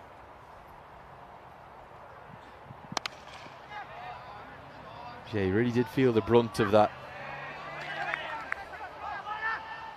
Arif Sanger onslaught. Another boundary check. I think this is clean work to keep it to just 2 down at long on. Again, not into the middle this time from Javed. Goes down. And yeah, that's fine. Very clean. All good. Just 2 runs to the total. 2 runs saved as Javed moves to 68. 7 deliveries left. Well, he's still got a dream of making it back-to-back centuries. And if Singh can get him the strike from that first ball, he'll need 26 more from 5 deliveries. Not quite out of the question yet, is it? What a start he's had to the day. Any other day of the tournament, he'd be the sole story, but Arif Sanger has been the one. And Savangaran Selvanyangayam has gone for 23 runs from his one over. They weren't going to go back to Sibratullah, I don't think. Are they going to go back to Jürgen Thieren? Who's going to bowl this over? All 3 of those with overs left have been very expensive so far. What will the captain decide? Perrin Pam Jürgen Thieren, will he take the responsibility himself? He's literally looking around the field right now, and you'll see he's had a long think. He's looked around, asked anyone do they want it. I think they've all avoided his eyes, and they've said, sorry skipper, you can have the, I don't know whether you'd call it the honour, but you can have the difficulty of bowling the 10th and final over in the first innings, as he doesn't go with the leg break, he darts in the quicker one.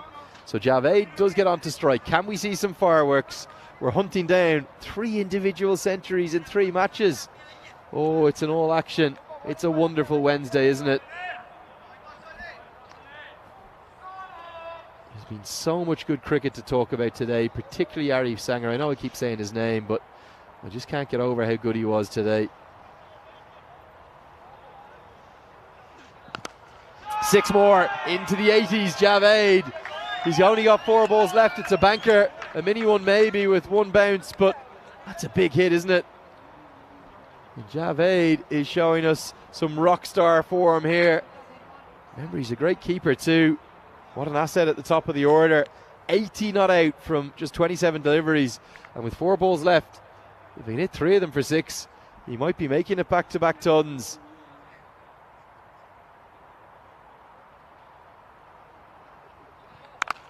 Oh, this could be 6, and it's going to be a no ball. So he's going to get a free hit to come, and the 100 watch is on. Ye of little faith who thought century was not going to be possible. A real chance now for Javed.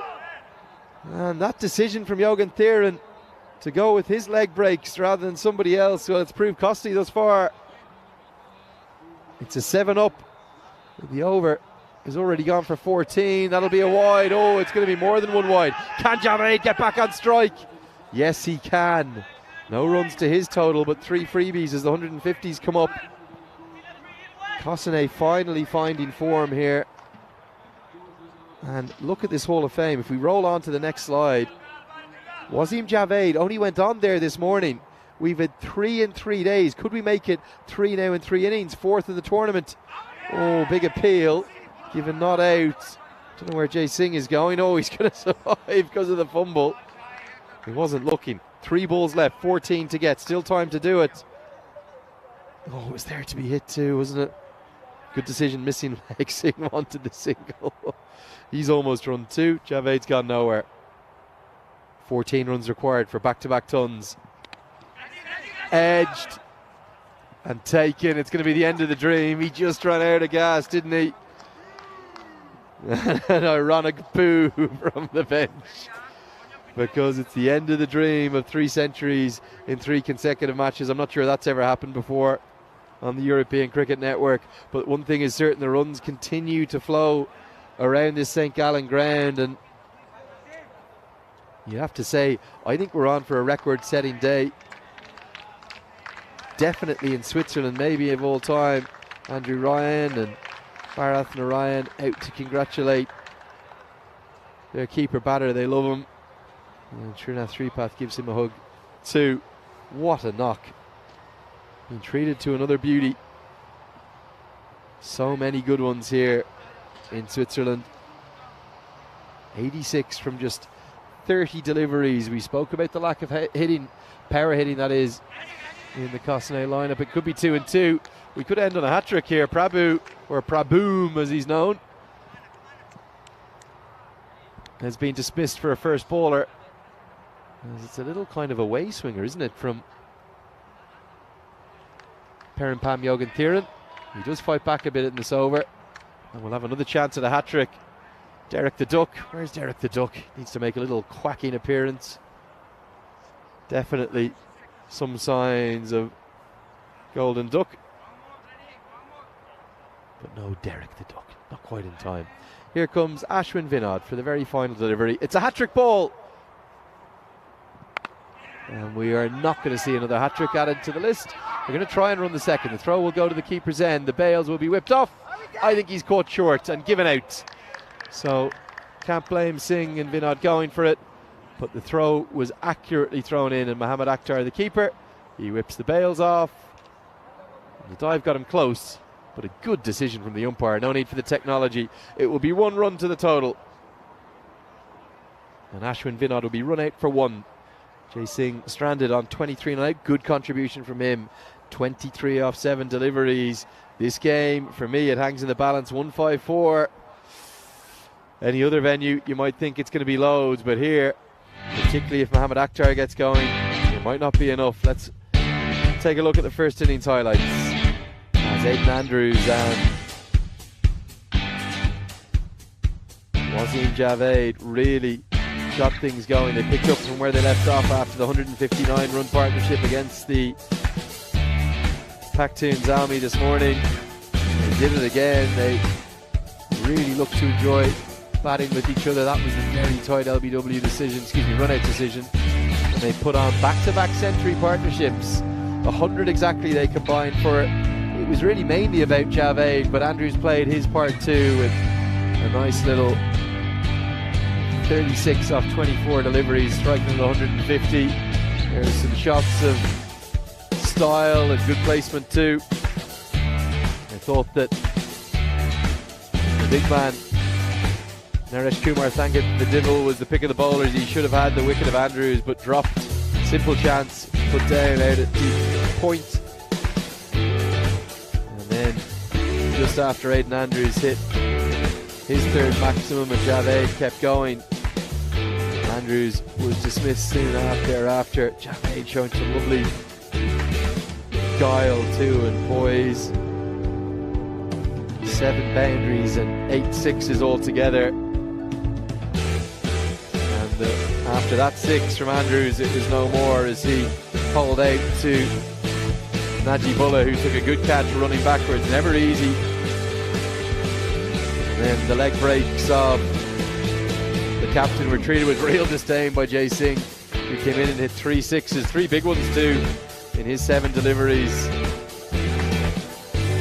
It was a really entertaining innings, one that we'll remember for Wasim Javed's late assault on what would have been a back-to-back century and surely set the record, the first time of 3 consecutive matches producing individual hundreds. And because of the no ball he hit for 6, he had plenty of time to get there too. He needed 14 off the final 4 deliveries, but just when he wanted to, that was the no ball that went for 6. He just ran out of steam and he was caught by Nithusan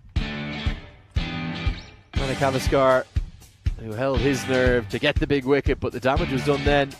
And despite 2 and 2 for Yogen Thiran and a run out from the very fast final delivery of that first innings, 3 wickets falling for just 1 run at the death. I don't think they'll worry too much about that Kasane, because they've got a total that surely with their bowling lineup and no Ari Sanger factor to worry about, they'll be confident of defending. 3 batters got to double figures. Wasim Javed, the pick of them so nearly, making it 2 back-to-back centuries, 86 not out off 30 deliveries. Aidan Andrews a little slower with 36, but he played his hand too in that 100-run opening partnership, as Anmol Prabhu and Ashwin Vinod both dismissed from their very first ball for a duck, a golden duck, a derrick, and then 1-2 for Vinod. We'll have a look at the bowling figures before we let you go for a break. We've got about 15 minutes before the start of the second innings, as Vatican's bowlers, with the exception of Yogen Thiran, who took 3 wickets but also was expensive, didn't have much joy. The pick of the bowlers for me was without doubt Naresh Kumar Thangavidivil. He'll open the batting. We'll see him out there in a few moments' time and see if he can use those long levers to hunt down this total. They'll need 15.5 runs per over exactly. For me, Andrew Leonard, enjoy the second innings with Rico full. He'll guide you through it, as it's a must-win game really for both sides. Who will it be, Kasane or Vetican?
Hello, cricket lovers, and welcome back to match number 48 here of the European Cricket Series in Switzerland. We are at this magnificent St. Gallen's cricket ground, or sports stadium, we should call it. Lovely stadium as well. A lot of football played on here, but accommodating cricket at the moment. And I know the locals have been, well, they've been treated to some fantastic cricket, and this match is no exception. What a run feast of a day that we've had so far. We've seen scores of 160 to 165, 185 to 103, and now 154 on the board from Cossonay. Cossonay, though, they'll be wary. They did score 160 in match number 46, and they ended up on the losing side. And of course, it was Wasim as well. Wasim Javed scored a century, but ended on the losing side. He scored 85 this time round, or 86 it was. Can he make sure this time, though, that his team will get victory? Remember, both these teams at the moment, Cossonay and Vettingham, have got a chance to make it into finals day on Friday. But you got to feel the team that loses out here, well, that'll be your lot. You're not going to get there. So everything to play for. You've got to be at their best. Thank you to Andrew Leonard, who did the first innings. He's going to now have a spot of lunch. I've just come from the canteen down below. Could be gone if it's straight. Could be gone. He will be gone. It's going to be a first ball. It is going to be a royal duck. The first one of the innings. The very first ball gets it. And it's going to be, well, Andrews who's going to get the wicket. Oh, a bit of a change up this time. They try something different. And it comes off a tee. And yeah, there's no doubt about this for me. The ball starts to come back in. The umpire thinks long and hard. I don't mind that at all, but he's going to go. It's going to be your first baller. And yeah, I'm back. That means it's going to be a little bit of...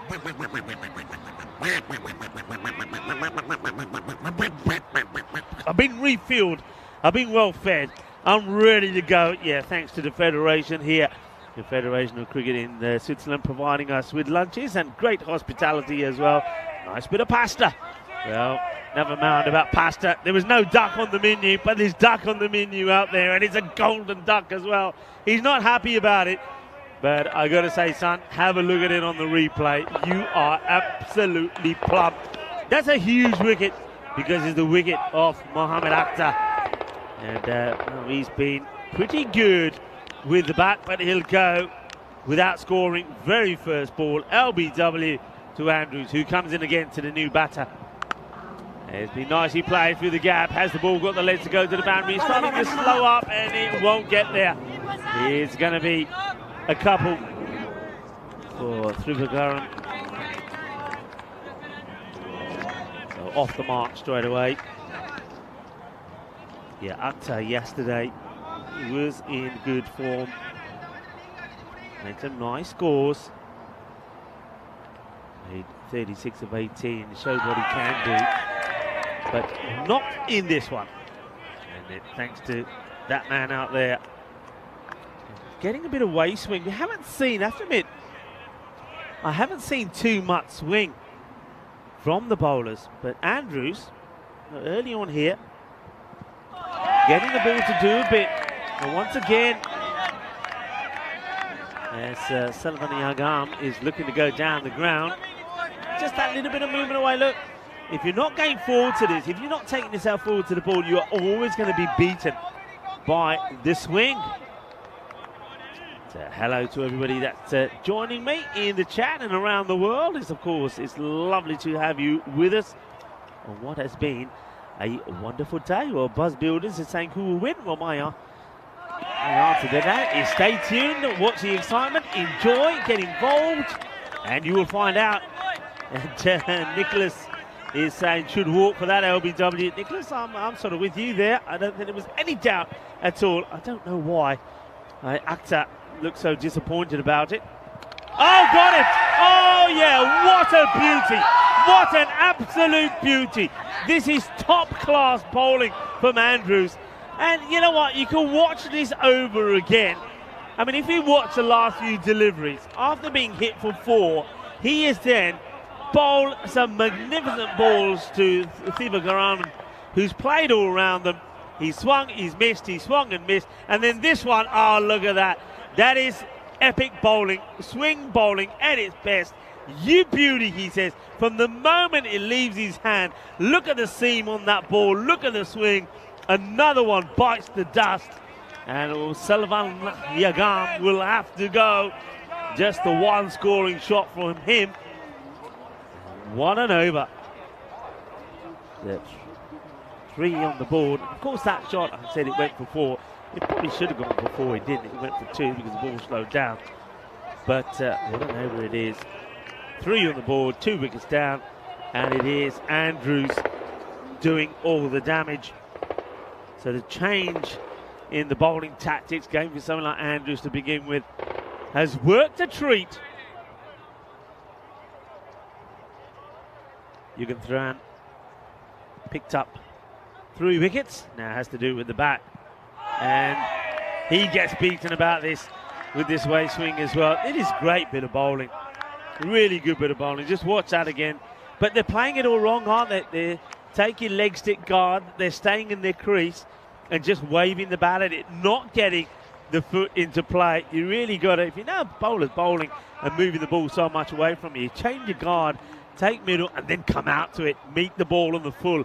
You try to get to it, get to the pitch before that swing comes into play. The old Nelson, come on everybody, stand on 1 foot. 111 matches since the golden ball. Are we going to see the golden ball here today? We got pretty close yesterday in one of those matches. It was a match number 42, which we thought could have gone all the way to the golden ball, but it was not to be. As Zalmi got 134, but Geneva got there, winning by 3 wickets in the end. What a start. 3 on the board, 2 wickets from Andrews, and he's taken 2 top scalps. But now we've got Ashwin Vinod coming on to bowl.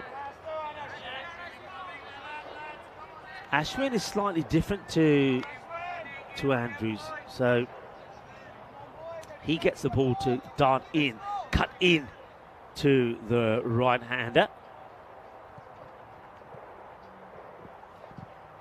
Goes down the leg side here, so that's going to be a wide, doesn't catch anything. Yeah, so with Andrews getting the ball to move away, and batters have to get used to that. Having Ashwin, who generally cuts the ball into you and gets the ball to carry through at a good height as well, just makes it a bit more difficult to face. This time he goes fuller. It's a nice looking shot. The chase is on. Will the fielders get to it? And they will. Nice work there. Just a little gentle flick back from Jaisin. The 2 fielders combining well together there. Nice bit of teamwork. A nice little bit of stronger together. A little flick back, stopping the ball going to the boundary. Yugan Thiran now has a big swing at this. Is no ball called. So no ball. I wonder if this is the ball catching the edge. I think probably is. Yeah, there you go. Just catches a bit of it. So no ball called straight away. I have to admit, I know it's a difficult one. So I know people are going to say, yeah, but Rico, you can't. After this ball, oh, Worcester free hit, plays all around it. But I think with those ones, if the ball's not doing any deviating, if it's not misbehaving, I think the umpires just should call that a wide. If the ball hits the edge and then does start back, because this pitch is very narrow, it's a tough one to call that a no ball. That's well bowled, good ears. And the reason my thoughts are on that is, just imagine here that the batter takes a big step outside the off stump before the bowler delivers the ball. Well, then as a bowler, what you can tend to do, because the wide line moves with you, what the bowler can do is bowl it wider. High up in the air, loses his shape, but he's going to get lucky. Suerte, suerte, suerte ahí. And this one will be 4 runs, 4 carreras. Not where he intended this at all. Look at the head. He has no idea where that has gone. So real luck there from Yugan Thiran, as this one will go for 4 runs. Just bounces before the boundary rope. 4 carreras. Well, there's a bit of wildlife action. That was a rhino out there. It was Andrew Ryan. And, well, he's not going to chase this one. He says to the younger man, you can go for this. This one will be the same again. Well, not where he's looking to play this. Is Jürgen Thiran, but he's getting the runs. Ashwin, a bit of a smile on his face, but I think he's not amused to be hit for 2 boundaries down there. 14 for 2. The end of the second over. It's been an overcast day all the way through. There's been a bit of drizzle in the air. We had a bit of rain early on, but thankfully it's not stopped the cricket. This is where these two teams are, 6 and 8, cross and 8, looking to make use of the matches they have in hand. They've got, of course, this and one more to play today, and then we'll have further matches tomorrow.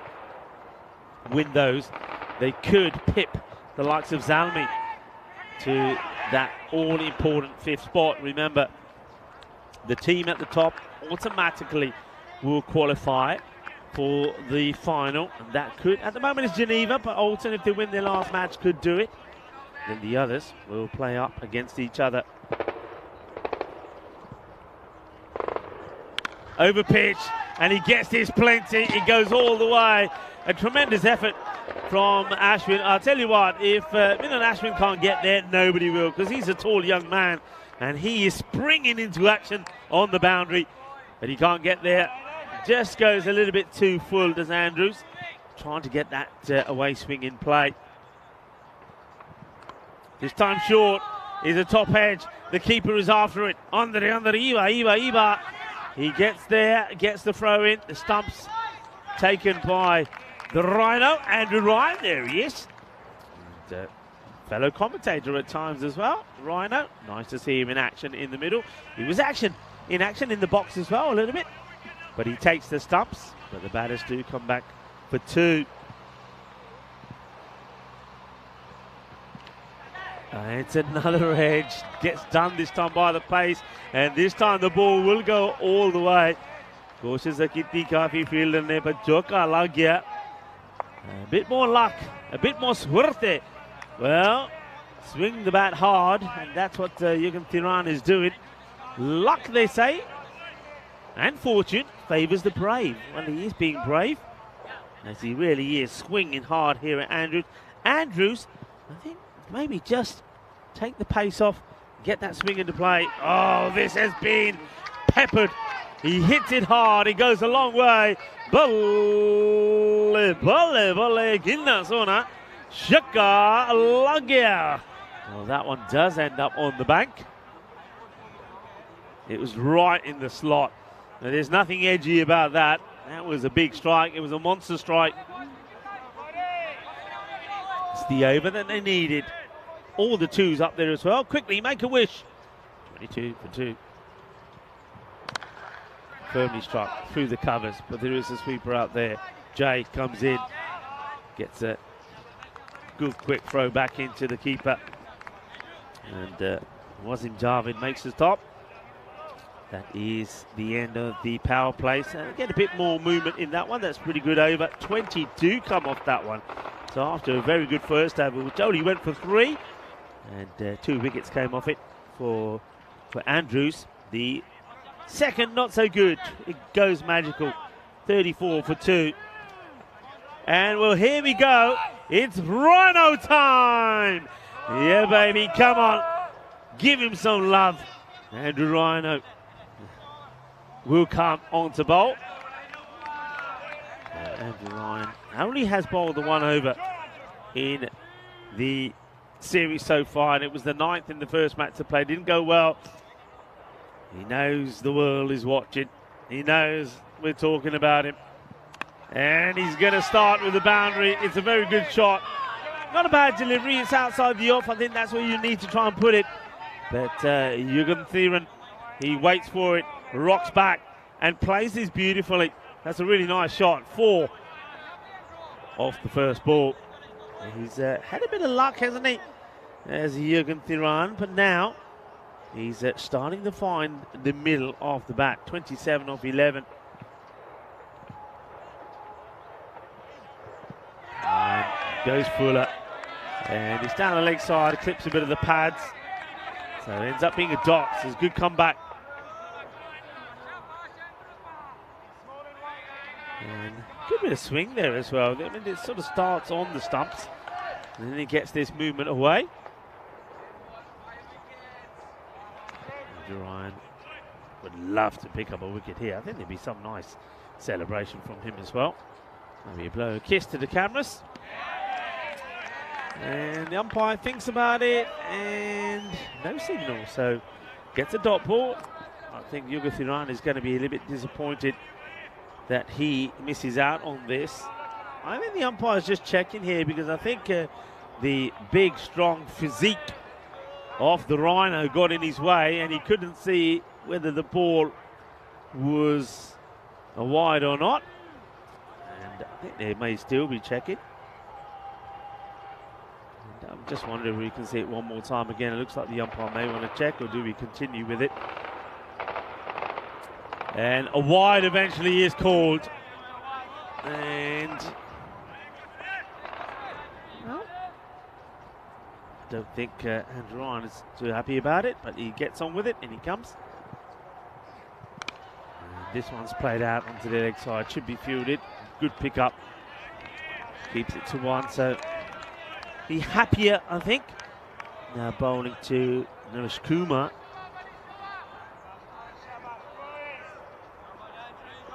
Who's, well, the opening batter just has only faced the 3 deliveries for 2.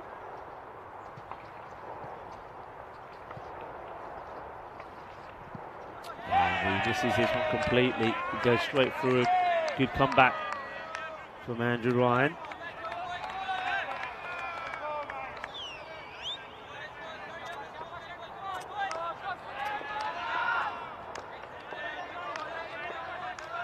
Noise being made from the dugout of Bettingham, encouraging the batters to keep going. It's well bowled, good bowling, good change up offline. He goes for the stumps, and then knowing and believing that the batter's expecting the same again, he goes wide outside the off and slightly shorter as well. Just get the feeling with this last ball coming up here that Naresh Kumar is going to have a go. I think he's going to preempt the shot and perhaps go for a big. Well, the Rhino gets stopped there because maybe being put off with a bit of the old artillery fire happening in the background. I know we're pretty close to a military training camp, and there's a bit of fire happening in the background. It maybe puts the Rhino off a little bit. Anyway, Ryan gets back to his mark and he's ready to come in again. And this is high up in the air. Gear, Shaka Logia. Manos arriba, Vitro, porque eso es 6 carreras. And he was on 6, a 6 goes to 12 as the scores get doubled. The 12 come off the over. Not a bad one, 46 for 2. A nice shot though, good pick up. And goes right into the banner of Let's Play Cricket Together over the fielder's head. Still got a fair bit to go here. That rate required at the 18. And we know that here in Switzerland, that is not the point of no return. So Naresh Kumar and put in palm batters that are out there. Swing and a miss. And it's this young man that comes to the bowl now. He's been, I think, the pick of the bowlers for Kosane up until now. He's bowled very well. And it's Tahikan Ahmadzai. Oh, well, he gets absolutely whacked. This is sweet out of the middle of that bat. That is sweeter than a bowl of glove jambu. What a shot, what a cracker. And doesn't really get any spin. That's one thing I've noticed from all the spinners. I think Krishnan Murthy as well. That ball, you can see it spinning a fair bit out of the fingers. But when it hits the deck, there's hardly any movement at all. In fact, not a smidgen. Just watch this. So a lot of spin on the ball, but it's not spinning off the deck, is it? Bit more pace on this one. So he goes for the quicker arm ball instead. So to Hikan, Ahmadzai. Young bowler, he's had some success. Short, and that's not the right ball to bowl, and he's going to go for 4 runs. It's too far away from the fielder. That's that square leg. So Quattro Guerrera just gets this wrong. See that comes out of the hand all wrong. I think this just, he drags it down. Doesn't get the fingers involved at all. That looked a bit awkward actually. But it's 4 more. Yugan Thiran is looking good. He's into the 40s. This is Fuller. Hits it hard. It will be a tremendous effort from the fielder. I think this is it's an awkward one. And Arjun Vinod, who is a very good catcher, has to make a decision, doesn't he? Go for the catch or make the stop. In the end, he goes for both. He does get hands to it. It would have been a sensational catch if he was to take it. It's not to be. Next one is clubbed towards mid-wicket. Oh, the mix-up is going to be a terrible, terrible. Oh, no. You're kidding me. No way. And he still doesn't have the ball. He's going to survive. Oh, this is an absolute disaster. I'm pretty sure the wicketkeeper doesn't have the ball. How does he survive this? How does he survive this? And then right there, well, this is what we're going to need to look at. First of all, we see he's totally snookered. There's no way he's going to make it. And somehow the keeper totally loses it. And then Jawad there, that's what we need to look at. I think that's the angle we need to look at there. I don't know if he has the ball. Let's have a look at this. Now the question there is what you have to look at. Does the ball hit the stumps or not? Is it all glove? Let's have a look when the ball comes thrown back. Right, let's keep an eye on this. Oh, I don't think that is. That is glove onto the stumps. The glove breaks the stumps first. Not out is the decision. What a disaster that from Kosane. And, 2 opportunities to get the wicket. And on both occasions, well, wasn't Javed. Maybe he's a little bit tired of his efforts with the bat. This is high up in the air. This one should be gone. And it is a really good catch. And he nails the landing as well. Well, that's more like it. And it is Ahmadzai, who should have seen a wicket of his over. It's a short, gunny delivery. It really is. You've got to say, it's not a good ball at all from Prabhu. But there's the catch. And watch the landing. The catch is brilliant. 10 out of 10 for the catch. And the landing, well, he nails it. That is perfect.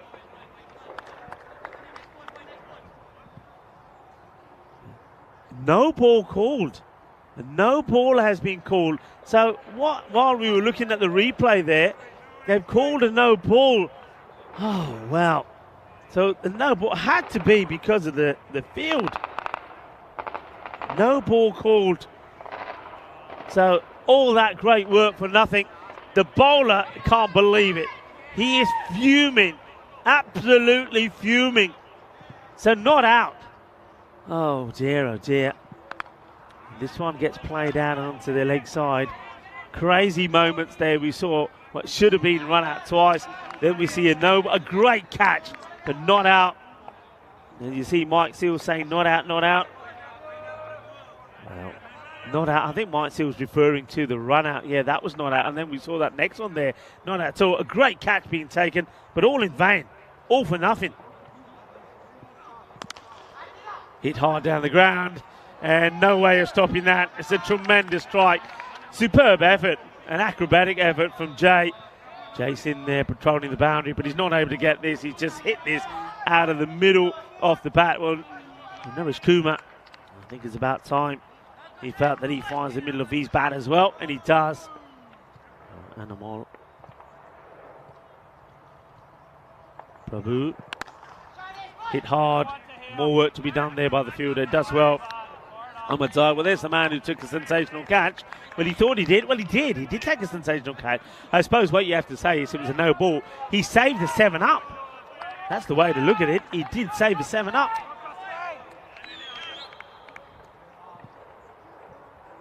Prabhu gets hit hard. Just dropping before the fielder makes a good decision to save the boundary rather than commit on the catch. A very good afternoon to everybody on the chat. Mike Seal, Kroom, Helix, hello Helix, saying great catch, and then Mike Seal saying no ball, and Kroom says oh dear. Well, all sorts happening, and that one will be a no ball. It will be called, so no ball it is.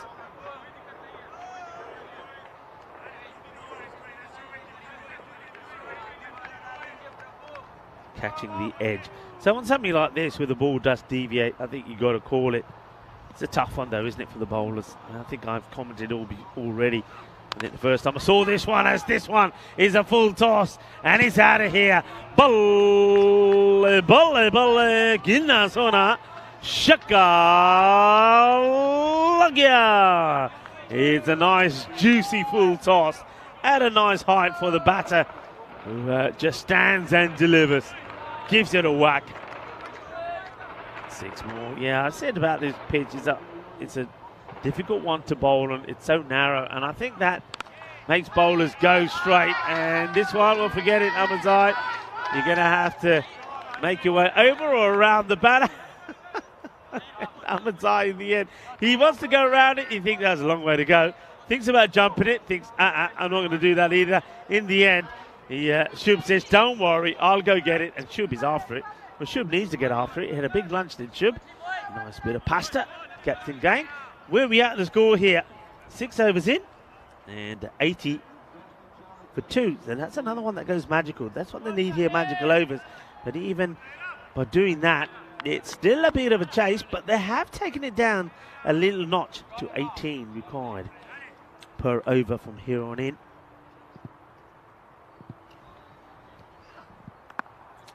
Cut away. It's a nice looking shot. Has he got the legs? Yes, it has. 4 runs. As Ahmadzai just gives a little bit too much width on this one. Waits for it patiently and dispatches it away. Nice shot. We had a look at some of the things of what's being celebrated around the world today. Firmly hit, one bounce, single will be taken in America. If you like your reading, it's a good day in America. It is National Book Lovers Day, so have a nice read.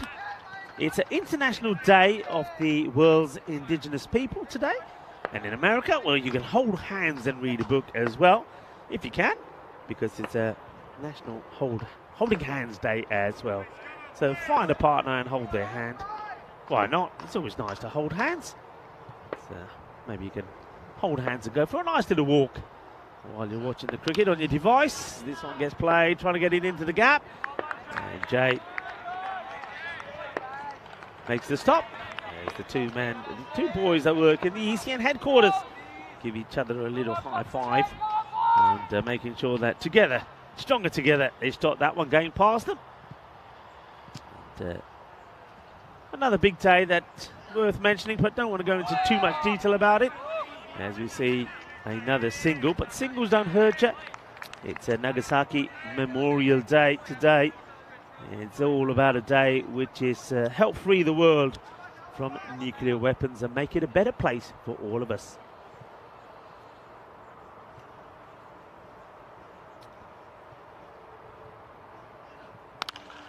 Goes for the 6 and he's going to get it.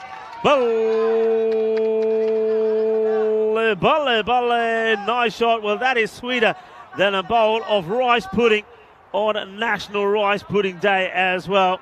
And this partnership now moves to 90. And as long as they keep hitting those boundaries, they're looking at 3 boundaries and over, they're going to stay in contention in this match. Oh, that is huge. Humongous.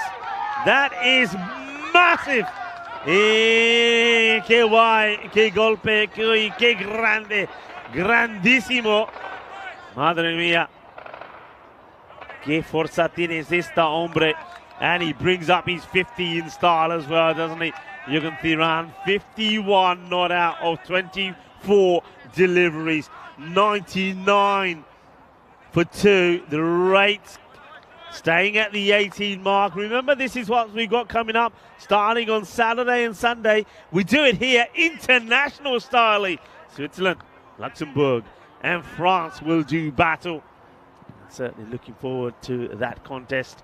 Some big names, international names coming together. This is a no-y. It's an absolute no-y. The umpire can't signal it because he's in danger of being wiped out by the shot that was played at him. And, well, no, we get to see this again when the umpire at square wants to signal a no ball, but he can't because, well, it's coming right at him. The only downside to this is that it's going to be Yugathiran is not going to face it, but it makes no difference. One hand off the bat is going to be another one hand, 1-6. And for a moment, I thought Shub was going to headbutt another one, but it's not to be. He goes all the way. Watch this, one-handed. I don't need two hands, he says. I have enough power, says Naresh Kumar, to do it all one-handedly. Well, he now moves close to, he's 50. What's a partnership? These two, surely Kosanai are not going to lose another match when they scored over 150 with the bat. Slower, down the ground. Is it going to be caught? It is going to be caught. It's a very good catch. Nicely taken by Arjun Vinod.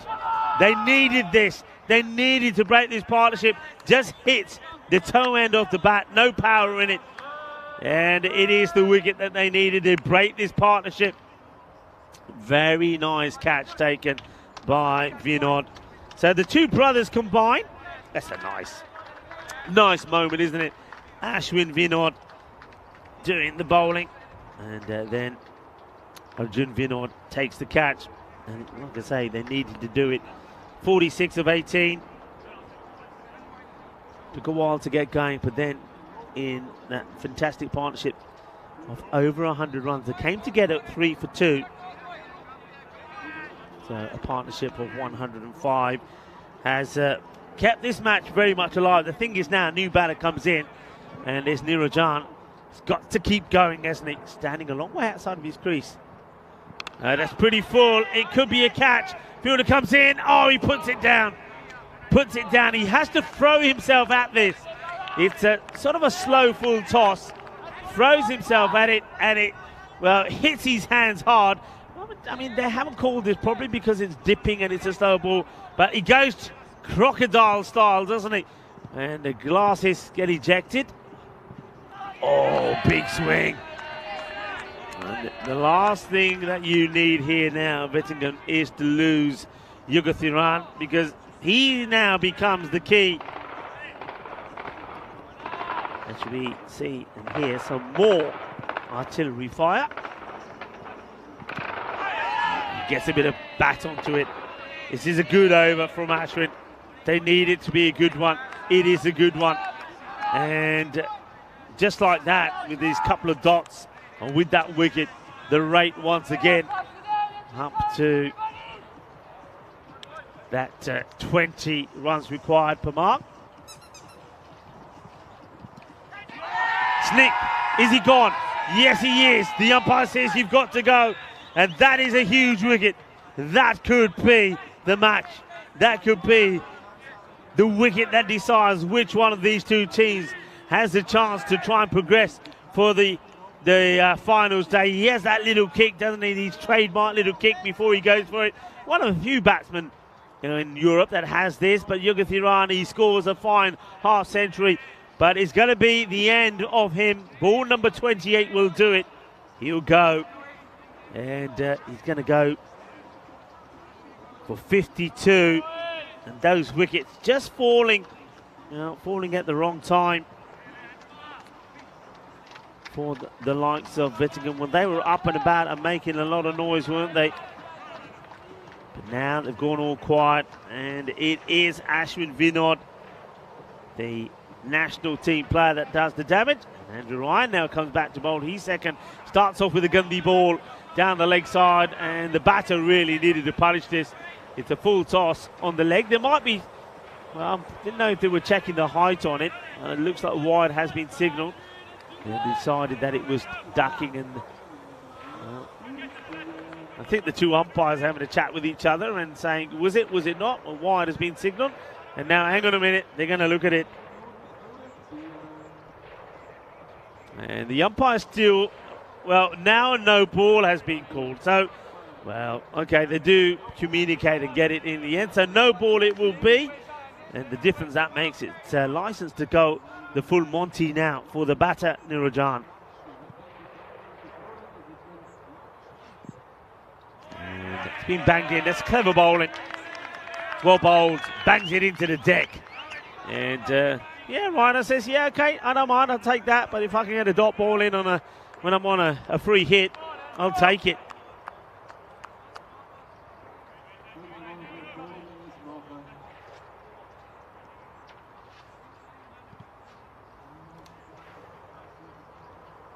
Comes the Rhino charging in. It's another fully, and it's going to be a great catch. And Rhino gets a wicket, and he'll be the first to go and celebrate with the young man who's everywhere at the moment, Tahir Khan Ahmadzai. This time the catch will count. This time it will be out. It's the slower full toss, which in well, limited over cricket can be quite a decisive wicket-taking delivery. Well, the Rhino has a smile on his face. As Eddie the Rhino was charging in, he charged, and well, he didn't quite hit the target, but the man who did hit the target was the fielder. As Ahmadzai takes the catch. Niranjan will go for 1 of 4 deliveries. Very good catch from Ahmadzai. And Andrew Ryan gets his first wicket in this series. And it could be a second. Wait for it. Oh, just out of reach. And if there's one person who could get to that, it probably was Ahmadzai. But he gets plenty off it. It's a nice start for the new batter. Kushalavan goes for it, backs himself to get it, and he does get it. Good hit, 6 runs.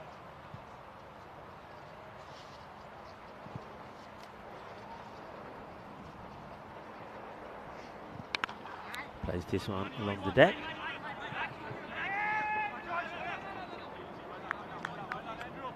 So Tina Risakaran, 6 to start, and then take the single. Plenty of chat. All the chat as well. Great to see everybody joining in and having fun on what has been quite a memorable day on the European Cricket Network. This one may be a no ball is called. He hits the edge, so it's going to be another free hit. So Rhino does get a wicket here. And this one has once again adjudged to have caught the edge of the pitch.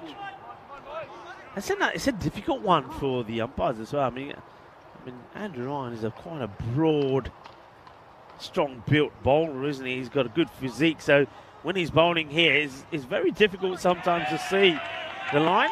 A good comeback, though. I mean, the first no ball that was bowled because of the height, he followed it up with a dot, and he's done the same here. Follows it up with a dot, and this match surely now is more or less done and dusted, with them requiring around about 30. It's gone up to 32 and over. And is their way back into this match. This one's hit pretty hard. It's only going to be a single. So well bowled by Andrew Ryan. He needed to come back, didn't he? He needed a bit of confidence after just bowling once in this series so far. It wasn't his best of overs. And that'll do him some confidence. I like the way that he varied what he did. Varied his pace, varied the line, some fuller ones, the slower pitched up deliveries, the quicker short ball, which worked well for him. 118 for 5. 9 overs completed. We've got to say it was that last over really also from Ashwin Vinod, who bowled very well, 2 for 20. That basically, I think, sealed the fate of this match. It's a wide ball from Jay, who gets a chance to bowl an over here. And just remember that the 9th over he bowled in the last match that they played did go for 33. You want to put that behind him. And this one could be a no ball. It will be a no ball. So we've seen a wide, a no ball. So they're getting themselves back into a possibility here, aren't they? With that wide now, no ball. So there's a free hit as well. So 35 required. Still 6 balls to go. The license to go the full Monty. Can he get one out of the middle here? Sibratula. Oh, it goes high up in the air. How far is it going? It's catch taken. Nicely done by Ashwin Vinod. But of course, was the free hit to the batters. Should have been looking to run. No celebrations. It's all about saving the boundary here. And Ashwin does very well. Keeps an eye on it. Saves the boundary. And then doesn't really get the throw in because he forgets it's a free hit. But the batters also forgot. They could have run 2 there, you know. This one isn't a free hit and will be out. Plucked out of the sky. Well, watch out, watch out. There's a rhino about. And we've seen plenty of wildlife around this ground. We've seen some ducks. We've seen some people taking the dogs for a walk. And we've seen the rhino as well in action. He's bowled 2 good overs. 1 for 22. And then he takes a catch. And you can see there was a sigh of relief there as well. Because he did also put one down in that one of the matches that he played. So he'd be happy to get a catch under his belt as well. The rhino is back and he's back in form. And, well, Jason picks up his first wicket as well. And they're taking on the run. Well, good throw here. To the, oh, it's a good job. He doesn't get any power in the throw. Well, have a look at this. Could have gone anywhere. Well, that could have gone anywhere. And this throw could have gone anywhere as well. I'm not sure. Well, kidhar gaya? Oh, yaar, ki kar ditta? Ball kidhar mari ja ke? Anyway, they don't get any extras. This one comes in, but it hits the edge of the pitch. It's going to be another no ball. I just get the feeling this is something that Kosane need to look at. They've got bowlers there that are having issues with this narrow pitch. I know that Lenny picked up on it as well. We talked a bit about it, and he said that Jay was one of the bowlers that had issues. I think they've done well. I think the captain's done well to give him a bowl hit at the end. This is all about trying to get some confidence into Jay, who went for 33 the last time that we saw him bowl. And he will get a bit of confidence because he's picked up a wicket. Only 5 have come off this over so far, and it's the last over. 2 balls now to go in it. But if he's having these issues, then once again, against better sides, or better batters, I should say, informed batters, he's going to run into trouble. And that's well bowled as the batter's giving himself some room. I think this, if it hits, could have been out. So, Kosane, after suffering what you'd have to say a surprise defeat in match number 46 when they scored 160 with the Javed scoring a century, they'll come back and go back to winning ways. But they had a few issues early on when there was batters out there that were hitting the ball pretty well, especially Naresh Kumar and Thivagaran. Those two put a partnership of 105 together, and while they were out there, they were staying well up with the required rate of between 18 and at times we went up to about 19.5. But as soon as both of them went, and they went within balls of each other, they do get that victory. So you can see there is a sigh of relief from Kosane. They needed that victory, and by taking that victory, they keep their hopes alive in making it through to Friday's finals day. But you'd have to say that Vettingham, who are going to be up next, by the way, against Power CC. Power CC, a team that were also well beaten in match number 47 by Zalmi, 185 to 103. But with that defeat, you would think that Vettingham are probably now going to be out of the equation. It all started with that one. It was a great first over from Andrews.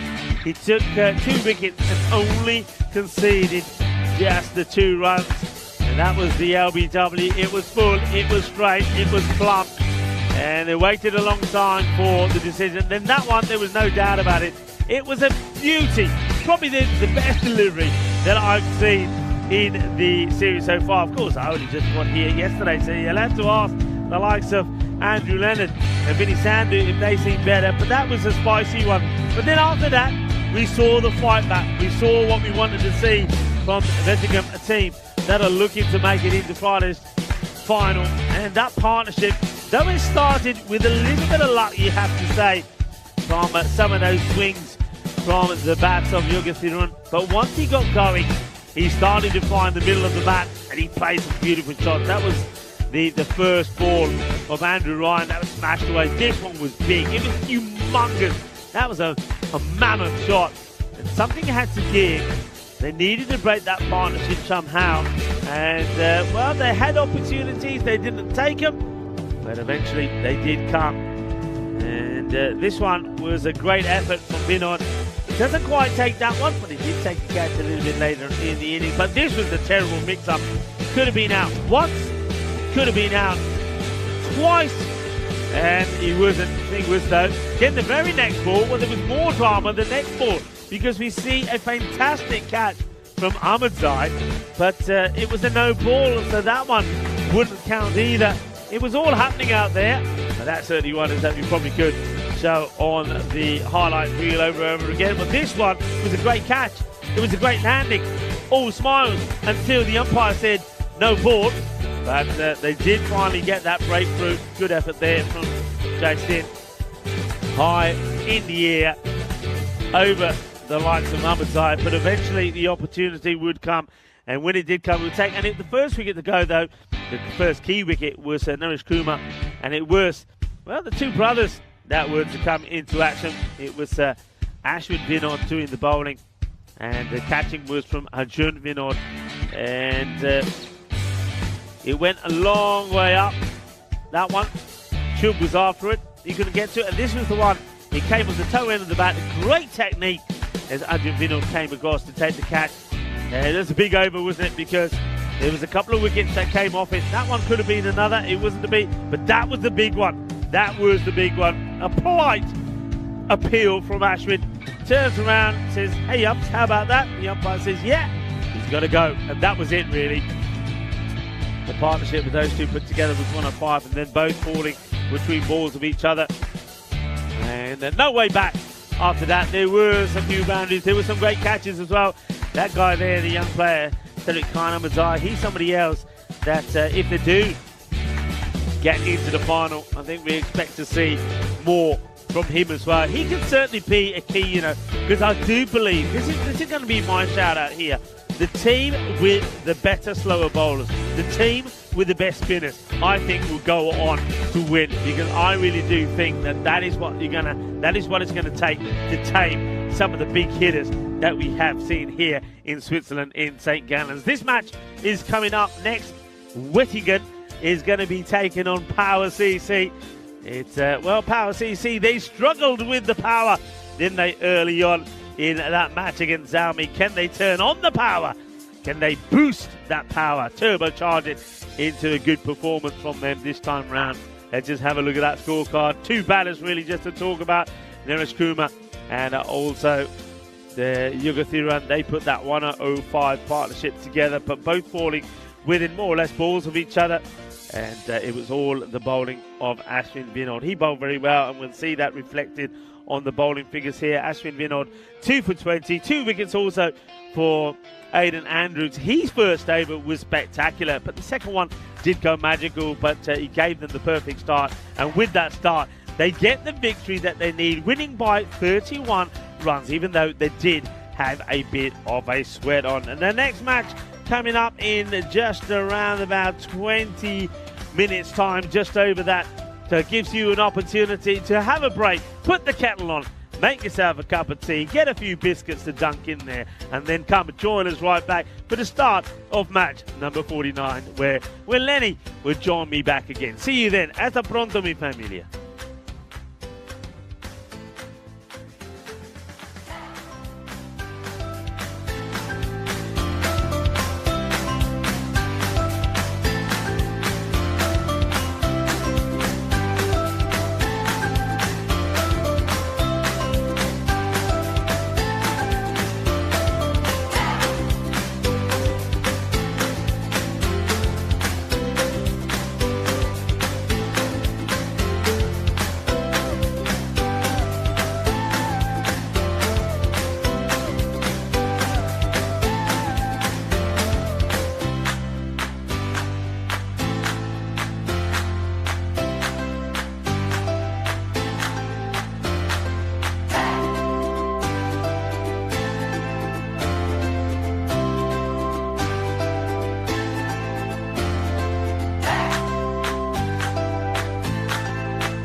And after a long period of playing cricket, the best place to come in Europe is the great Ryan Falls.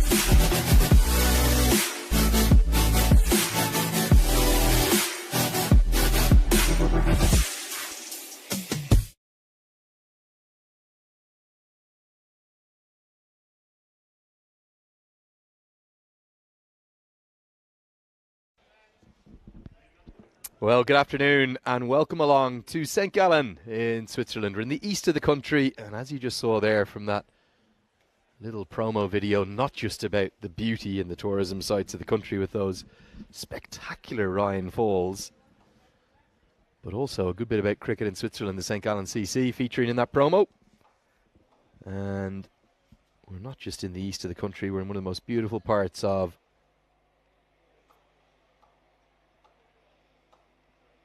Europe.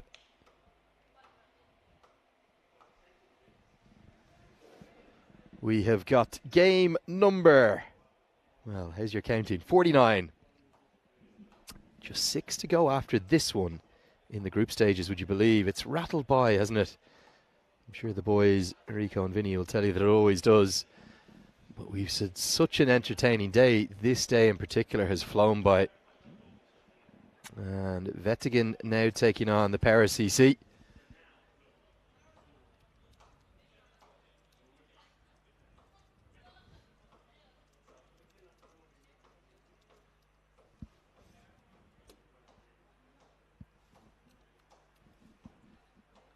And here is the fantasy dashboard. Who are you picking? Mohamed Akhtar. Well, he's been a value pick, hasn't he? Wonder, is he sliding out of the Fantastic Five contention? Are we back to the Fab Four? With Sanger, Hassan Ahmed, Fazim Nazir, Idris ul Haq. Or can he bolt back into contention today for Vettingen? Para CC, they won the toss. They elected to bat first, and they're going to open up with Abdullah Rana. And Asad Mahmood, the captains at the non-strikers end. It'll be Chikari with the new ball. He's not going to bowl yet. He's going to tease us. Change of the batting order, so Safi Abdullah, who opened in the previous match, he is being held back. I wonder what number he'll come in at.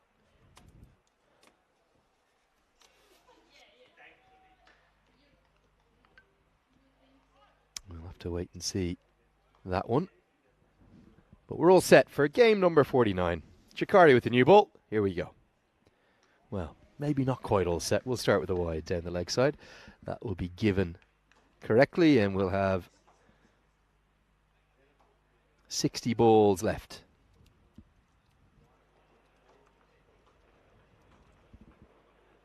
For the Para CC to try and post as many as they possibly can. I have to say, I've been blown away by the quality of cricket and the excitement we've seen, and some of the scores, well, quite ludicrous really. Kasane doing enough in the last game thanks to Wasim Javed to stay alive. Some good stuff in the chase from Perenpam Yogen Thiran with 52 off 28, but never really got into the hunt, did they, in the chase? And great to see our co-commentator Andrew Ryan pick up a wicket too. Maybe not the best delivery, but look in the book, he'll tell us. I think they've got one more game today too, don't they? Kasane. 3 left in total. They're going to have to win all 3. And for Vettingen, this is very much a must-win contest. Angling in, speared in, wasn't it? It was just kind of half a cursory appeal. Could have missed the leg stump. Going down the leg side. Lovely to see as well today. We're at the St. Gallen FC reserve team facility. Big sporting complex out behind us. And I think it's one of the football team's academy days. Mix up. Direct hit's going to be gone, but the throw over the top of the keeper, and the keeper can't deflect it down. Mohamed Akhtar, none too pleased. Wasn't too pleased with the LBW decision in the last game either. But yeah, loads of kids around today, all in there. Beautiful green of St. Gallen, making me feel at home with my Irish roots. But Aidan Andrews and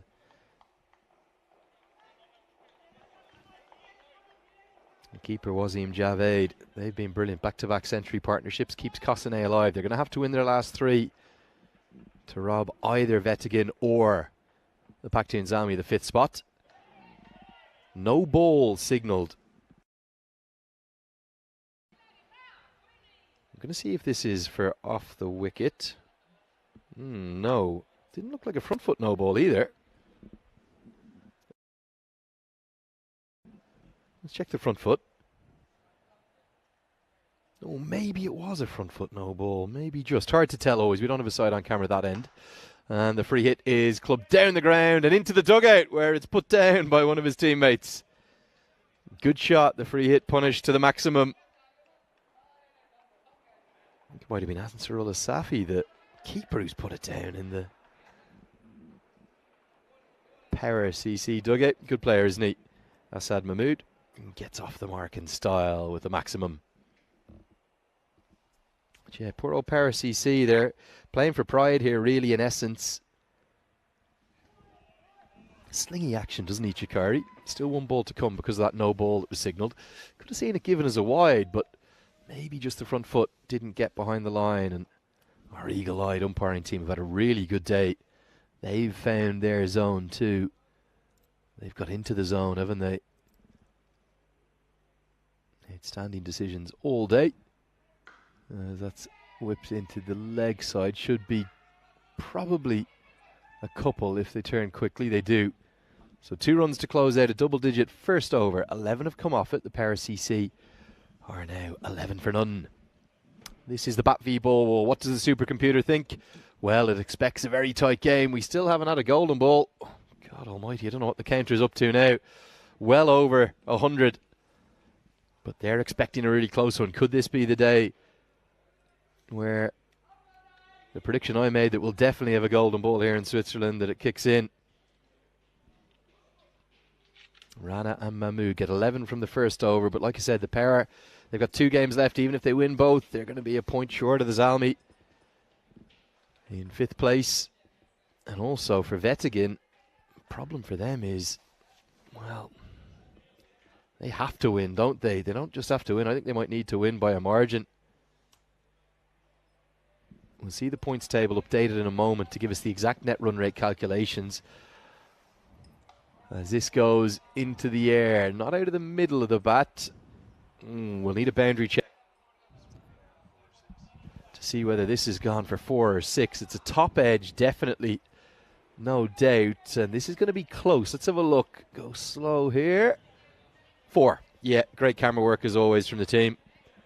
Definitely 1 bounce and 4 to the total. Gives me the perfect chance to introduce my commentary partner for not just this game, but also the last game of the day. 2 games to go in the day. We're counting them down here. 7 to go in total in the group stages. Andrew Leonard alongside the main man himself, Rico Full, who's greeted with a... Well, it's one of those, isn't it? It's balle, es manos arriba. Arbitro, porque es 6 carreras. And that's exactly what you need. Well, we want to see some power from Power CC. And maybe both these openers can do just that. As Abdullah Rani and Assad Mahmood get things going. Assad Mahmood, he was in great form earlier on. Let's see if he can keep this up. And we've certainly seen high scores from teams batting first, haven't we, today? In match 46, Gosane 160. Match 47, Zalmi 185. And that last match, Gosane 154. But this time, they went on to win it as well. So they're keeping their hopes alive here, Lenny. Yeah, if your maths are good. As this one's clubbed into the sky, long off, comes underneath it, puts it down. Oh, Pacha Sibratullah. Well, he hangs his head in shame. He knows he should have caught that one. All he can do is give it a wry smile. Yeah, well, it's a big opportunity, isn't it, to get Abdullah Rana. And well, it looks like he gets set to do everything right apart from catch it. Back live with you now. Be a dot ball. Yeah, certainly if your maths is any good, you're adding up all those numbers at home. You got the calculator out. Rico, there's a real chance, isn't there, of having a record-setting day in terms of run rates? There certainly is. I mean, plenty of runs have been scored here today so far. Big numbers. And I've mentioned them already, as in the scores that we've seen. And I just get the feeling that today, and it's an interesting one, though, isn't it, Lenny? Because we're the thinking from when we used to play cricket, when we used to have a look at the conditions, a bit of cloud cover, a bit overcast, and we say, yeah, I think it's going to be a good one for the bowlers. I think we're going to see a fair bit of movement. I think bowling is probably going to be more successful than batting, but it's completely wrong. Yesterday was a nice sunny day. You'd probably expect it more of yesterday. This one probably is pitching just outside the leg, not out, is the call from the umpire, and also the end of the over, 23 without loss after 2. Let's get a look at this points table. We'll come off that replay, clearly pitching outside leg. It's all to play for, particularly for Vettigan. The problem is here, these are the updated numbers. They don't just need a win over the Power CC. They need to win by a massive margin. If not, it's only Kosane that could deprive the Pakhtun Zalmi of that 5th and final qualification spot for finals day. Yeah, and Kosane will be pleased with that last win. Not only the win, I think pleased that some of their players started to shine at the right time as well. So it was good signs from Kosane. This one, he plays it onto his stumps, and it's the dismissal of Asad Mahmood. I think he plays this far too early. Actually, I think his eyes light up. He knows it's going to be a short one. He goes for the big shot. Let's see this. Early or too late? You make up your mind. I think he plays it a little bit too early and whacks the ball back onto his stumps. A big smile on the face of Chakri, because Chakri goes Chakri Fateh as he knocks him over. And the first wicket and the breakthrough comes. It's 23 for 1. Yeah, I think it might have been the cutter. A slower ball dug into the wicket, shorter, slower ball. Fingers rolled over it. And all he can do is chop it on to the stumps. We'll see the end of one of the two openers. Still, it is going to be Safiatullah. I wondered whether or not we'd see Safiatullah. He did open the batting the previous game. Hasn't had much success up there. Yeah, Kosane, they must be delighted. They got one more game today.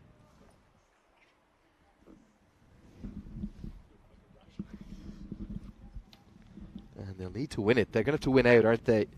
So Kosane with 3 games left. Pretty simple for them, actually. They just win the 3, they go through. That's it. And I don't think we're going to have any rain tomorrow. Very good forecast for tomorrow. So won't have any complications of potential ties. Safiatullah, what can he do? Yet to get off the mark from his first ball. What were the boys from Kosane saying? I saw you chatting to a few of them. Yeah, I mean, they were very happy with the way things are going. And of course, they had the 2 openers, which it was great to talk to, because it's not often that you see both openers. So of course, the likes of Wasim Javed and Alden Andrews. On both matches they played today, the loss, including that win, both put a 100 partnership together. So you don't quite often see that. So it was good to talk to them. I mean, they're in confident mood. I mean, like they said, the batters are starting to perform. They're probably batting better than they have done for a while. That's the feeling in the camp. And it was the bowlers they knew that let them down slightly. But not just necessarily the bowlers. I think also the fielding in that match against Zalmi that let themselves down. So they believe that with that win now, they can go on and get the win in the last match of the day against this team that we see out there with the bat at the moment, Power CC. And then it, of course, will be all in their hands tomorrow to see if they can continue on a winning spree and get there in the top 5. It'd be nice as well, I think, for the competition to go down to the final day. Maybe even if Kosane could take it to the last game, win this evening and win their first 2 tomorrow. We will have first place decided tomorrow, which is massive. And that is as simple as Alton taking on the Zurich Lions. If Alton win, they will go advance immediately to the grand final. As this one's clubbed down the ground, stand and deliver stuff for a boundary 4. But if the Zurich Lions pull off the big upset, it will be Geneva who takes the top spot and advances straight to number 1. We'll just explain it once more. The winners go to the grand final, second place 5, third place 4th in what are virtual quarterfinals. Winner of both those games playing the semi-final, and then it's all up to the winner takes all clash. Yeah, I like that setup. I think the team that does finish top should get some reward, and I think there's a big reward, isn't it? There's a big offering to finish at the top and get all the way into the final, and it just means that you're able to rest up as well. As the bowler comes in, there's Chakri again, Go short, and well, what is this? Is this the shoulder or the lid? Well, we'll soon find out. It's a nasty delivery. And, well, another reason why it's always good to see batters out there wearing the lid. This is a spicy one. It's right off the top of the helmet. Well, that one, if he's not wearing a lid, this one, well, it does more than just hurt you, doesn't it? Yeah, definitely straight off the helmet. A sharp bouncer. He's got a yard of pace, Chikari. And Safi Adola, I'm glad he wasn't in the cap. I'd like to have seen the moustache without the cap, or without the helmet on, the cap on only. But for his preservation's sake, I'm glad he's in one piece. Yeah, a conservative start, 30 runs from the power play. He's got the old Super Mario moustache, isn't he? I mean, I noticed that when he was coming off in the last match when he showed it to us. So, yeah, I like the old tash. I know Corey Ruckers is a good fan of the old tash. He gets a bit excited when he sees some of the players with the moustache. Does Corey. I know he was in the chat a lot yesterday. Well, Corey, if you are there, if you're tuning in, give us a message. And I'll say that to anybody else as well. Come on, you know who you are. If you're normally following the cricket and you don't get involved in the chat, well, no excuses today. Come on, get on there. Send us a message. Let us know who you are and where you're tuning in from. If this one gets played down the ground, it will just be a single, though a little bit slow to get started. Yeah, certainly with the runs we've seen today, anything less than sort of 13, 14, 15 and over, you're thinking, are they behind the rate? And it's not too often our projected score has had 2 digits instead of 3. 95, they're thinking. Right now, if they stay on this track, the new bowler into the attack is Najee Nasibullah. A few little left arm seamers. And a big swing and a miss. For Vettigan, because they need that big net run rate boost, if they can restrict the power to a small total, they're going to know that they can go out and just play with complete freedom, try and chase it down in, 5 or 6 overs. Yeah, big time. I know another team that will be watching with intent in how this goes, as this is another one that has been powered out of here. There's a nice shot from Abdullah Rana, and he gets plenty off this. 6 more, a little bit quiet in the dugout, aren't they, Power? And probably because I think they realise that the chances of them making it through to the finals day are pretty slim. But a team that have still got a chance, I suppose, at Vettington perhaps. And also, I think Cosnay are looking with intent because they know they play Power CC up next. So they'll be watching, learning, and doing their homework. And one thing that they're going to have to write down, or one name, is the name of this batter, because Abdullah Rana goes big again. And this is the best shot of the lot. Yeah, back-to-back sixes, just like that. Really nicely struck down the ground. Just that modern technique of getting the front foot out of the way. Very good way to go. The umpire's going to check the ball. Yeah, I mean, it's a good question for you, because a lot of the cricket, I'm guessing, Lenny, that you've done is what, T20 internationals? Have you done one days as well? Yeah, primarily ODI cricket. Yeah. Fair bit of T20. That's going to be a wicket. Well held, very well held by Mabadullah Chakari. He took one with the ball, and now he takes an outstanding catch to dismiss Rana. 6, and now out low to his left. A very good catch. He gets hugs aplenty from his teammates. Yeah, it is a good catch as Nasibullah picks up his first wicket. And this is a good catch because he's reaching for this. He's a little bit off balance, but he holds the ball, and then, well, he does the tumble, the rock and roll as I call it, but he keeps the ball in his hands, and they get the wicket. So the second wicket does fall. And you've got 2 key batters back already now. They got the wicket of Hasan Mahmood pretty cheaply. He went for 9 of 9 when he was cleaned up by Chakri. Chakri, again, not afraid to bang the short ball in. But this time, Chakri's doing the catching. And Osama Mahmood coming out the bat. Now, I remember I was talking to you that I've never quite seen a batter hitting the ball and taking one hand off the bat. Now, I did have a chance to have a chat with Osama in the break after that match. What it is, Lenny, he's got a really badly injured finger. He went for a catch. He damaged it badly. He's got a nasty cut on it. It's also sadly going to keep him out the national side this weekend. Okay. He won't be able to play. So he's not able to grip the bat. That is why when he's hitting the ball, he's taking one hand off. So he's not getting the power into the shot. Also a reason why probably here he's coming in a little bit lower down where he would normally. So he's being brave. He's playing. He's fighting hard. But he is in a bit of pain when he's out there. So, well, made a strong start for our players. So still playing with an injury. It is the end of the over. So it's going to be 44 for 2. So a fair bit behind where they are. I mean, we've seen teams at this sort of score at the power play mark. So they've got to get moving here. And, well, they are power CC. We want to see some of that power. But, yeah, going back to the question I have for you, how do you adjust, or what do you find the most interesting or the most difficult when having watched the ODI matches that you comment at and then watching these T10 matches? Yeah, look, I suppose from a playing perspective, it's just the intensity that T10 cricket or 10 over cricket has brought about. It's evolving very quickly. You look at the T20 game, 20 years almost to the day now since it's been played professionally. Yeah. It started back in 2003 in the United Kingdom. The English teams got together for what they thought was a bit of hit and giggle, really. Yeah. But as we see Thanga Vidivel come on, the iconic Naresh Kumar Thanga Vidivel, it's just the evolution of how quickly this game has changed as well. You look at those run rates going up from about in and around 9, giving you totals of 90, 95 to now 130 really is the minimum you need, it looks like, here in Switzerland. Yeah. That's because the quality of player you have. But look, I love all cricket, and I think they all influence each other, if that makes sense. As this is edged and taken, Thanga Vidivel has his man, and for the second time in the day, Safi Adullah walks. Well, he's sporting maybe the greatest moustache in the competition, and he's a very sporting man too. Credit to you, sir. Good spirit of cricket on show. He knows he's edged it. This one was a thicker edge than the first one. Twice now caught behind. Yeah, and he does go. There's no qualms about it. So Thanga Vidivel gets the little snick from the bat. The catch is taken by Mohamed Akhtar behind the stumps. And the man who's got a stunningly good-looking moustache, well, he makes his way back, and a little bit disappointed that he hasn't really been able to get going here today.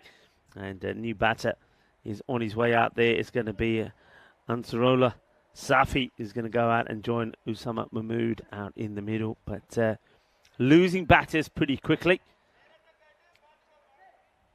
So, yeah, I mean, it's interesting. I mean, I'd like to finish. But one thing I always bring up, I remember when I started playing T20 cricket, and I remember at that time that if a team scored 80, you were up against it. You thought, oh, they've scored 80. You know, it was really 80 was a sort of big score, and it was often always enough. And I just can't believe now what T20 scores are. In fact, I can't believe what's happened in the 10 over. And every time I sort of wake myself up a little bit and say, I remember when we were playing T20 cricket, he used to say, well, if the score gets to 80, we're going to struggle. And now look at it here. Now look at it.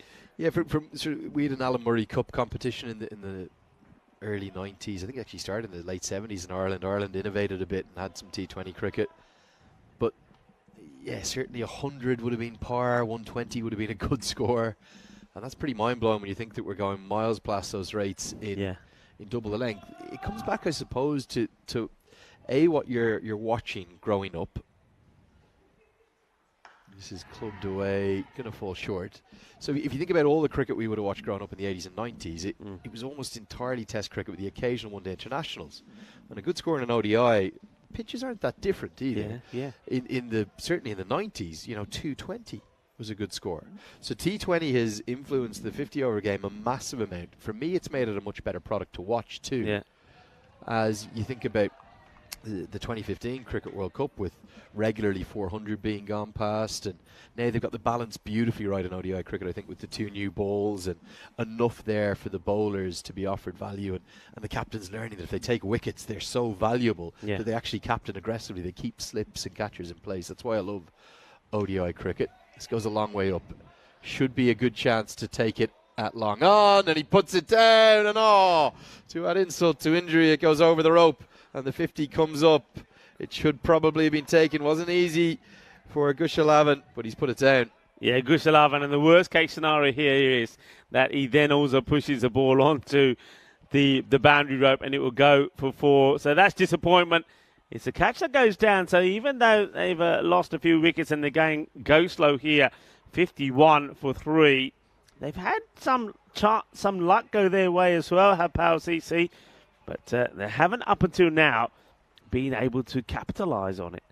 Yeah, and I think one of the things that certainly made a difference, and I've seen this just on the European Cricket Network in the last 2.5, 3 years, something that's been a huge factor in the way the game has changed for me is fielding. Fielding has been incredible. I mean, remember the days when we played cricket, you didn't have to necessarily be an athlete. He didn't necessarily have to be pretty fit. Nowadays, it's all about fitness, as this one is going to go all the way. Oh, well, how about that? A bit of bat-to-bat action.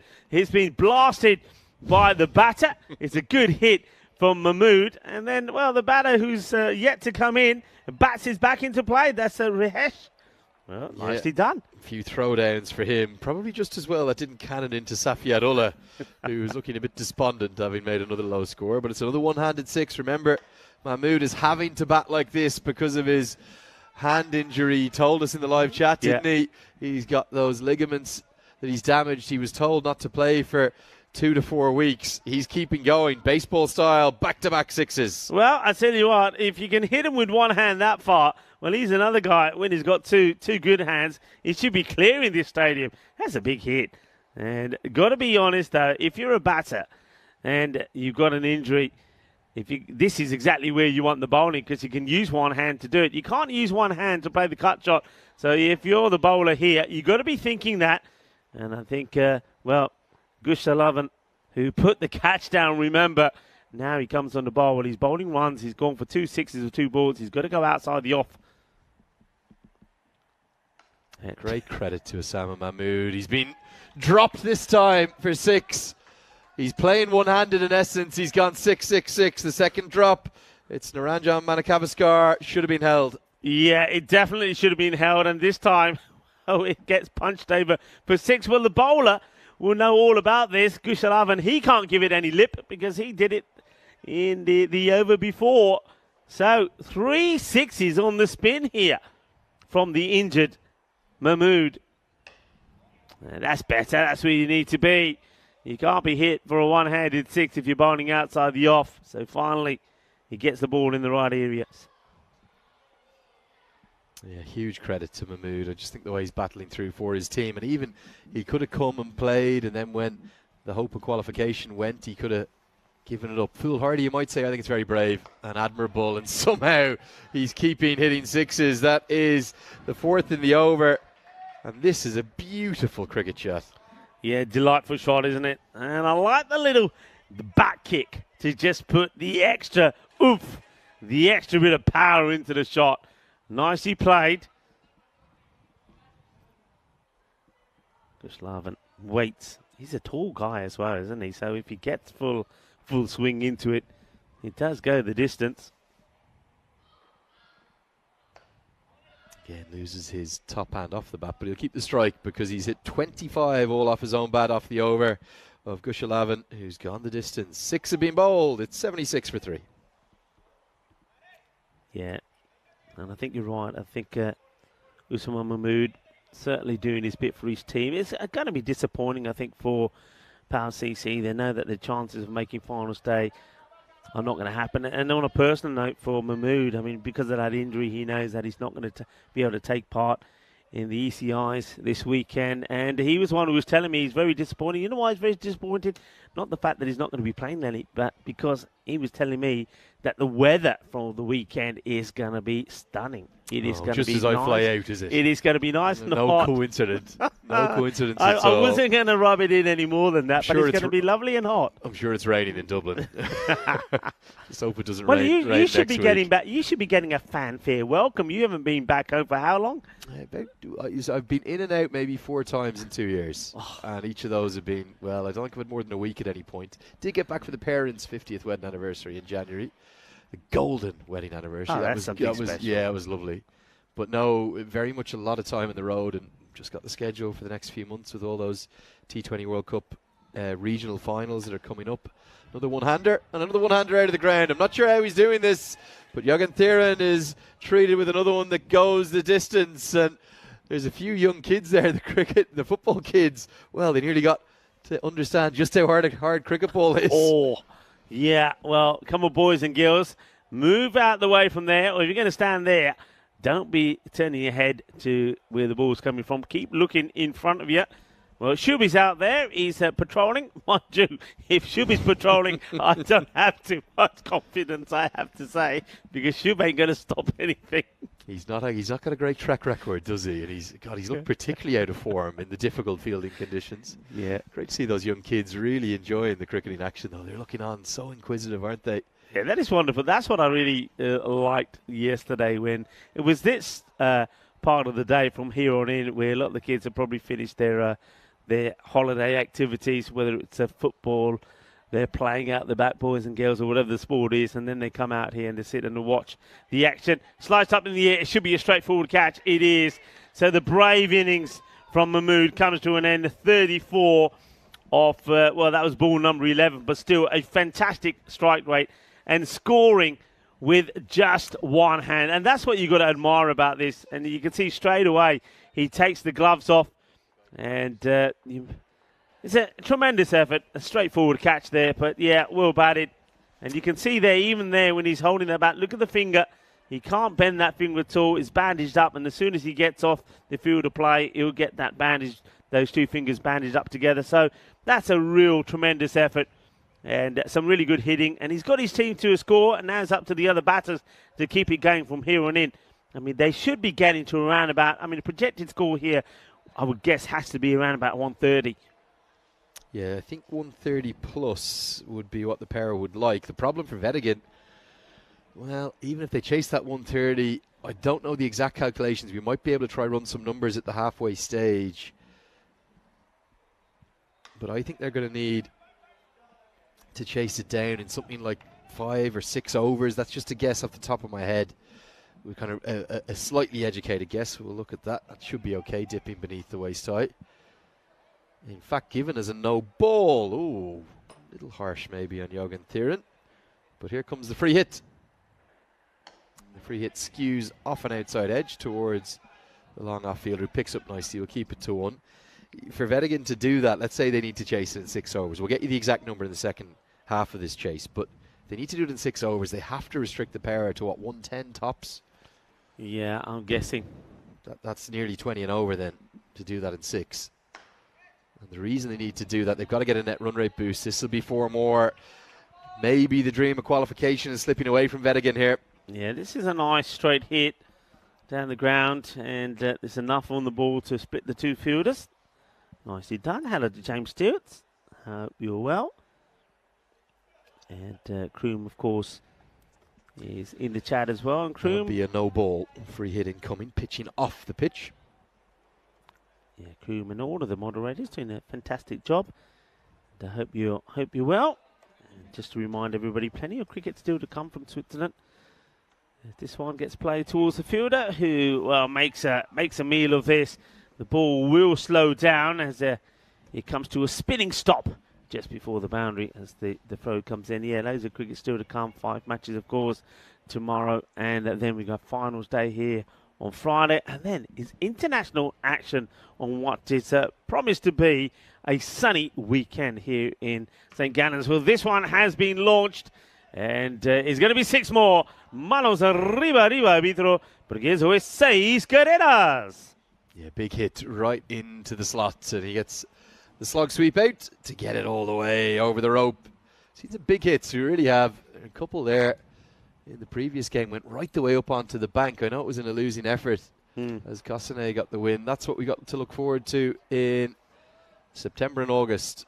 Love the breadth of countries that are coming together. And I think Switzerland, I know they're up against an England 11. And Romania will be no mugs either, but wow, I think they've got a real chance in that group. Yeah, I really do believe. I think I was talking to you yesterday, and I've mentioned this to a lot of people, several people, that when I get into conversation about those groups, as this one is whipped away, and that one ain't coming back. That will go all the way. And well, this one ends up on another bank, the bank. And behind square area, it just whipped away. Good quick hands. Good controlled shot. 6 more. Haven't seen many go up that direction. And in fact, there's never been a fielder down there. But yeah, a lot to look forward to in that ECN, or ECC, sorry, isn't it? I always get the different initials confused. Yeah, a lot to look forward to, but I still do. I maintain that there'll be a surprise, and there could be a big surprise even in that group, because as you say, from what we're seeing, especially the batting abilities of some of the players that we're seeing here in Switzerland, and also I've been to Romania and seen some of the hitting there. Well, they're two teams that would be good contenders. Well, the wicketkeeper calls this. He basically stops the three fielders and says, it's all mine, but he doesn't take it. It's a little bit like being at the discotheque when everybody says, no, it's me, it's my turn to do the move. They all stand and watch. And, well, the dancing, the break dancing all goes wrong and the ball goes down. And the bowler is none too pleased, because that should have been a wicket. It's not going to be one, though. And Naresh Kumar dejectedly goes back to his mark. Well, he could get one here, maybe. And he won't. It's another drop. It's in and out. And Nirajan, he's not able to take it as well. And the bowler is probably thinking, I don't like this game anymore. It's not for me. Oh, dear. Oh, dear. Straight in and straight out. I think it's the third drop from Manikavaskar, the fourth or maybe fifth drop in total, as Vetican's hopes of getting a rapid win to get the net run rate boost alongside the 2 points that they need, well, it's swiftly disappearing. And Safi, who's known to score very quickly and throw everything at it, maybe just taking this game away. Might not be in terms of away from the 2 points at Vetican. They can chase this down. They're just not going to be able to chase it down quickly enough to get a +1 net run rate boost. Yeah. Remember, that's gathered across all 10 of their matches. So we will allow the Excel spreadsheet and the supercomputer to come together and tell us exactly how quickly they'll need to chase whatever total it is they're gunning for. But I think right now it's slipping out of their grasps, or out of a realistic potential. Direct hit would have been interesting, but he gets home safely for a single. Yeah, good pick up, good throw, and has one stump really to aim at. And doesn't miss by much, but I think if he hits, you're right, Nenny, this would have been curtains, and it would have been the end of Safi. Final ball of Thangad the Dibble spell. And he's going to get a second wicket. He's deserved that. He really has.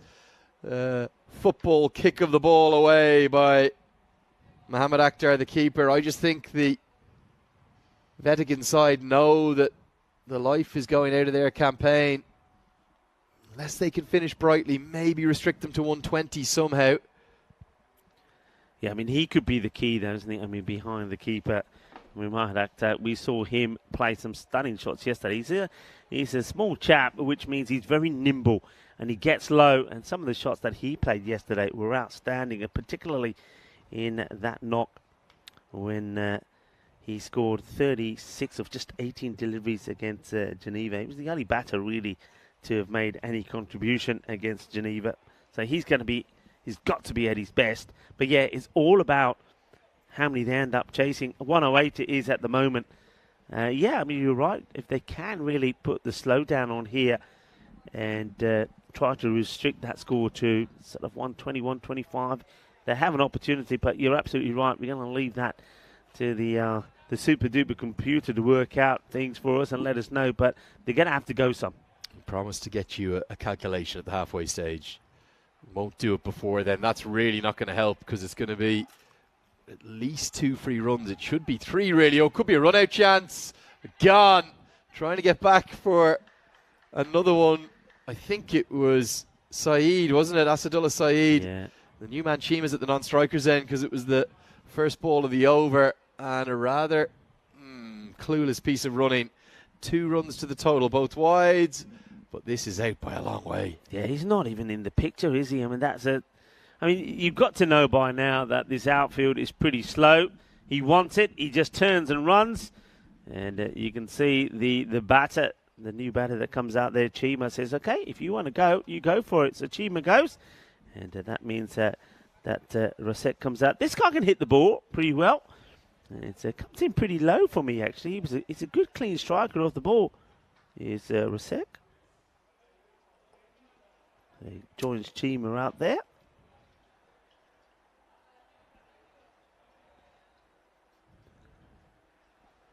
You'll just get that checked for you. I think this is Baljinder Singh. This is one of those tricky ones, Rico. I might be wrong. I'm absolutely. I see it. Yeah. I think he's 131, but the additional one, he's not number 13. That's the attempted googly out of the back of the hand. It's gone a long way. We are going to check it, but I'm pretty sure it's Baljinder Singh. He's got the smallest taped one in history to turn that 13 into a 131. I got stitched earlier in the week, I promise you. I see it now. Yeah, he does look like Baljinder Singh, I have to admit. And when he turned, well, there you go. Look at the one. Look at the 131. What is that? Did we run out of tape? I don't know what. I think it's a sideways dash. I don't know what that is. It's a symbol that doesn't belong in the language. Well, maybe there's someone on the keyboard. I'm looking for it. It's like a half an exclamation mark, really. As this one thuds into the pad, an appeal, but angling down the leg side. Yeah, Jogan Thieren, he's been expensive with the ball. Economy across this entire tournament, 16.82. So, not really what you want from your captain, is it? He's been a bit too slow through the air for me, and he has brought about wicket opportunities too. And just as we talk about his economy, he takes another one. So Tavangaran Selvanyangayam has taken the catch. And it's another wicket, all happening. Yeah, another one goes. So Baljinder, he did blast one over the leg side for a big 6. Tries to go down the ground. It's not going to be.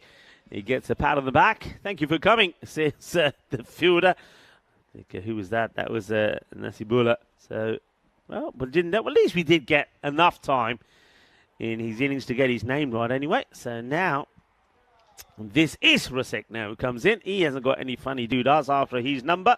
So, Fazlamin Rasek now does come out. And he's going to be hoping to get off the mark straight away. He makes a big move outside the off stump and then comes back and just plays it down for a single as it gets fielded by Thivagaran.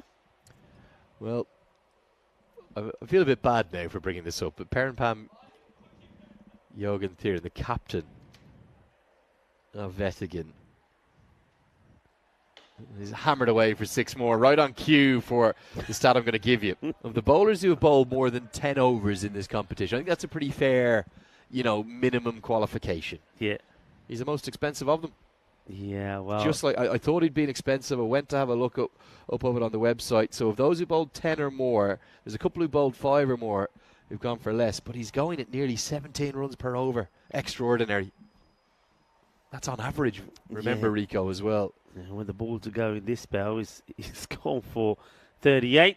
And it will stay at 38. He'll say he has picked up a couple of wickets as well. And, but the thing is, though, he's allowed Power CC to motor on. 124 at the end of the 9th. So 6 balls to go. Power CC will be looking. We said at one point early on that they'll be looking to be at about the 129, 130 mark. They should get there.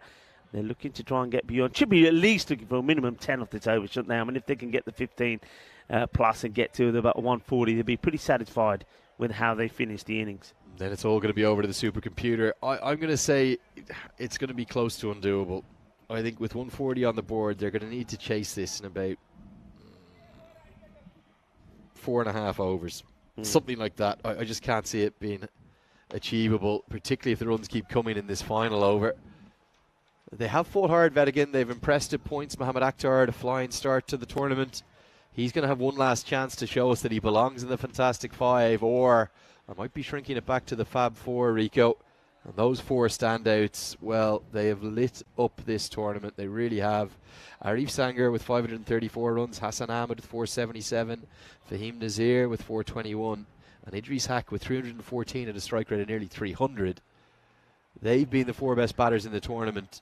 I know we've had an exceptional day today for Wasim Javed too. Yeah. Maybe the Kosane batter can put himself into the mix. Yeah, I mean, Javed, don't forget, they've still got plenty of cricket to come as well. So, I mean, if he can get going as well, he can be right up there as well. There could be a replacement, couldn't there? I mean, Akhtar could find his way out, and Javed get his way in. Yeah. You know? They've got a game to play. Of course, they will play the last match here today. And this is up in the air, and it will go all the way. Balle. Ginnasona. Shaka Lagya. So they're into the 130s now, 131. They've still got 3 balls to go. What can they finish up with? That's the question. As Kushalavan goes for another biggie. And he's been expensive as well. He's gone for 32 of the 9 balls that he's bowled so far. 3 deliveries left in the innings. There's a big swing and a miss and a look to the heavens. Half an appeal, but I think he's safely back, is Chima. Yeah, you've got to keep that head pretty still and watch this one. It is all over the place. And he misses it big time. And Bat and the leg back in.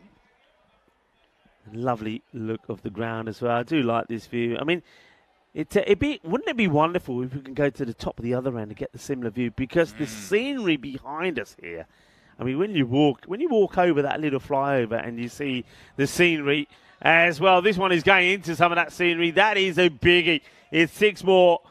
Que guay, que genial, que grande. Este golpe es muy dulce, más dulce de tarta de chocolate. Well, that's a big one. Speaking of chocolates, Lenny, what is going on? I mean, I know Switzerland is well known for its chocolate, but somebody's obviously told somebody that I've got a sweet tooth because I've got a mountain of them over here. Yeah, they've all been delivered to you, mate. They're trying to get the message across to me. I need to remain on that diet. I think they're all feeling sorry for the fact that I haven't got my luggage, so they're just pumping me up with sugar to keep me calm. And that will be that. It's going to be a dot to finish the innings. They don't quite get to the 140. 137 it will finish on. And I think now all the mathematicians will be doing the calculations so we can tell you exactly what is required for Vettingham to keep their hopes alive. I think it's going to be a bridge too far, to be honest with you. We will get you an exact count. 3-4 overs, something in that vicinity. I might be wrong, but we'll have to wait to see what the computers tell us. Let's take a look at the best of the first innings as we enjoy bringing the action with a few tunes ringing out over it, as always. It was a good start, wasn't it, for Vettingham? They picked up early wickets. They picked up, in fact, 3 for just 45, despite the occasional drop catch, which was a bit of a highlight of the innings. That one in particular from Patrick Simbertulla should have been taken, but Mabadullah Chakari bowled nicely. The slingy left arm action forced Asad Mahmood to chop one on, and then soon after a couple of sixes from Abdullah Rana, he had 3 in total in innings of 25 off 10. He was very well caught by Mabadullah Chakari, going low to his left. Safi Adullah, he came and went, and for the second innings of the day, he kindly walked off. He gave the long trudge back and allowed the umpire to not have to make a decision. And then from there, the drops continued, didn't they? Some of them even spilled over the rope. Osama Mahmood, he came out and he played so bravely with just the one hand. He made 34 off 11 deliveries and plenty of contributions, but nothing bigger than that innings of 34 from Mahmood. Yeah, you're absolutely right. And that's, I think Mahmood, I mean, he needs to take a lot of pride in what he's done out there. He's injured. He's got a nasty injury. I've seen that personally, and I think we saw it when he came off, when he got out. But a great effort from him. And a good effort from Power CC as well. I mean, wickets were falling. They know that it's not difficult when you're out there and you know that you're just playing to see where you can finish in the table, knowing you're not going to make it into final state. But they've given it everything. They get to 137. But now let's see if they can also hold their heads up proud when they're out there in the field as well. Vettingham, though, they're a team that are going to have it all to do. We're going to have a look at the scorecard here. It's a good contribution from Abdullah Rana. He made 25 of 10. Good strike rate from him. And then there was, once again, like we said, the good, powerful, one-handed, brave hitting from Usama Mahmood, 34 of 11. And I liked what Chima was able to add there towards the end, the quick fire 18 from him as well. With the bowling figures, well, it was a little bit of hit and miss, wasn't there? I think Neeraj Kumar, he bowled very well, 2 for 17. Also 2 wickets there for the captain, Yugan Thuran, but like we said, he's been a little bit expensive. And Chakri, I think, bowled very well. He's got a bit of pace about him, a bit of firepower. The little slinger was doing all the damage. So that's the mid-match summary, 137 for 7. And, well, Vettingham, they could win the match if they get to 138. The question is, how quickly will they have to do it if they're still to keep their hopes of making it into Friday's finals day alive? Well, we'll bring you that information and all the action in about 10 minutes' time. Join us back then.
Hello, cricket lovers, and welcome back to match number 49 here in Switzerland. The 50 is almost up. It will be up in the next match where we'll see Cossonay back in action against Power CC. Well, talking of Power CC, well, they've got what I would say is probably just above par score here on this cricket ground in St. Gallen's. The beautiful stadium it is as well. They get 137 on the board, so Vettingen, they're needing 138 for victory. But what we're working out, or what we're waiting to see, is just how quickly they need to get these runs if they're to keep their hopes alive of making it into the last 5 going into finals day on Friday. That's smiles at the moment and appreciation from the players towards one another as the bowler who's about to come in. And a nice little moment there was shared with Naresh Kumar as the two of them give each other a bit of an embrace. So marks up his run, gets ready to come in here, and it will be Osama Mahmood to bowl. And remember, is carrying that injury. Welcome to everybody as well to Switzerland. Switzerland, of course, is well known for its chocolates, and what I can say, well, it's got almost like a little chocolate shop here with all kinds of chocolates. Got milky ones, nutty ones, dark ones, and well, maybe I'll do a special offer: buy one get one free. The old chocolates. Hey, talking about interesting facts, did you know that just this year, we all know about Switzerland chocolates, but also cheese, but for the first time ever, there was actually more cheese coming in to Switzerland than being exported. So that was something going on the cheese front, not making enough cheese. They kept bringing more in. I don't know why that is, but I've got to say that where we're staying at the moment, the cheese at breakfast is absolutely delightful.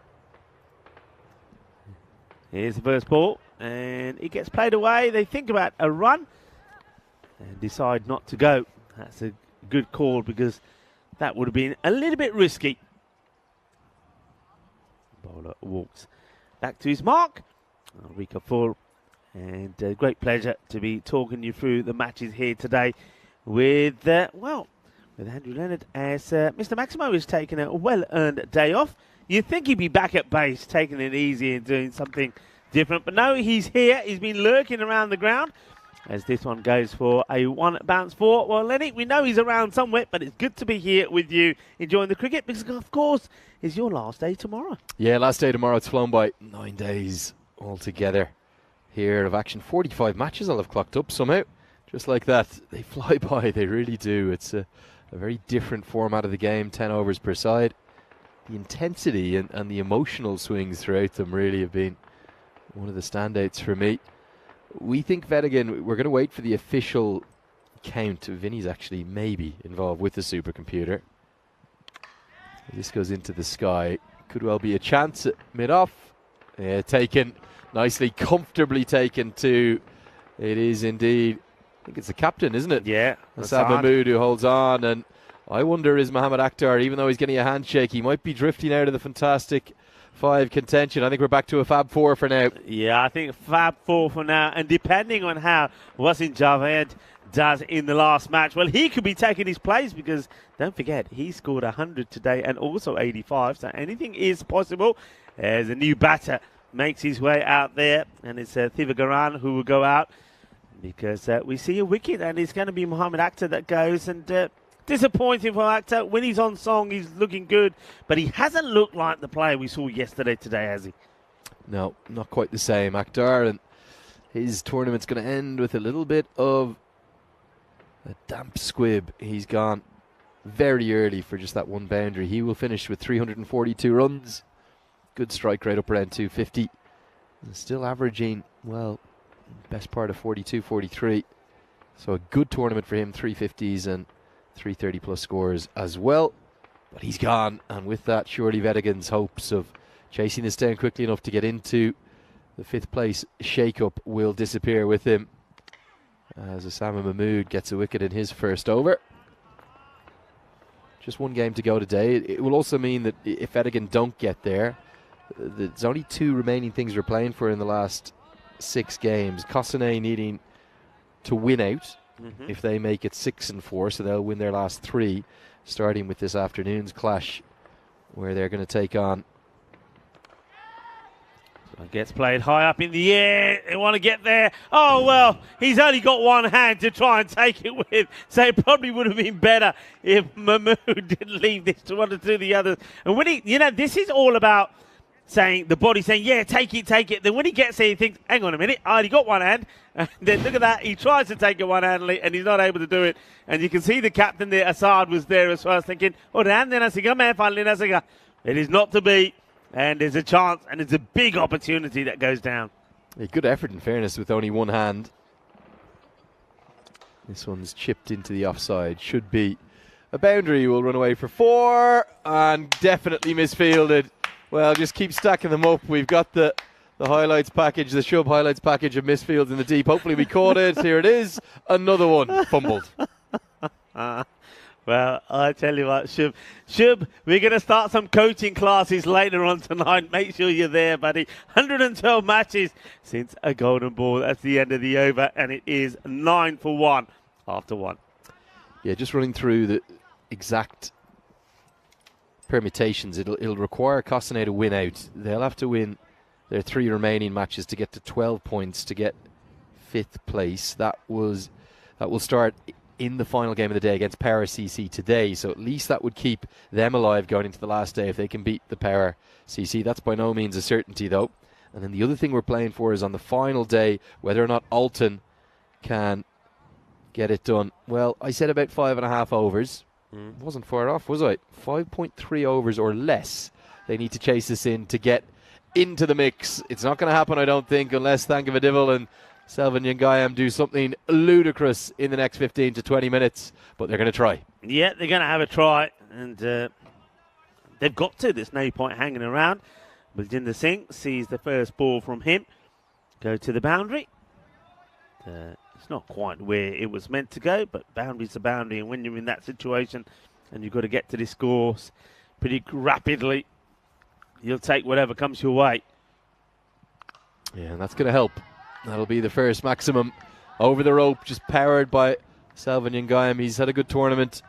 Angled into him and over deep square for 6. Yeah, he pumps it away, doesn't he? It's a little bit too short, and there's no pace on the ball either from Baljinder. I think he's far better off just getting the ball right up there and opting also to be coming from bowling from an angle which I think favours the batter. So he's bowling right arm round the wicket, so unless he is able to go right across the batter, he's always going to be in danger of being whipped away over the onside. Yeah, certainly. So we're getting confirmation it's going to be 5.3 overs they'll need to get to this total in. The current chase, if you just look at what they need to win the match, they need about 14 runs per over, but if we trim 4.3 overs off that, so they've got 4 more overs to do it. It's 118 off 24, close to impossible, but Thankavadivil, he's going to throw everything at it to try. It's a good hit all the way for 6, starting to deliver stuff from the big man. That's a good hit, isn't it? I mean, he's got the power. There's no doubt about that. If he gets the timing right, and if he gets the weight distribution into all of these shots, the balls are going to be flying to the boundary, but literally that is what they need to do more or less with every ball. That's the sort of predicament that they're in. Singh, it's gone for 17. Yeah, so that will make that equation something like 111 now off. We take away 4.3 overs, so we take off 27 balls. They need to do it in 22 balls. Incredibly unlikely. But Vedigan, look, they've had a good tournament, and they'll just mainly want to finish with a win, you'd think. Yeah, I mean, that's what the focus has to be. You've got to get to a point where you think, okay, that we're not going to achieve, but we should still be thinking about at least winning this match. That is what it comes down to. Of course, playing in the last. It's going to be 6 more over the offside this time. Another one that Shub very carefully avoids, but he does pick it up cleanly, although the ball had stopped at that point. So it'll be a maximum to close out the second over. We'll get a look at the points table here. This will guide you through the state of play. And really, 2 things left to watch. Vedigan, they might finish with a win here. I don't think it's going to be enough. The Pakhtun Zalmi, after an Arif Sanger extraordinaire show today, they have vaulted themselves into 5th place. The only people who can catch them, it's going to be Costanet. They'll need to win 3 from 3 and win out. Yeah, and plenty to play for Kostane, of course. Remember, if they're going to keep their hopes alive, they've got to get a victory against Power CC in match number 50. The final one of today, match day number 10. 33 for 1. It was a magical one. Virginia Singh game for 24 in over number 2. And now it is time to see Osama Mahmood to bowl. He's second. He went for just the 9 off his first. High up in the air. This is an opportunity. Takes his time, the fielder, Chima, and he takes a very good catch. Nicely done. And a nice moment for Mahmood. Osama Mahmood, I'm pleased for him. He scored well with the bat, didn't he? And he was under pressure, batting one-handed, scored 34 of 11. And now picks up his second wicket as they get the wicket of Naresh Kumar. He'll go for 11 of 3. Good catch this, yeah. The bottom hand coming off the bat there. Not able to make any contact at all of any note, and very simply held. Just judged it well. Sufyan Chima. And that'll get us the second wicket. Perimpam Yogan Thiran will come to the crease. He struggled a bit with the ball, hasn't he? What can he do with the bat? Yeah, nice catch taken by Chima. Judged it well. Doesn't allow the ball to go over his head. So the second wicket does go. So you've got Thivagoran is going to be joined out there now by Yogan Thiran, who, well, is a powerful hitter of the ball. I mean, he's somebody that when he's in full flow is quite sensational to watch. Let's see how and what his approach is going to be here against the likes of Osama Mahmood. 2 for 9 from him. It's a shame this isn't a straight win contest, Rico, because really it could be a very good game. Yeah. You suspect these two are quite evenly matched and they could ebb and flow. But that net run rate boost that they got because of Arif Sanger, it's not just got them the 2 wins that they needed in the most remarkable of circumstances, but right now it's put the Pakhtun Zalmi into a winning position. They are surely going to be advancing to finals day unless Kostane can win 3 from 3. Yeah, but what I like about it, then, Lenny, is that there are still all these possibilities, and it's always good when you're going into the penultimate day before finals day, and things are still to be decided. It keeps it exciting. Like, for example, we don't know who's going to finish top. Geneva are there at the moment, but Alton, they've got a big match-up tomorrow against the Lions. They will know if they can get a victory, they finish top, and they go into the final. So plenty still to play for tomorrow. And, of course, Kostane, if they can get a win against Power CC in the final match here today, then that makes tomorrow a huge day for them as well. And you can visit the European Cricket website, europeancricket.com, for all of those stats, those numbers that we've been guiding you through. You want to check the points table? Or you want to see who's the leading run scorers? You can just click on. It's a really good service. This one's going to square it away for 4. Yogan Thiran will get off the mark. And it's certainly something that I've been really impressed with and something you use a lot. Yeah. Nicely played, isn't it? Beautifully played. He's got all the shots, and he batted very well in the last match as well. Played some really nice shots. And in fact, you've got to say, I mean, with his performance there, he made, what did he do? He took 3 wickets for 37. He also made a half century. But of course, with the Wasim Javed's 86 of 30, it was he who got the player of the match performance. Bit of a misfield there. Have to go back and get it. So he's a top performer. And whatever happens, it'd be nice to see him go out with a bang as well. And just show everybody just what a classy and talented player that he is. And that's what he's got. That's what he's going to be thinking here.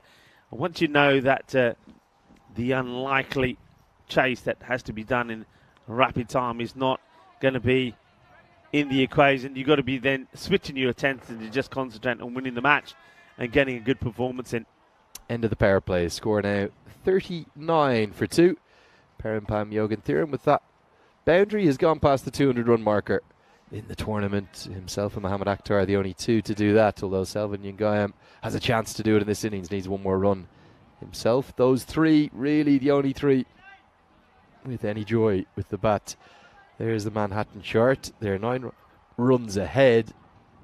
But I don't know whether they're going to get into this game. I feel right now it's veering towards Paris CC. Yeah, though, having said that, you have got two very good batters out there. If they turn on the start, things can change pretty quickly. We have seen that. But it's a good spell of bowling from Usama Mahmood. He's taken 2 for 15 to add to his batting earlier. So at the moment, probably could be the man who goes on to pick up a player of the match performance if things continue to go the way that they are. The new bowler is spending his time, Abdul Rana, just getting the field set up right. He wants to bring the man on the 45 fine leg into the 30-yard circle so he can push his long off on the boundary. So you've got a sweeper on the offside, long off his back, and then you've got the normal 3 out on the leg side, square leg mid-wicket, and long on. A dot to start off with, defensively played by Yugan Thiran.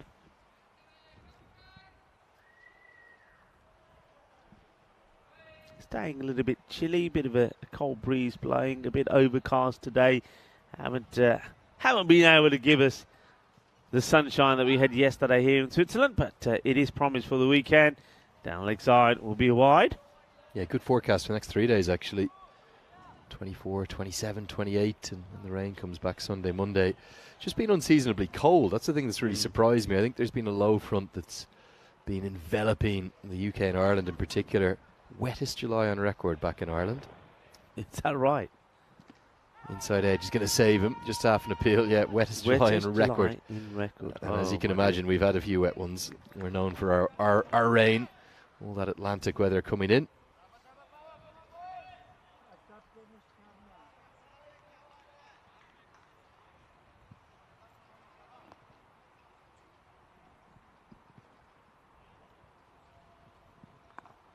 Beautifully played, eh? Yeah, guided away. Going to be guided away for 4-2. Just rides the bounce, Jürgen Thieren, and does so very nicely. Kind of had to adjust to it. What happens when you bat in a cap? You got to get the helmet on for me against the quicks. You do, but that is such a nice shot. I mean, it's been banged in, and if you're going to bowl short, it's got to be at the body, and this was. But he made a good late adjustment there, did Jürgen Thieren. And once again, just goes to show the sort of form that he is in. It's a quality shot. Tries to get one over the ropes this time. He's going to muscle it all the way. Cannons into the St. Gallen Host City advertising hoardings. 6 more. Vettigan moving into the ascendancy maybe now. Is that the 50 up? It's first the ball, and then there's Baljinder Singh. Neither one of them can make any dent on the board. That is the 50 that comes up. 50 for 2. With 2 balls to go in this, the 4th over. Nicely driven. Just be a single.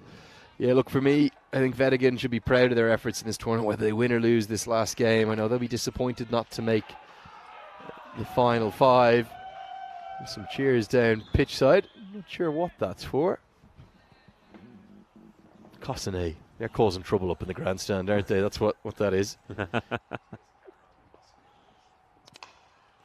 He squirts away for what should have been a single and still will be, despite the half fumble. Yeah, he does well there. And so that is the end of the over. It is 52 for 2 at the end of 4. And keep a lookout also for Jürgen Thieren when he's batting. He's got that little... I've seen it a few times in batters across Europe. He's got that little kick, hasn't he, before he plays the shot. And, well, there's the lads. Are they the naughty boys? Creating a little bit of trouble. Well, there's some of the key players there as well. There's the Rhino is there as well. And Andrews was sat there seeing what's going on. And Cossonay, we're just relaxing at the moment. I'm pretty sure that we're going to see them swing into action pretty soon and start to do a few warm-ups. They've got a big match coming up. And this one gets dragged on to the leg side. No real power in the shot. They'll take the single. Asad Mahmood, the captain, bringing himself into the attack. The 5th over of this chase. It's very evenly poised, isn't it? They're about 8 runs ahead, but there was a flying finish for Power CC. So the equation now is 85 to win off 35. Shade over 14 and a half per over. Just wants a new bat, the non-striker. Which way is this one going, Rico, do you reckon? I think this is the key partnership. I just got the feeling, I think I mentioned it earlier myself. I think Jürgen Thieren will want to take the opportunity to finish with a bang. I think we might see a bit of sexy cricket from him and help to get his team to a win. Let's wait and see. Yeah, it does feel like a big partnership, doesn't it, for Vettigan? They're going to have to rely upon these two.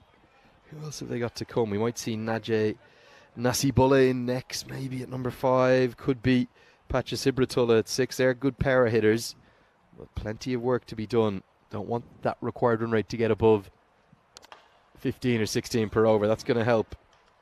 In fact, it won't. The outfield's slower than I thought it was. Just a single. Yeah, it does. Some do really slow down. I mean, bearing in mind, just to remind viewers, this was cut this morning.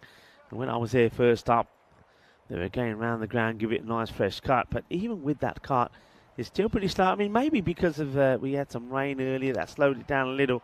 But the ball along the deck doesn't tend to go as fast as you think. It's nothing like where I came from in Romania, the more of a Sia cricket ground. There, if it gets past you, it's 4 runs. It's like lightning. It's funny, you were asking me earlier about the development of all the different cricketing formats. Oh. This is just half a stop from the keeper, from the bowler. He's done well, hasn't he? Mahmood, he wrings his hand in anger. This is self-preservation, not a drop catch. Yeah, I think there's a few of that ball's got his fingerprints all over it. And literally, it's still stinging, says Asad Mahmood. Changi Satalagi. But yeah, you were just asking about the different formats, how they've evolved and the development of them. Yeah. You see the Royal One Day Cup that's going on in the UK being played at the same time as the 100, so it's maybe a bit devalued, the 50 over comp. As this skews away off an outside edge for 4 runs. Nicely placed by Yogan Thiran. Maybe a bit of fortune to it. But listen to these numbers. Prithvi Shaw, who's playing for Northamptonshire against Somerset. Yeah. He made 244 of 153 balls. That couldn't even have been thought of maybe 10 or 15 years ago. The second highest score in the history of 50 over cricket there in the UK. Yeah, that's just crazy stuff, isn't it? It really is crazy. It seems to be not just here on the European Cricket Network, but in general in cricket, seems to be a year where records are being smashed, doesn't it? As you have a look at some of the upcoming events here, of course, Switzerland, and then from here, well, I'll make my way to Germany. I've got a month of Germany because I'm doing Dresden and also Cratfield. Yeah, how was your German? It's not that great, but I get by. I get by. Germany's actually one player. A lot of the players, this is edged away. It's going to be 4 runs off the bat. I think it keeps going. Yeah, it goes all the way. Usually when I travel around Europe, I just stick to my Spanish because it normally works wherever I go. It's recently they understand. Funny enough, recently I was in Romania. I speak Spanish. They understand, and in Germany it doesn't work, unfortunately. So Germany is one place where I do have to get the old the notebook out and start to learn a few phrases. So, but I'm getting there. I'll get there. It'll be okay. I have to say the big thing about Germany that strikes me every time I visit there is this could be a chance at long on and taken really nicely. Abdullah Rana. Now it's going to be a free hit, so I nearly got duped by it. Well, pretty much. I'm going to say I was duped by it. Didn't see what the no ball was for from the previous delivery. Was it height maybe the one that was edged away? Yeah, it must have been. It was definitely a no ball though, so the free hit was signalled. Can't be out, and this one goes out of the ground. Big hit right out of the screws. Vettigan starting to look good in the chase. A mini banker up onto the far bank. Yeah, that's a good hit, isn't it? And yeah, this is what I'm talking about. Yogan Thiran playing a beautiful shot. And that gets played away. Nicely played. Big hit. Yeah, really well hit. But one of the big things that strikes me every time I go to Germany, my brother lives in Berlin, so I visit him as often as I can. I'm not really in Europe too often, but I've been there 4 or 5 times. Yeah. The amount of English that is spoken there and the quality of it across the board. I think almost every German you meet speaks really good English. Is this an edge? They think it is, and the umpire, as for right now, is unmoved. Well, he's looking for the DRS. There is no such thing here. The decision is not out. Chima convinced. I must admit, when I saw it, I think he moved away from it. Let's have a look. It follows him. And, well, does he get a little bit on this? And there seems to be, let's see, this will tell us.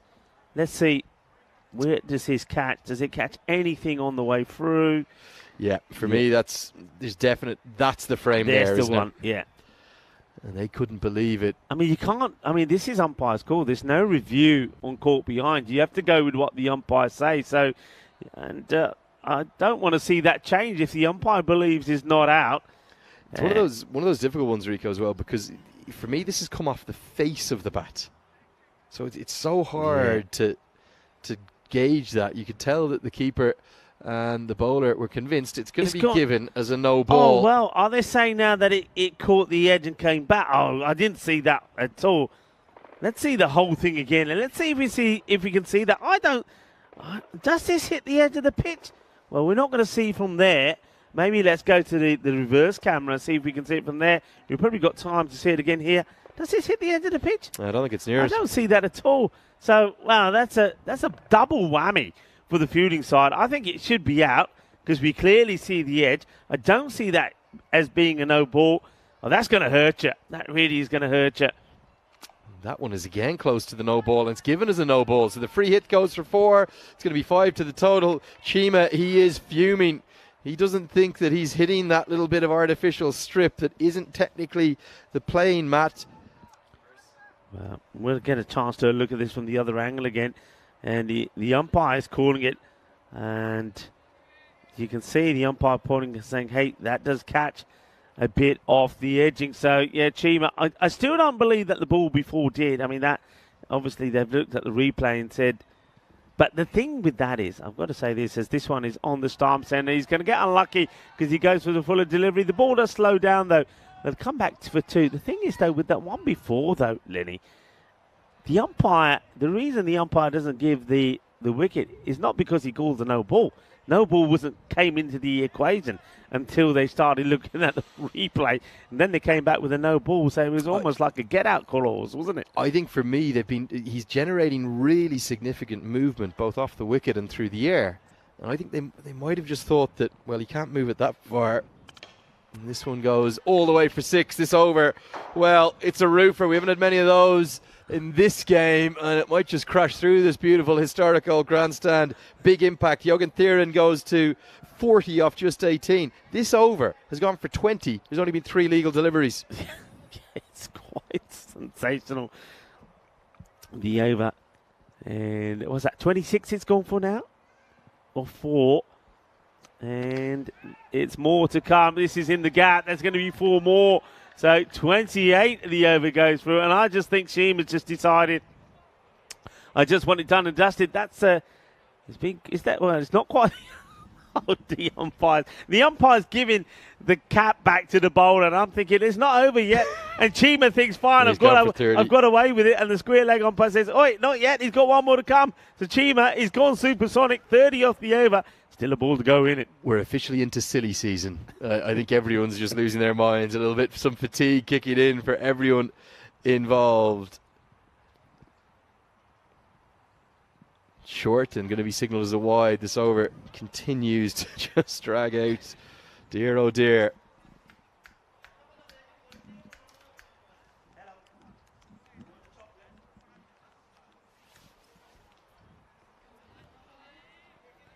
So Chima trying to get out of this over, but he can't. You just get the feeling he's going to end it with a bang, don't you? And there's the bang, and it will go all the way. Balle.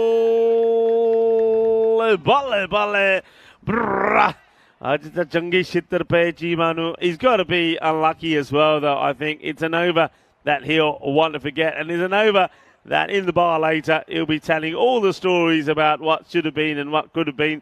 But what it ends up being is a supersonic one. And all of a sudden, it's a 98 for 2 after 6. Yeah, Jogan Thierem's got to 50. We missed that as well. It's all happening that over. Come off 20 deliveries, 5 4s and 4 6s. And Thivagaran Selenmingayam is playing his part too. 27 off 12 right now. Somehow the equation's only 10 and over. 37 runs from the over. It's more than the maximum possible if all the deliveries are legal. And 37 is what Chima has conceded. An over he'll want to forget. He felt that he had the wicket as Kosane ready to go for their final game. It's still not warm today, is it? It's a funny old day. It is. Can't be more than 13 or 14 degrees. Rana comes in, slapped down the ground, and all the way for 6. All of a sudden, Vettigan, they're not going to do it quickly enough. They needed to have finished this chase by now to get through. But right now, you suspect that Rico Surely Vetigan are veering towards another victory and a very proud finish to their competition. Yeah, it is. And it's like we both said, this partnership, I think, was going to be pretty key. I think both batters key to put in a good show here. As the bowler bangs one in short and maybe signalled as one for the over, but he gets the dot ball in. Yeah, so I don't want to be interesting here. I think it's probably the right call. It's not above. Yeah, perfect decision. Yeah, spot on the money. Umpire's been great today, actually. The exception of that random no ball. Yeah. We can blame the third umpire, the match referee. Yeah, I think we go with that. And this Six one, more. This is big, isn't it? All the way. And he's nearly gone over the board. The man chasing after it, he forgot it was there. Oh dear, it's all gone horribly wrong for Power CC on the day that they ran out of playoff contention. They're going to be beaten out of sight here, surely. Yeah, they are. The power's been lacking from Power CC's play. And Wettigan are looking like they're going to be victorious here. They're needing 28 of 21 balls. They've got 2 set batters in there. And Thivagan looking maybe he can bring his half century up as well. That is a no. It's a dangerous delivery right at the body, and he gets called straight away. Yeah, I think this is a simple call. That would have gone up towards probably the belly button, something in that region. So the no ball will be followed by the free hit signal. You've just missed it off your screen there. This partnership, we're at 79 off 30. He can do what he wants with this one. And it will have to be re-bowled. A wide or a no ball, doesn't matter, because it's a free hit again incoming. Should signal it again. And well, I think they're going with the wide here because the ball. But it should be a free hit again. Yeah, it should still be a free hit. So the free hit signal is there. It's just only a little one, just a little lasso. And it's going to have to be re-bowled again. Well, sadly, Power CC are drifting out of this competition in a rather farcical manner here. Yeah, I mean, they're not doing themselves any favours. No, they really aren't. Great partnership, though, from Vetigan. Jogan Thieren and Selgim Nyam. This can't be out, remember, not going to matter because it's going to go for 6. And all of a sudden, they've turned this game on its head in a course of just 5 or 6 overs. A magnificent partnership. Yeah, it certainly is. And Jogan Thieren 3 for 37 and also made a half century in the last match. So this is good. I'm liking this. I'm liking the way that we're seeing batters put back-to-back performances in, showing that it's not just not a fluke, it's not luck, they've got the talent, and a really good batting this from Jogan Thieren. The last 10 legal deliveries before that dot, they went for 57. It's nearly more than is physically possible. And this is going to be 6 more, surely. Yeah, the runs are flowing, and this game's ending in a hurry. 3 overs to go in theory, but just 12 more required to win. It might all be over in 2 more balls. Yeah, well, there's that little kick before he gives the ball a thump. Is a little bit of martial art batting, isn't it, from Jogan Thieren? And he is going great guns. Who'd want to be a bowler, Rico? Well, yeah, exactly, especially when you're bowling on a surface that's not giving you too much reward. This partnership worth 93 of just 34 deliveries. 126 for 2 at the end of 7. Yeah, lovely to hear from you all in the chat. I think it was James Stewart. I'm hoping I'm getting that right. There's been so many messages come in trying to keep on top of them all. But James Stewart saying that it's not just like that in Germany. It's also like that up in Estonia. There's very good English in many of those Baltic states. We've got the Spring Productions team too from Latvia here. So very good afternoon to you, James. Hope you're enjoying the action. It's like that too here. You're never far from several thousand of Estonians who speak excellent English, he says. This one's pumped down the ground, long on in place. Oh, good one-handed effort. Maybe 5 runs saved rather than the drop chance as Sufyan Chima, who went for 37. He's been replaced, but he does something in the field instead. Yeah, I mean, this was powerfully struck. I mean, that is a very good stop.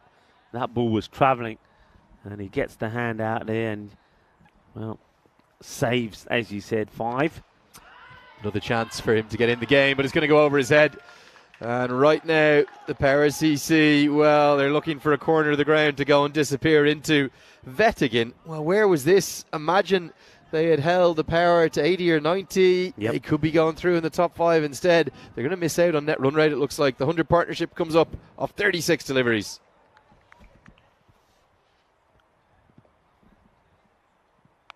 And that is going to be that. Well, in a flash, I don't know quite how.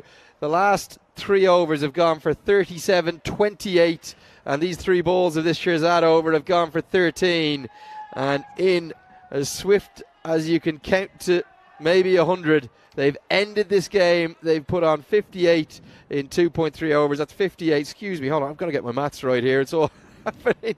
78 in 15 deliveries. What have we just witnessed? Yeah, it's been crazy. I mean, you were giving some statistics of match number 1 with that incredible run chase and how quickly runs were being scored there. Well, that's been the story of the day. You said before the start of this match that what we're seeing here today is unprecedented in the amount of runs being scored, that it could end up being a historic day, a number of runs that have been scored. And we've seen another high scoring match, and Power CC's 137. Well, it just was nowhere near enough, was it? Because they knocked these runs off with plenty of balls still to go.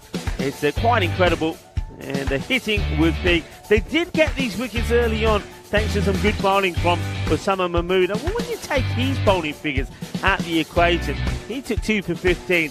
It just goes to show just how expensive some of the other bowlers were. Yeah, Naresh Kumar Thangavedival was caught, excellently caught by Sufyan Chima, who's going to want to close his eyes for a little bit of the highlights package that's coming up, because he went the distance. He went for 37 from his 1 over, and this partnership for the 3rd wicket between Tavagaran Selvagayam and Pan Yoganthiram, it's ended the game in a hurry. They put on 106 in lightning speed with, listen to this, 12 sixes, 7 fours. They only faced 43 balls between them, and all of a sudden, once they came together, there was only one result possible, and that result is at the Paris EC. They've gone out with a whimper. Vedigan get the win. It's not going to be enough, but they should be proud. They should hold their heads high. They've had a really good campaign. Yeah, and I think they did exactly what we were saying, didn't they, Lenny? We said, look, you know, if you're not going to get it the way, if you're not going to get the win and go give yourself a chance to get into finals, Dave, then the next best thing is to say, right, that's out of the equation. Let's go out there and win the match. And they did.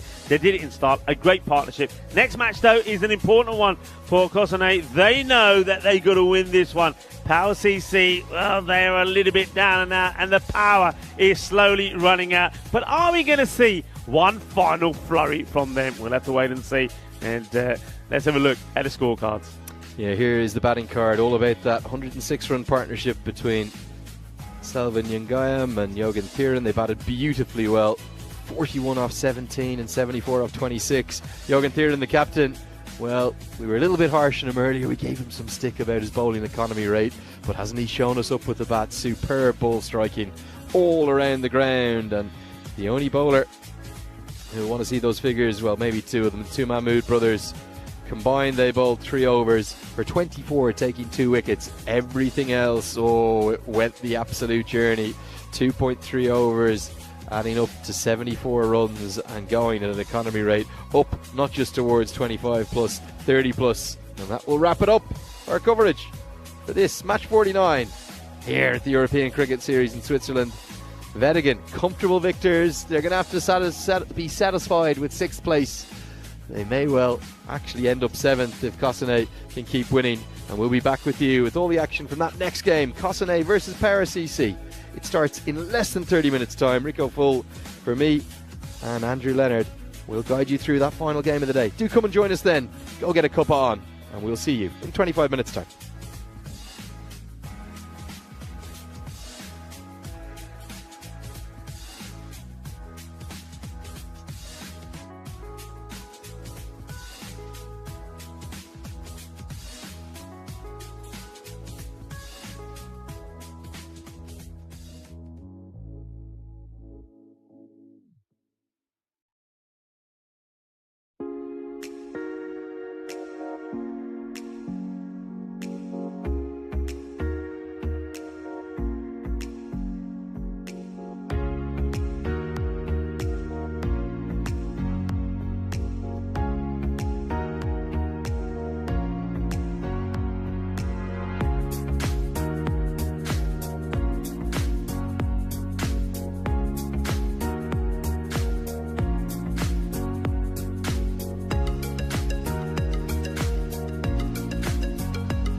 Here we are with St. Gallen Cricket Club at Mount Saintis, the highest mountain in East Switzerland with a height of 2,500 meters, looking over 4 different countries.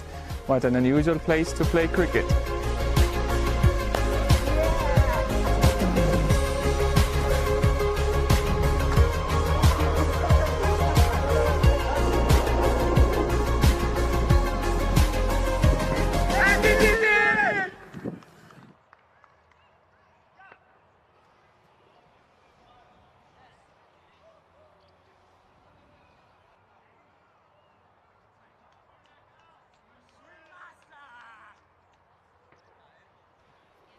Hello, cricket lovers, and welcome back. Loving that intro. Hitting snowballs with a cricket bat in the Alps. Absolutely fantastic. Yeah, I'm loving the promo video to the start of this. And it's the final match, match number 50. Kosane taking on Power CC. Let's have a look to see what happened in the middle with the tournament referee and the 2 captains.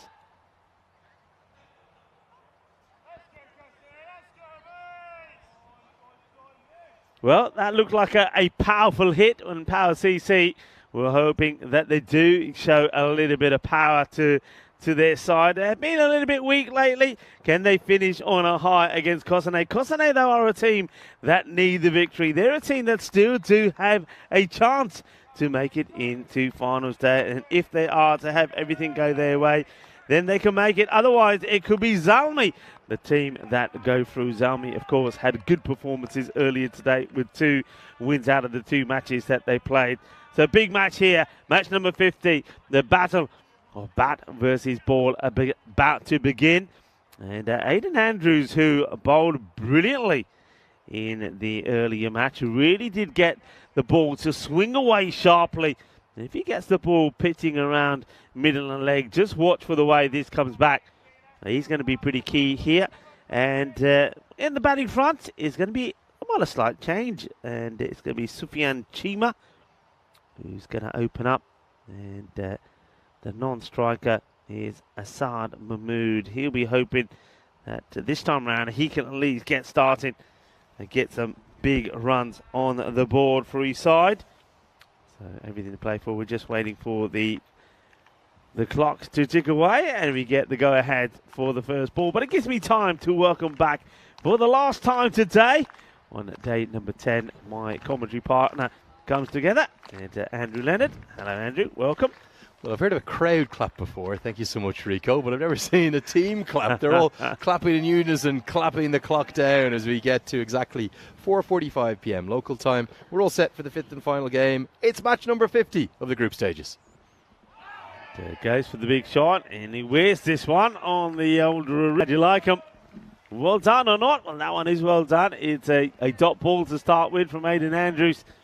And Aidan Andrews is, well, now opening the bowling. He'll be probably opening the batting as well with Wazim Javed. Well bowled, good delivery. Short of a length. A good heavy ball there. And it gets respected by Sufyan Chima. Big question for Kosane is how is the fatigue factor? How can they dig deep to get through this 3rd game in the day? If they can win today, the final 2 matches are against the Zurich Crickets and Winterthur. Now, I'm not saying they'll definitely win those, but they're against 2 lower ranked teams. Yeah. So if they can get through this one against the Para CC, poor old Pakhtun Zalmi will be worried overnight. Goes for the big shot. I like the way the batter, at least he's using his feet, Chima, to come forward, because I think it's all about trying to get to the pitch of the ball before the swing comes into play from Andrews. But he charges down, but misses out. And this is high up in the air. He gets this true and proper. He goes all the way. Manos arriba, arbitro. But he gets with 6 carreras. That's a big hit. And we're up and running. 6 runs. Funny for Andrews, isn't it? If he gets it just a little bit too straight, it usually won't swing quite as much. He's almost got a bit greedy there, hasn't he? He's looked for that, that beautiful ball to hit the top of off, smashed away for 6. And that's more where he needs to be as the throw. It's not a good one from the wicketkeeper, I have to say, from Wazim Javed. It's well off target. But yeah, that's better. One thing we haven't seen so much of, is bowlers religiously bowling outside the off stump. And I think the main reason for that is because the width of the pitch. I think it just throws the bowlers off a little bit and they end up bowling a little bit too straight. This one hasn't missed by much. And the throw from Javid behind the stumps hasn't missed by much either. He's getting closer. He is definitely getting closer. It is the end of the over. It's not a bad one at all. Only the one scoring shot from it. 6 without loss at the end of the first. Yeah, not many overs we've had 5 dots in. I know there was a maximum. And the bat feed ball wall, well, it needs a rattle. It's got all stressed out after it's calculated those net run rates for us. It's not going to be 77 plays 80, whatever happens here. I hope I'm right. Yeah, I just don't know. I mean, I know that it's based on past information. I'm sure from the matches that these teams have already played today that we should see a much higher uptake on those scores, but it just ain't happening, is it? So, well, I think that's going to be pretty low-key unless we get totally surprised and the computer knows something we don't. Here comes Ashwin Vinod, and no run there. Gets this ball to dart back in. So I said this before when Gosane were playing. I think these two bowlers, they complement each other well. Where you got Andrews who gets the ball to move away and doesn't particularly bowl with a lot of pace.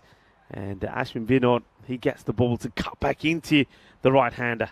And he comes again. Good delivery. Right through the slot. It's a swing and a miss from Asad Mahmood, the captain. Yeah, lots of dots, which is something we haven't been used to today. You can tell that Gosane are pumped up for this clash, though. So much to play for still for them. Well, thinking of being pumped up, well, this one is pumped out of the ground. It will go all the way. So at the moment, all the runs have come from 2 scoring shots, and it's 2 sixes. That'll be 12 on the board. 12 of 9 deliveries that have been bowled in the innings so far. So there have been a fair number of dots, but a couple of maximos along the way as well. And we'll make this another one. This is the biggest of the lot as it sails over the leg side boundary. That's a big hit. And it's smashed away. Yeah, 6 are really nothing right now. 6s and dots. And that's been it. We've had 7 dots, 3 6s.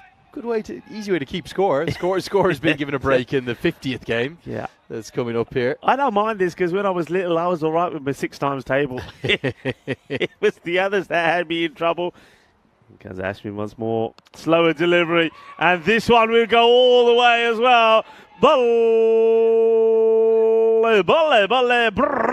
ginna sona shaka lagya. So Mahmood, the captain, going by leading by example. Well, that's another one. It's going to be a little bit more Shub, a little bit more. That's it. Keep going. You'll find it in a moment. Shub is on the hunt for it, and he's saying, "We can do it, yeah. Tere samne ya, dekh la." Well, 4 6s have come alongside the 7 dot balls now. I wonder how long we can stay in this 6 times tables for, or is there going to be a miss hit? Vinod's conceded 3 in the over, 3 maximos. And this is going to be another. Well, there you go. Well, there you go. I know a lot of kids are on their summer holidays. Well, it's a nice time to be doing these 6 times tables at the moment. Because, well, that's number 5, and 5 6s make 30, and that's what the score is the end of the over. And that one from Ashwin Vinod goes magical. 24 come off the over, 6 came off the first, and it will be 30 without loss. And this is the way the tables are looking here. So Power CC, not a good day for them. They could end on a higher playing the final match, but they're not going to make it into finals day. But of course, they need this win. Get this win. They stay in the hunt, and it becomes a huge day for them tomorrow. Amazing how close the top of that table is, isn't it? The top 6 sides separated by 3 points. And Andrews is going to bowl his 2nd consecutive. So he bowled the 3rd over, last one of the power play. It really is all or nothing at the moment. 5 6s, 8 dots. Well, very easy for the scorers. 6s and dots, nothing else matters. Andrews wants to make sure he doesn't pitch too far up, and that's another good delivery. That's the delivery that was getting a lot of batters in trouble. And finally, the pattern of sixes and dots comes to an end. They do take a single.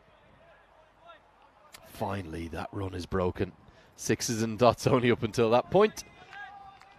All action start. We've seen so much good cricket today. And that net run rate for the day, the current run rate, cumulative now I'm talking about, is they're going to scamper a quick single. Once you get one, you want to get a second. Yeah, good running, I suppose, with the earlier sixes. The fielders got spread back a little bit, so they'll say, right, why not take the opportunity to take these singles while they're on offer? And, well, we go back to the six hitting as this one has been crunched over the sort of extra cover part of the ground. This is a lovely hit, good footwork, good clean strike of the ball, and it sails over for another six. And a lovely hit, this time from Chima.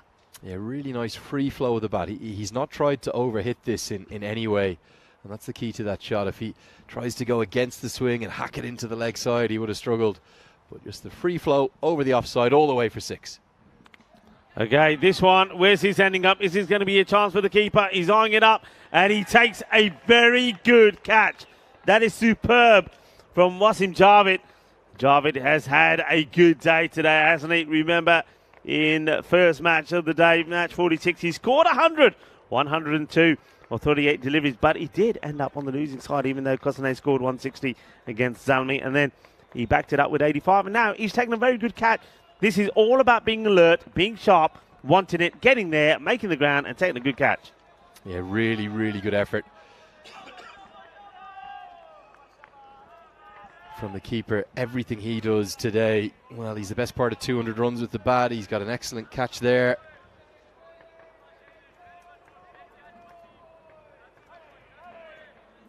And Chima dismissed for 13. In comes Abdullah Rana. He'll be in at number 3. Yeah, Rana in at 3. Andrews gets the breakthrough. Continuing the good work he's done with the ball, as he did in the last match. He gets respected by Rana first up, and end of the over. And it's a super spell, really, from Andrews. Just 14 runs came from it, and he picks up that wicket there as well. So the score 38 for 1, and that is also the end of the power play. So end of the power play, 38 for 1. Bit of a topsy-turvy look to it. 6 runs and 8 runs coming from the first and third, and 24 from the second. Interesting move this, though. They're going to go to spin and go to spin early. Tahir Khan Ahmedzai it will be, who's probably been, for me, maybe the spinner of the tournament. Could be a big call, but he's got great numbers thus far, and he's impressed every time that he's bowled. Yeah, you're absolutely right. I've been very impressed with him, and he gets a lot of his wickets because if he's flight and he's slightly quicker delivery. And, well, this one he gets to rip as well. I was about to say, we don't see him getting that much turn, but this one certainly did respond. That one moved away sharply. Good start from him. 8 wickets so far in his 6 bowling appearances. He has the ability to turn them, no doubt. Just play it out onto the offside. They'll take the single as there is a sweeper out there, and it's Jay Sin. Be interesting to see how they use Jay, who's had a few issues bowling on this narrow pitch with his footwork. He's bowled quite a few no balls because he hasn't been able to get the ball in the right areas. This is slightly over pitch, gets whipped away on the leg side, but well, we've seen the sweeper out on the off. Now we get a chance to see Andrews out on the leg side, makes the stop at the square leg boundary, keeps it to 1. Key thing is, as a young leg spinner, better full than short. Yeah. So even though that's a low full toss, you've got your field set well in the deep, and he bowls at a good pace, so it comes at them quickly, not able to adjust, just a single conceded. And he just puts the rhythm of the batters off.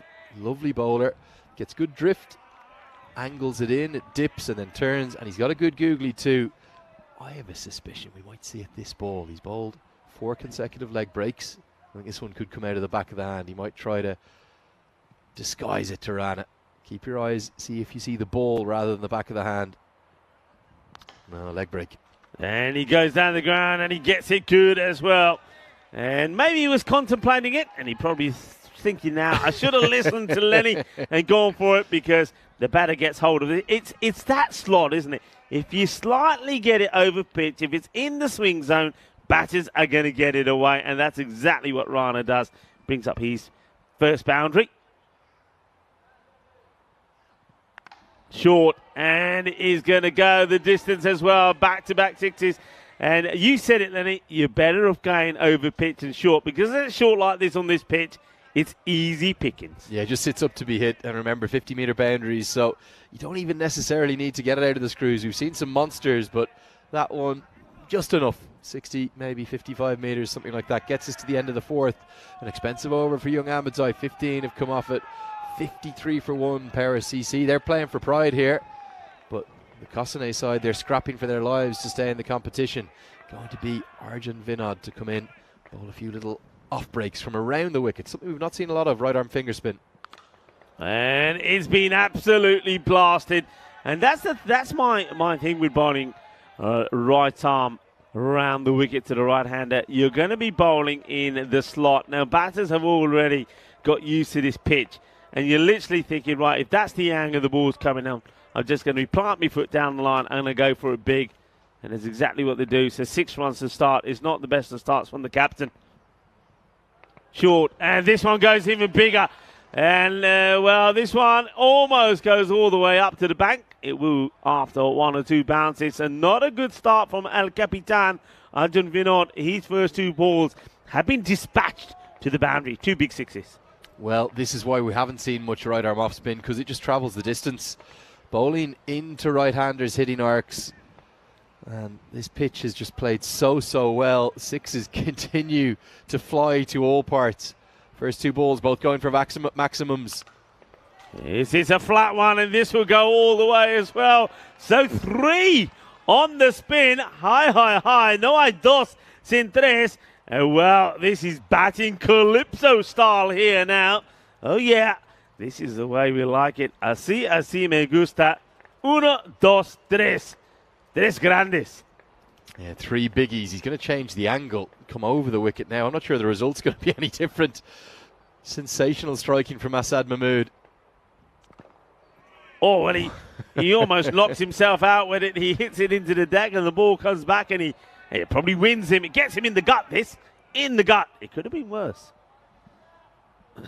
Oh, just a tickler. Not a heavy impact, a tickler off the wooden mat. Drags this into the onside, but it is better. I mean, if you are going to be, if you are a right-arm bowler, I think you've got to be trying at least over the wicket first, unless you've got a plan in mind. So the 2 balls over the wicket has been better, as you see, the captain signal to the next bowler, say, hey, you're bowling the next. And this will be called a no ball because it hits the edge off the mat. So disappointment, because just trying to sneak that one in and finish well. So it'll be a magical over. 20 have come off it. And now a free hit. The license to go big for Rana. And Rana will hit it well. Gear. Shaka. Sufyan Chima looking to take a one-hand jalebi catch for the batting side. And, well, hits his hand and comes away. You don't want to injure yourself like that, do you? But it's a big finish to the over. A big hit, 6 more. Well, is the innings all to do with hitting 6s? It's 5 overs in, and the score 79 for 1.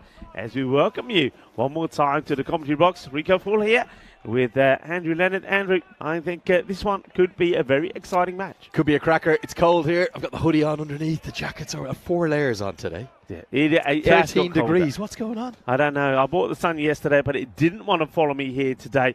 But what an important match this is, as Kosane look to try and get the win that could take them through to the final day. This one is hanging out there, as you see the bowler. And Agarwal couldn't get to it. So, bit of luck for the batter. Going for the big shot does Mahmood. And nobody can get to it.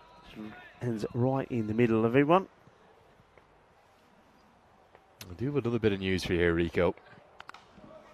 Okay, this could be out. And it is out. So we have an opportunity for you to give us that news, because a nice catch taken by Andrews sees the wicket of Rana. It is 80 for 1. Go on, He's got tell that me. great baggy cap, doesn't he? It's really It good. he does, yeah. I like that one. Multicoloured, a bit of a throwback. Good reward for Venu Agarwal, the new man.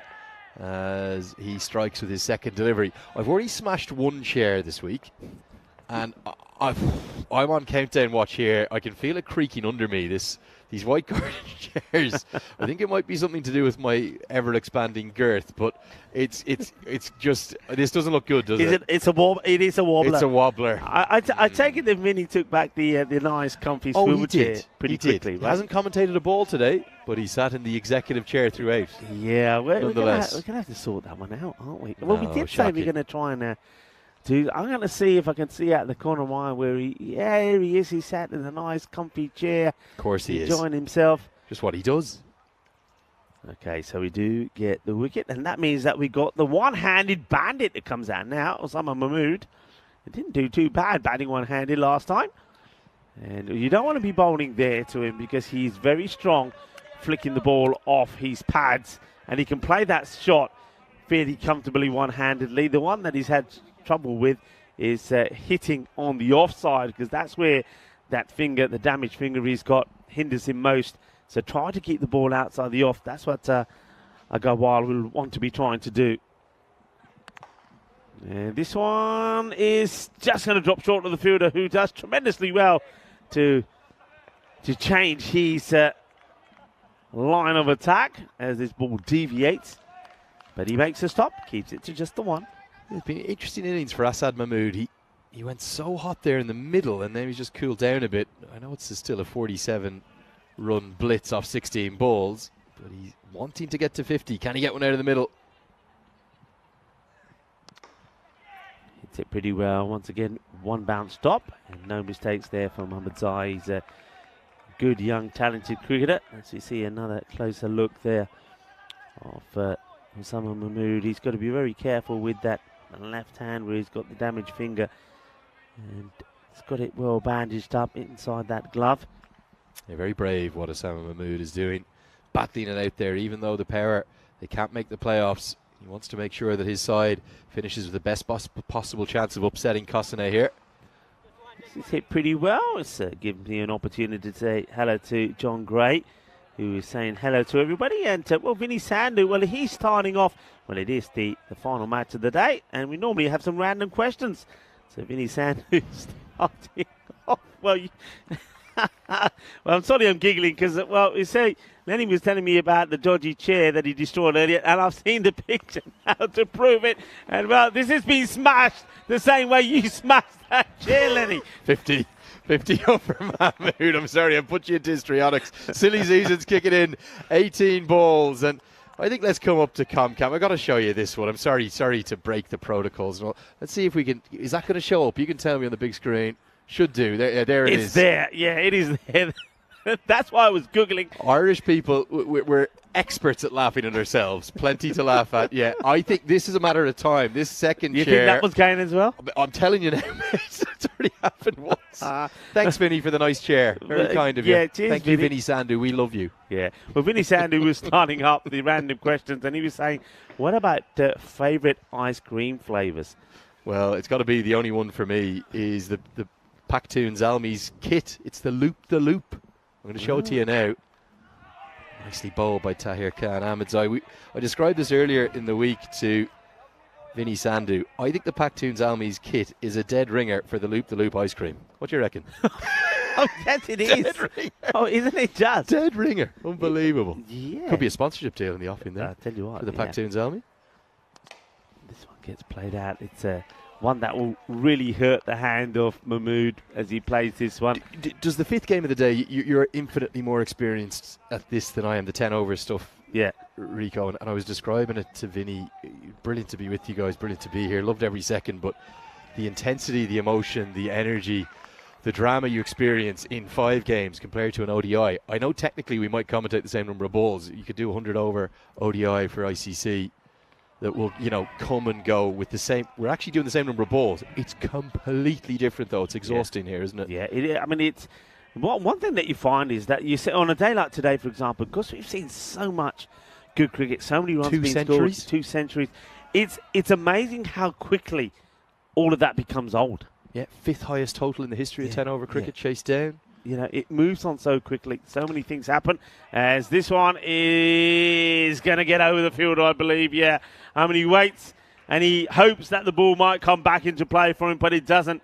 And that's Uday Kusupati, who's playing because there's no Rhino in the squad this time round. He had to be called away urgent duty because of work. Well, that's unfortunate. And no Srinath Tripats either, so both of them missing out. Two of the guys we've had in the commentary box with us.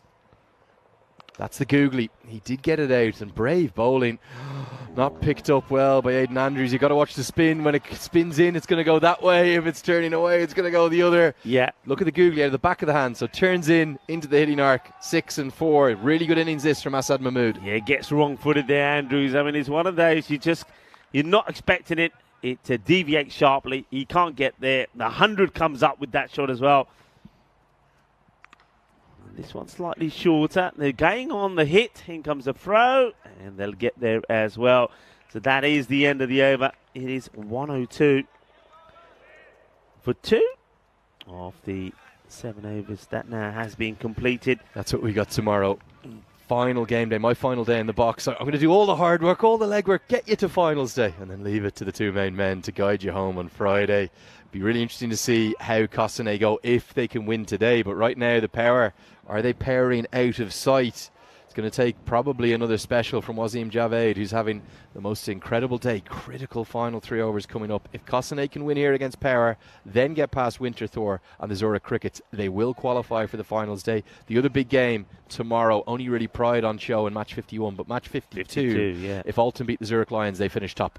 Yeah. I mean, why is it every time I see Winterthur, you say Winterthur, I think of Game of Thrones? Why is it? I don't know. I've never watched.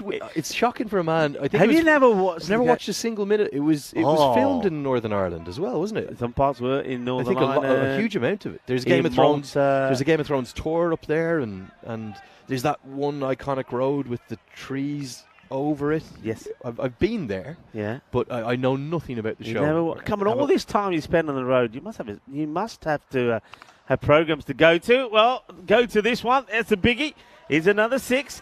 So it has been raining runs. I mean, I did say that we haven't seen, or I certainly haven't seen the power from Power CC. Maybe they'll turn it on in the very last match. Well, maybe they've had a bit of a recharge because the matches today haven't gone their way. We knew it was going to be a big day for them. They have had 2 matches. They lost 2. They're playing the last one of today.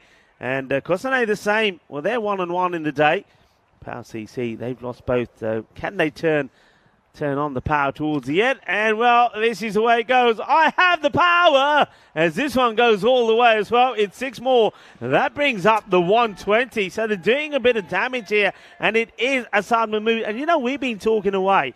Let's turn our attention to Century Watch now. It's back in. It's coming back into view. It could have been 3 in 3 games, but it could be 3 in the day now. Yeah, I mean, come on. He's got the time to do it, hasn't he? 83 not out of 25. Are we going to see something special? I believe if we see a century here now, that'll be a first. I have not been at a venue or at an event as we see another one that's blasted out of here. That takes him to 89. Are we going to see the 3rd century of the day here? That will be quite amazing. It started the day with Wasim Javed scoring a century. You'll see them up here coming up now. And then Arif Sanga scored one. Already we've seen one in this series from the man from the Nomads, which was Fahim Nazir. Are we going to see another? It's in the air, but he's in the gap, is it? No, they'll stop it. So he moves into the 90s as the throw comes in. Sensational stuff this is. I mean, amazing. Okay, ice creams. I don't want to ignore the question from Vinny. Mine recently found as I was on my travels to Romania, pistachio. Oh, not a nut man myself, so pistachio can't go with was you. nice. It always used to be mint for me. chocolate mint. Yeah, mine used to be chocolate mint, that. but pistachio. Got to think for pistachio ice cream now. 2, 4, or 6 here for Osama Mahmood, surely. Oh, and that's what he gets. He gets a 6. Oh, what a shot. Yeah, and you can hear the yell, Brrrras. Yeah, that's the way we do it. Balle, balle, balle style. He absolutely hammers this. And you know, I've said this before, when he uses 2 hands, when he's able to, the ball goes even further. That's a big hit. We're having some fun. And folks, tell us what are your thoughts of this day. I mean, we're thinking that is got to be right up there as one of the most runs that we've seen and one of the highest scoring days that we've seen in the European Cricket Network. It's got to be, surely. I think it's nailed on to break the record here for Switzerland, but it could well break the record, well, maybe for certainly any full day in terms of a 5-game day. You might have had 3-game days where things went a bit freakish, but in a 5-game day, I just can't imagine there'd be more runs than this. And we've seen 2 centuries, individual centuries that is already. And right now, the main man, all eyes on Asad Mahmood. He needs 10, 12 deliveries left in the innings. Mahmood to face Vinod, who comes on to bowl. It's a brave move to go to Vinod. He did go for a magical in over number 2 when he went for 24. All of those, by the way, were big sixes. Okay. Can't understand the lack of Jay Singh being used with the ball. Yeah.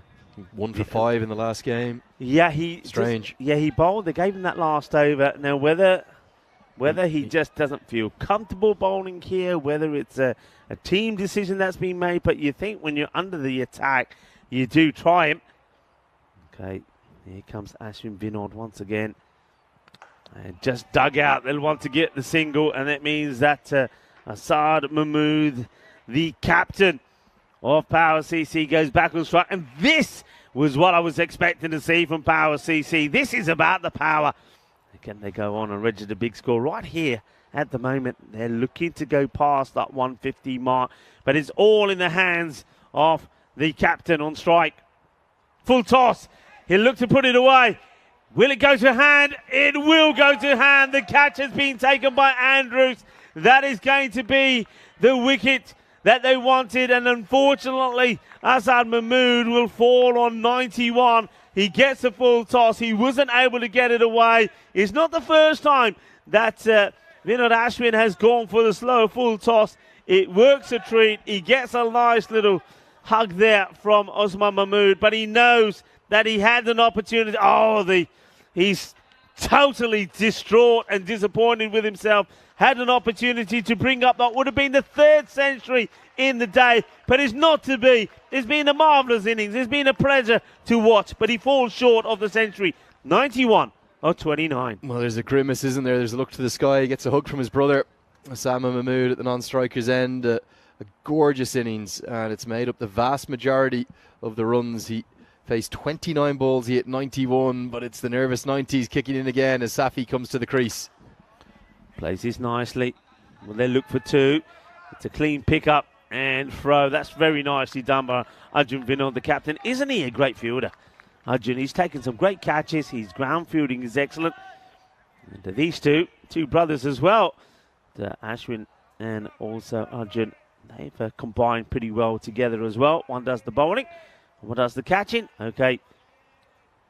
Osama Mahmood now on strike. Now he knows he's got to do the hitting. He's played the supporting role pretty well. He drags this one out towards the man we just talked about, who makes a splendid stop right on cue.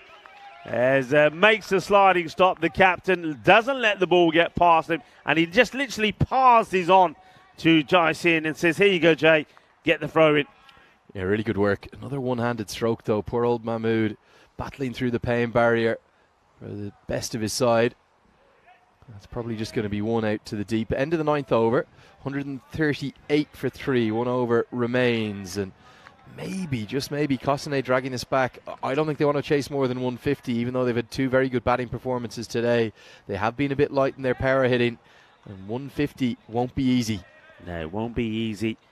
And they're going to be relying again, I think, on the 2 openers who so far today in the 2 matches that they've played have put in 100-run opening partnerships. I haven't seen that before also from a team, back-to-back matches. And that, of course, was Wasim Jawad and Aldin Andrews.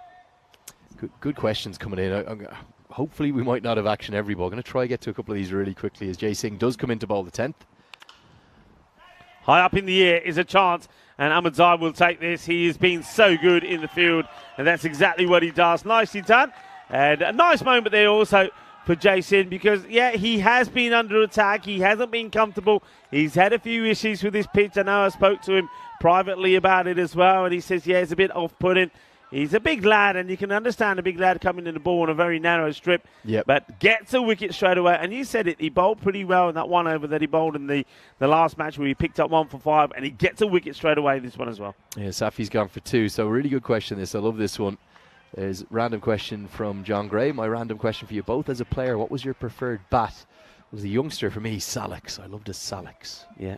Okay. I've been asked this before, so it's the same for me. Gray Nichols, double scoop. Oh, proper Gray Nichols. But this next question, absolute dinger. I'm going to get to it after this ball. It'll just be a single. Keanu Reviews says, Andrew Leonard, I wanted to know whether I think, Lenny can think, whether or not some of the great test commentators could do 5 days of ECN. Now I've done ECS commentary. Well, I made my test match debut this year in April against Bangladesh, Ireland-Bangladesh out in Dhaka.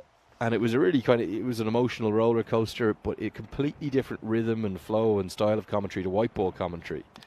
And I have to say, I've said this to a few of the guys, to Ian Bishop, who I was working with down in Zimbabwe, and to Pomi Mbangwa, to Samuel Badri, to Andy Flower, who's with us. Really good commentators who know the game intimately. I don't think they could do what you guys do. It's a marathon. It's not a sprint, and it's a marathon of emotions, roller coaster, and action. Clever bowling, but it's going to be a wide. I don't mind the effort here from Jay. Gets a slower ball in, and he's done this before. It seems to, I think there's a pattern to it. It's 3 balls in the slower one.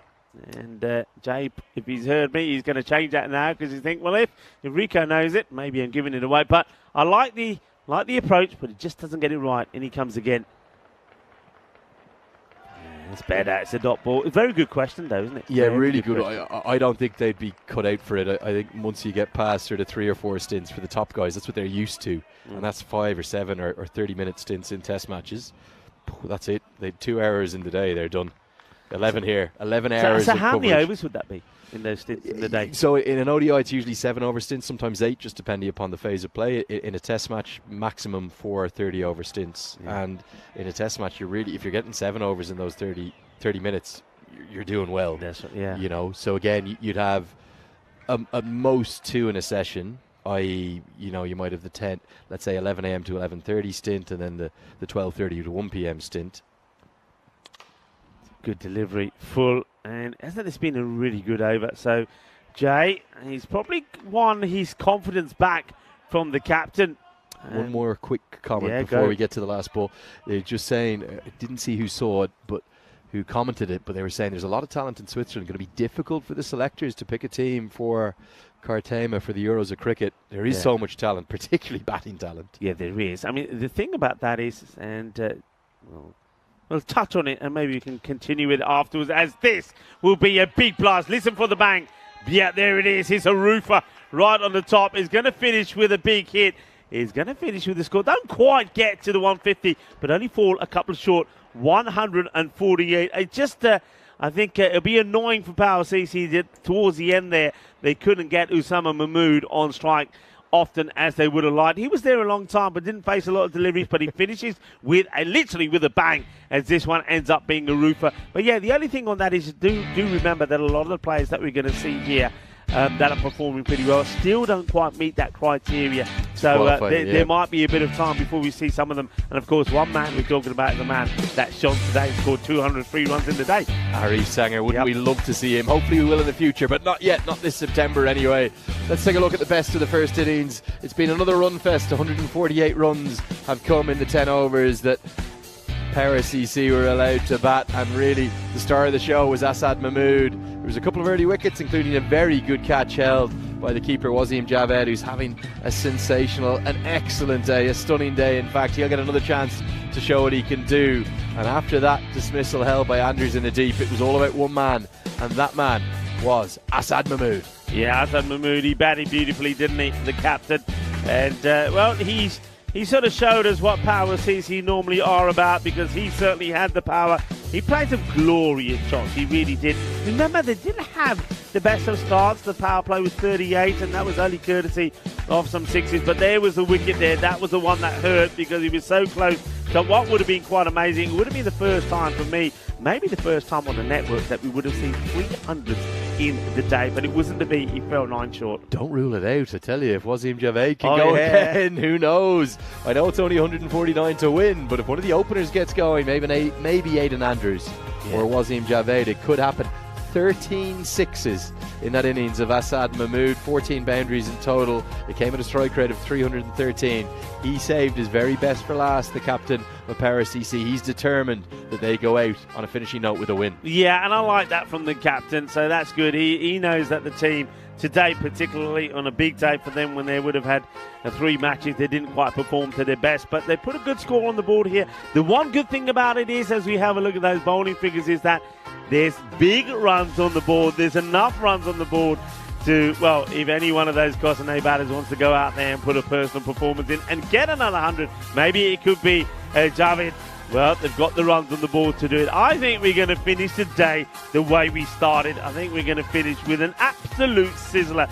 Join me, Rico and Lenny, when we return in around about 10 minutes' time for the conclusion of match number 50, the last here in St. Gallen, Switzerland on day 10. Volvemos en 10 minutos.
Hello, cricket lovers, and welcome back on what has been an incredible day 10 of action here in the European Cricket Series in Switzerland, St. Gallen's.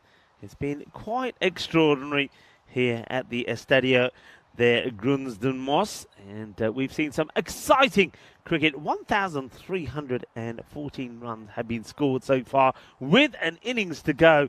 And Andrew Leonard informed me that that means that the strike rate at the moment, today alone, has been 15.27 per over. That's quite incredible. That is really awesome hitting. And something tells me that it ain't about to change as you get ready for the reply from Kosane. Their survival in getting to finals day is at stake. It will be Andrews and Javid that will open up. Andrews had a fantastic performance with the ball once again. He was the pick of the bowlers. And, well, he took a wicket for just 14 runs. And when you consider that 148 was scored, that's a very, very good bowling figures from him. But now, can he turn it on with the bat as well? These two, it's worth pointing out, on the two times that they have batted today, opening the batting, have always scored a 100-run partnership. In fact, the first time we saw them in match number 46, they put a 159-run partnership together, and then a 100-run partnership together in the match against Bedingham. Here's the start. It's no runs on the first as it goes to the fielder. And you can see the big man saying, hey, who's backing up? Get back. No dot. No run on the first. It's a dot ball from Usama Mahmood. Looking forward to seeing him bowling. Kenardo Fletcher, we've obviously seen him for Switzerland, haven't we? Yeah.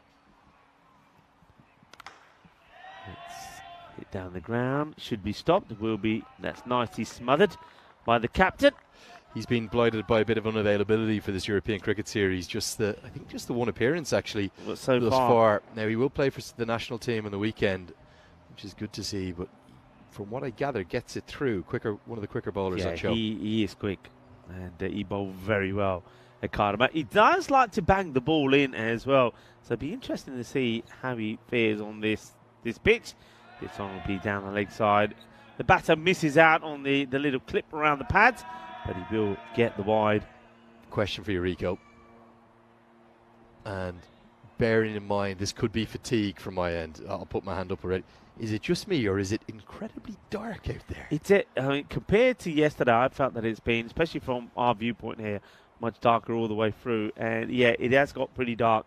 I'm with you there. And it's weird, isn't it? Dark, and everything is very still as well. So that can be a concern. A bit of a concern here is the line of the bowler. But he gets away with this one. It just catches a bit of the pad, so it won't be a wide. We were crunching the numbers as well, weren't we, during the innings break? We reckon good decision from the umpire. Really well done. They've had an excellent day. Yeah. On a day that's been so high scoring, they really have had an excellent day. But I'm going to give you some numbers here after this ball. High up in the air, loses his shape. It's an opportunity, and it will get taken. This is a really good catch from the captain, Asad Mahmood, because not only does he have to get there, but in order to take the catch, he has to avoid not hitting the stumps as well. And Wasim Javid, the man who scored a century, 102 in the first match, he scored 85. He will go without scoring. So Javid will go for a duck. And it's going to be not a good look for him. He wanted to go big, didn't he? But he's going to go. He goes for a duck, a two-ball duck. That is a brilliant catch, Rico. I can't remember one as well judged in terms of the game awareness of knowing where the stumps are, knowing where the ridge is up onto that mat. Because, again, it's raised. It has to be raised a little bit up off the playing surface of what is, in essence, a football ground for the majority of the year. And then to not only catch it, but also be aware that if he was going to drop it, he was going to try and flick it onto the stumps and run him out. Outstanding game awareness from Asad Mahmood. He batted brilliantly, but that catch was wonderful. And a lot of pressure now on Jay Singh with the real run scorer of the day. He's gone for a second ball duck. Goes down the ground, and he's going to get 6 runs straight away. Hits nicely through the ball. And I get the feeling this leads on quite nicely to some of the stats you're going to give us. Yeah, so we've crunched the number. Vinny will tell me if my decimal points are wrong, but I'm just going to ignore him. He's not on commentary, we can ignore him. That's the rule. If Mr. Maximo's not on air, we can ignore him. I think that we have seen a rather ludicrous, a rather remarkable total across the 9 innings thus far. I'm not going to include that 6 from Jay Singh because that'll complicate matters further. 1,314 runs. Well, those runs, you've got to speak quick because they keep changing by the second as you see another one hit. That's going to be the end of the over. And though they did lose a very valuable wicket, Jason is out there and he's hit 2 big maximos, 14 for 1 at the end of the first. So I think it's 1,314 runs from the 86 overs of play we've had today. And my calculator is telling me that that's 15.27 per over. And even though we've had a day of bigger action in international T10 cricket on the European Cricket Network, we're on track to break the record for the European Cricket Series. Could be the highest scoring day in the history of the club game as it spreads all around Europe. Well, yeah, that'll be something. And still, I mean, even with, like I say, even with that wicket of Wasim Javed going, there's still plenty of batting and good batters and big batters to come.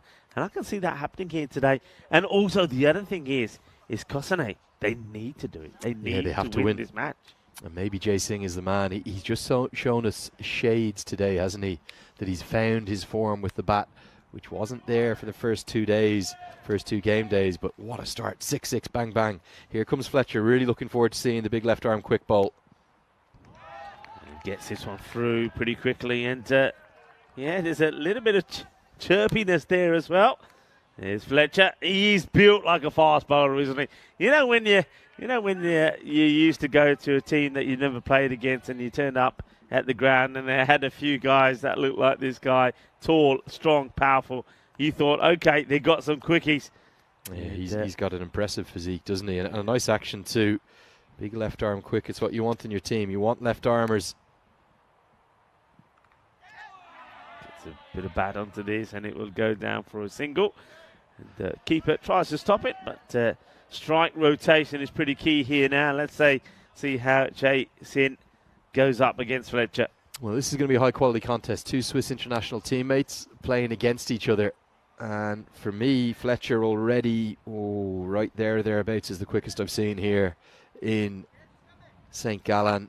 Definitely the longest run-up. Just looks a good athlete. Comes from outside the 30-yard circle, starting that run-up, would you believe? This is a great hit, and well, the battle is on, and this is what we like to see. And it's another 6 from Jason. He says, I don't care where you put it, I know where I'm going to put it, or try to anyway, and that is over the boundary rope.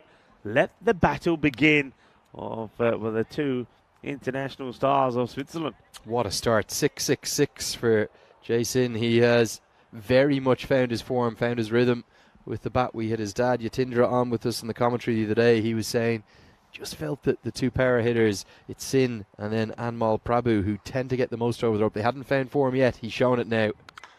This is a glorious shot, and it will be 4 runs. What a magnificent strike this is. And it's not just about hitting over cow corner, you know. You've got to respect and play every ball on merit. And that is close to one of the shots of the day. I know not 6, it's 4, but what a great shot. Yeah, stand and deliver stuff, just flat batted down the ground. It is very dark to be facing this pace. It's strange because yesterday evening we had bright sunshine all the way till I think after 8 o'clock, but right now it's dark, but the action, it's lighting things up. This is going to be called a wide by the umpire. Good umpiring there, so waits to allow the ball and the action to be finished. This one, it's the slower attempted delivery. You can see the ball just coming out of the side of the hands, rolls the fingers on it. Yeah, too much of a change of action for me. What you want to try and do with your slower ball is keep the arm speed the same. Yeah. Clearly his arm has come over much slower there, so very easy for Sin just to watch it bite. And then he goes back to just getting that ball through. And this one probably doesn't come up as much as what Jay was hoping it would do, so he's going to get the dot in there. So ball to go, 12 have come off the over. And just great to see Fletcher back into action for the first time since game day 1. 2 overs done for 15, I think it was, in his first game. And He has shown us here already, just in these 5 balls, the potential that he has. Looking forward to seeing him for Switzerland too. And that's the slot. You don't bowl there to him. Pitch it up, put it there, and he's going to put it away. It's another 6. Well, we've said this before. Batters here do like to do it in 6s. They like to do it in maximos. And that's another one. And Fletcher, he'll go for 18 off his first over. Not the start that he would have wanted. Gossanay, though they have lost the Centurion in Wasim Javed, they still are going well. 32 for 1. And have a look at these tables. And Lenny, such a huge match this is for Gossanay. It's almost like they're playing a final. Yeah, and it's amazing the way the fixtures have played out, because all of the sides in the top 6, with the exception of Alton, who have 1 game left, they've all finished their matches. So Gossanay know exactly what they have to do. Yeah. And realistically, particularly with 148 on the board, this is their biggest test of the lot.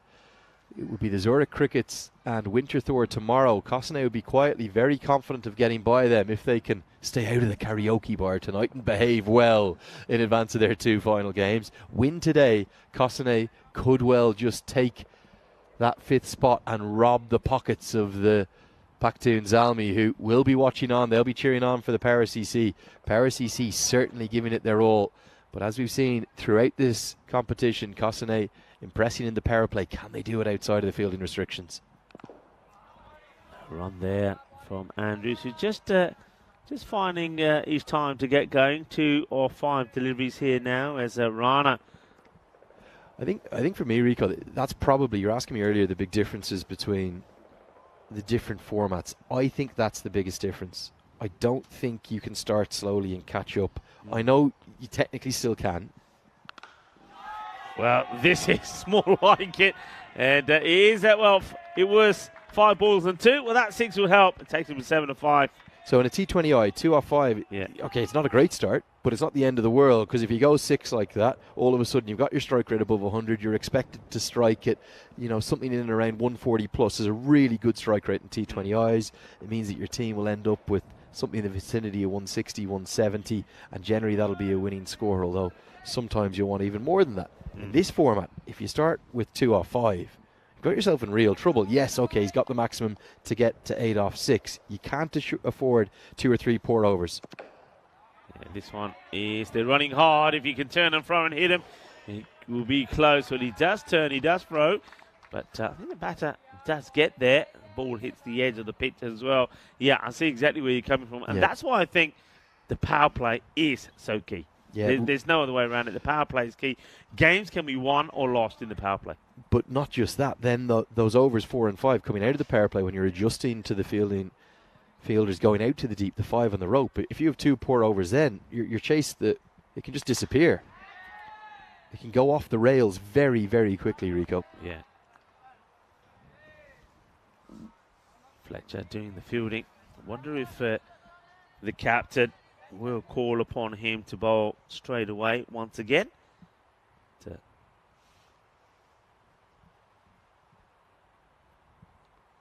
Rana. Fletcher comes in, attacking it. It's a chance, and he's got his man, I think. Well, it's a direct hit. Now, you're going to have to go upstairs. This is a great bit of fielding. And because it's a direct hit, I get the feeling that Fletcher has got his man. This is sensational work. They think they've got him. There's a big smile on the face of Fletcher as well. I mean, he hits and he goes, Andrew, he knows he's running into trouble. He's gone. He's way short. The bat is not even on the ground. Well, Fletcher, we know he's pretty quick with the ball when he's bowling. But I tell you what, his fielding is quick as well. What a great bit of action that. Look at the bail. The bail goes up and almost lands back on top of the stump as well. Excellent bit of action. This is great cricket. Superb stuff from Fletcher. And, well, you said it. He hasn't been able to play a lot of their matches. And you get a feeling that they've missed him somewhat. Yeah, he's a big man, isn't he? And the brilliance of this run out, it's not just the clean pickup. You can often do that, but because he's a left-arm thrower, he's got to open up his body to be able to access the overarm throw to the stumps.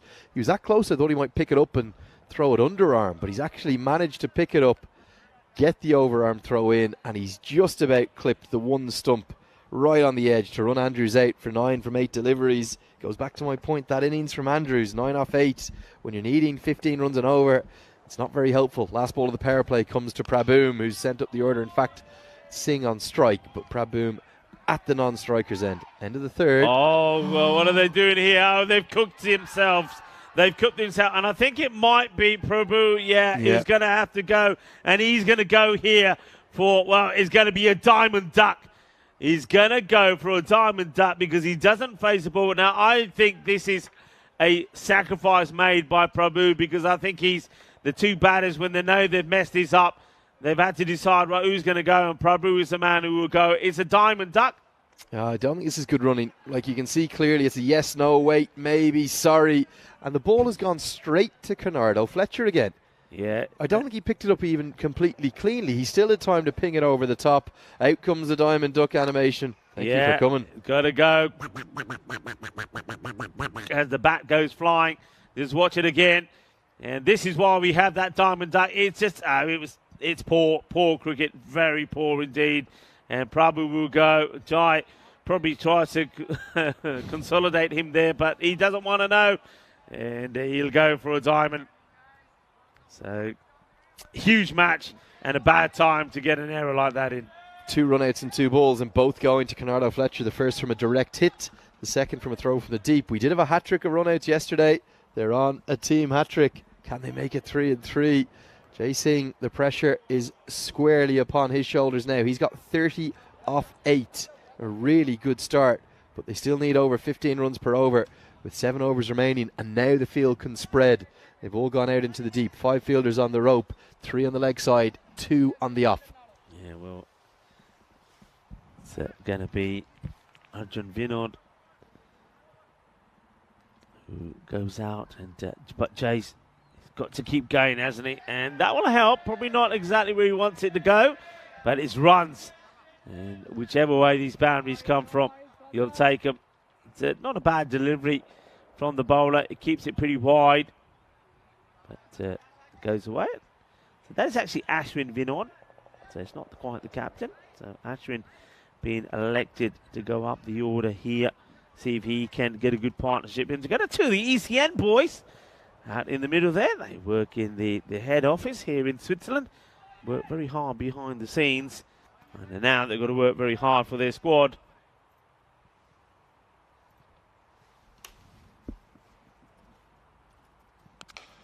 In the air, and he would go all the way. Balle.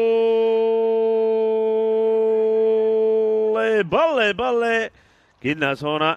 Shaka Lagia. What a hit this is. It's his favourite area, isn't it? Over long on and sort of that deep mid-wicket zone. He's a bludgeoner, isn't he? He's got brute power. He's so tall.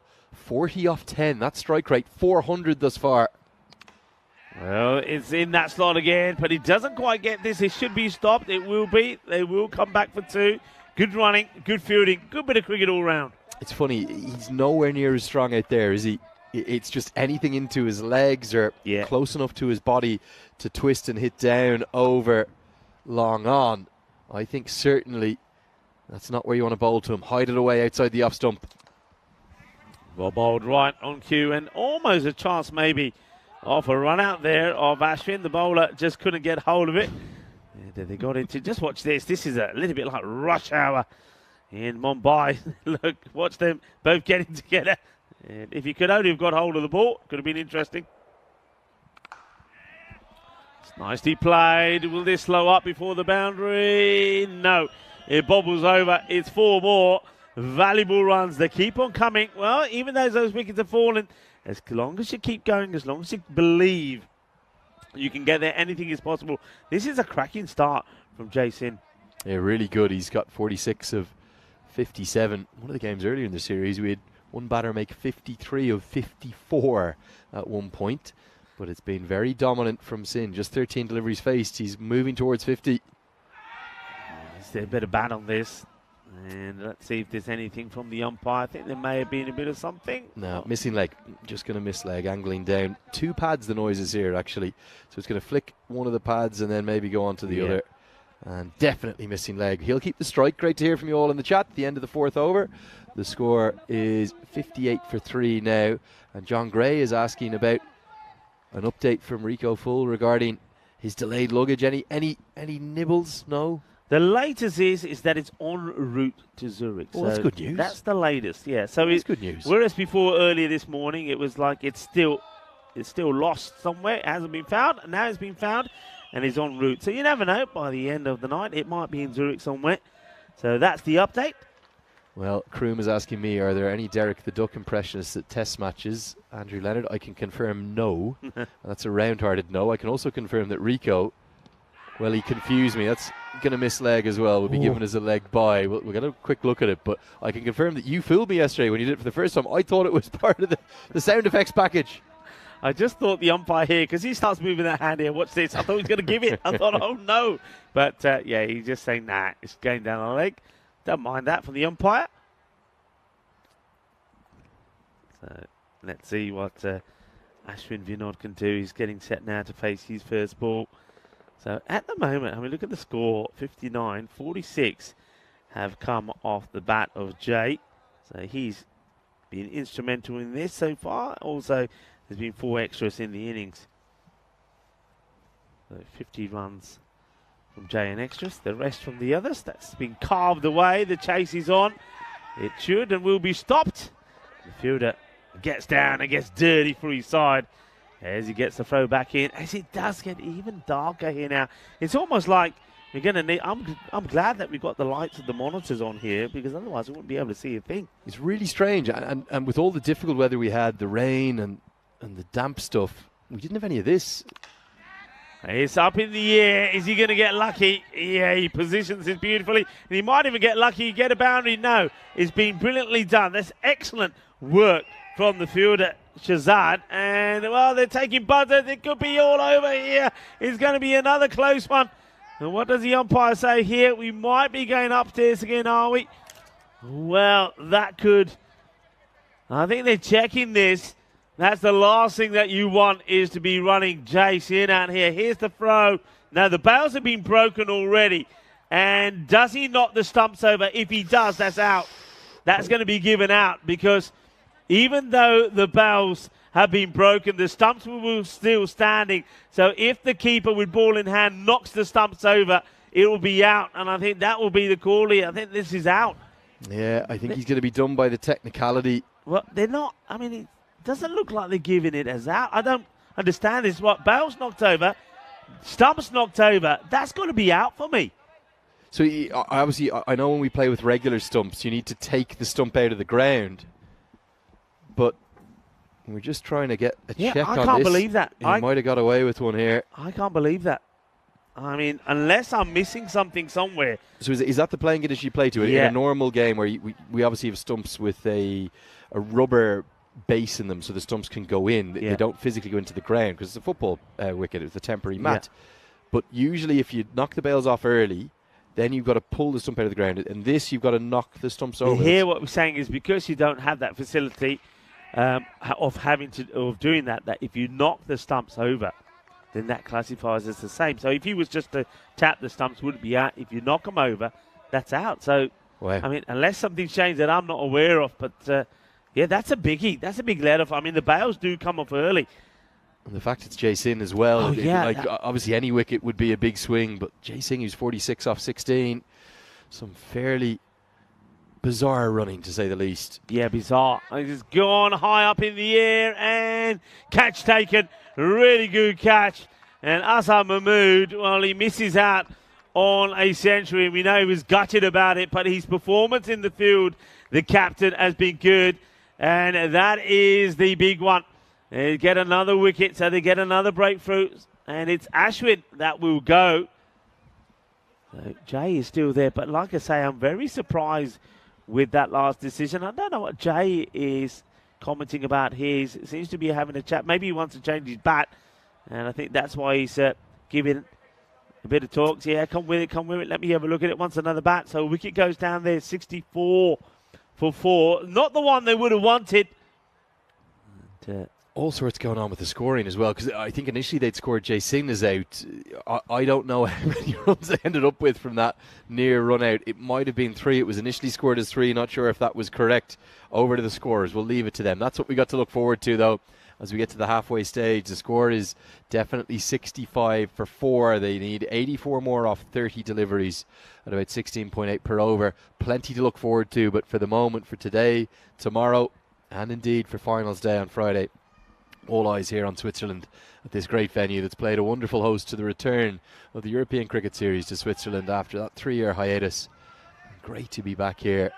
Let's hope that this little dark phase of strange weather is the preceding action for 3 beautiful days of sun. Yeah, to but round out the that's what competition. they're promising. So let's wait and see. Yes, the captain, he can't wait to get started with the ball. Asad Mahmood. Well, everything that he's done so far today in this match has been fantastic. He's looking to finish things off well for Power CC. In he comes. And he'll go because he puts it right in the slot for Jason. And that's going to be his half century.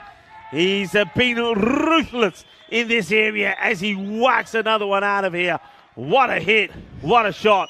What a boundary. I think my favourite thing of all the replays we get is that square on shot of the sixes, because all I don't watch the shape of the shot. You can't tell much. Just watch the square leg umpire's reaction as his jaw almost hits the floor as another one goes miles over the rope. It's gone such a long way. It's taken an age to come back. Jason is stepping up in a big way, probably boosted by the news of being included in Switzerland's side for the weekend for those T10 games. Isn't he showing why he's in the national team? Slower delivery, he's a full toss. This could be the end of him, and it will be once again. And look at the reactions from the captain. I hope we've got that on camera. The chainsaw. Because, yeah, I mean, that was huge, wasn't it? So once again, it's a slower delivery. I mean, we've seen Ashwin Vinod do this a few times. That slower ball, it looks like a full toss. You think he's going to get punished. Well, it is a full toss, but there's no pace on it.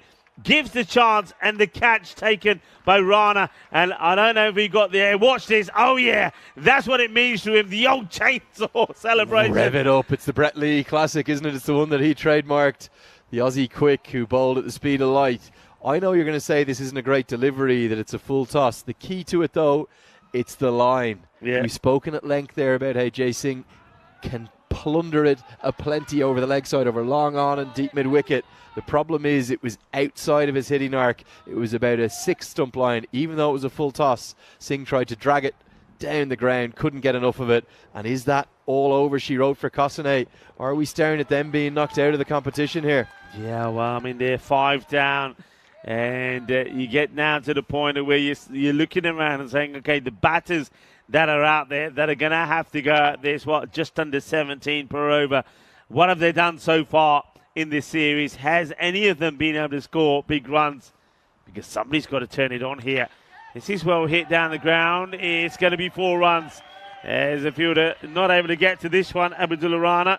It's a good clean hit. It's that slow full toss again, but he gets plenty off this one. It's well timed. It's well hit. Well, I think this game is only swinging one way right now, Rico, because it's 17 runs per over required. Kosane, they have it all to do, and their chance in the playoff is on the line. Well, that's a nice shot. He gets the old swivel on this. The MJ, as he goes all the way. Well, you got to believe, and Narayan is believing as he plays this one away. Back-to-back boundaries. A nice shot. So Mahmood, well, maybe he exerted himself too much doing the old chainsaw celebration. He's out of puff. He's out of steam. And he's bowled a couple of loose deliveries, but can he come back with a good one? He's gone for 16, but he did get the prize wicket of Jason. Now this is a biggie. 4 overs left after this delivery. 68 to win. Oh, that's an absolute beauty. It's a boogie, oogie, woogie, grizzly fireball as he knocks the stumps over. And you got to say, that is now got to be it, done and dusted. And it looks like Kosane, who have worked so hard today. They've played some great cricket, but they're going to be undone at the last here. There's a match they desperately need to win. Power CC playing for pride, whereas Kosane were playing to try and get themselves and give themselves hope going into tomorrow and getting into finals day. It doesn't look like it's going to happen. Yeah, really quite something. It really is, that in a day where Kosane looked like they were going to win that opening game, and then Ari Sanger in about an hour of cricket, the last 3 overs of the chase, and then the first 10 overs of the next game. He's turned every permutation on its head almost single-handedly. This day belongs to one man. Yes, credit to the other Centurion, of course, Wasim Javed. Yeah. He's had a memorable day too. It's all been about Arif Sanger today. And with the Power CC stepping up for the Pakhtun Zalmi, it looks like the Zalmi are going to take that fifth and final qualification spot. Kosane running rapidly out of steam here. They're going to need something very special from Vinod, who comes to the crease now at number 8. It's a lovely cut shot. Well, we haven't seen too many proper cut shots. Well, this is pucker, and I'm liking this. This is a delightful shot. And nicely put away. Determination now from Arjun Vinod, the captain. And maybe he can do something special here. And a few people were still talking about that, the old run out there. Mr. Maximo saying he should be out because the stumps had to be lifted or knocked over. And John Gray is thank you, Vinny Sandhu, for explanation. Well, how about this? Well, Vinny Sandhu, known as Mr. Maximo, well, right on cue, there is a Maximo.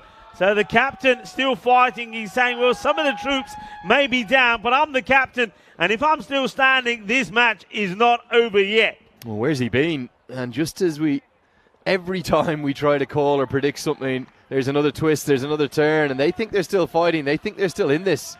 58 to win off 22. The required run rate's all right. It's just the fact that they're 6 down. And can someone find some support for Arjun Vinod, or will he, the captain, lead his side over the line here? And it's another lovely shot out on the offside. It's been well fielded to get the thing going. Brajinder Singh, when he has come on to bowl, he's normally had a rough time of it.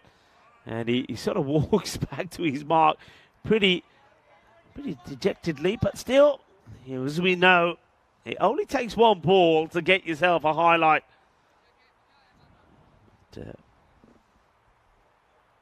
Baljinder, can this be the ball that gets the highlight? Now, this is where it's important, as Kusapati himself has to play his role in this partnership, and plays this away for a single, so he's not wasting any deliveries, and that, I suppose, is a good thing. It means that his captain comes back on strike. Vinod, 11 of 3, as we once again take a look at this beautiful ground. It's very murky, a bit dark out there. I can tell you this, that thanks to the technology, you see it pretty bright out there, but it's not as bright as that. There's that cut shot again, but straight to the fielder. This is not bad bowling, because there may be some extras. No, it won't be well backed up. Yeah, I mean, if you're going to bowl that line, it's easy to set a field to it. I've never seen this before, Rico. A batter batting with his pads underneath his trousers. So I saw a cross-handed batter in this competition. You see wicketkeepers doing this. I've never seen it before. A batter, he's gone with the pads underneath. Bravery. And asking the question, not out, says the umpire. And look at that tash. Oh, one last little gift from me. Look at that tash. One last gift. Let's see it one more time. It can't be out if the impact is outside the line. Baljinder trying his best. But look at this. It's really strange. It's what you see with keepers. I think they're keeping pads as well. I've seen it before. It's not a first, but it's the first time you're seeing it. And the end of the over. And it is a 95 for 6.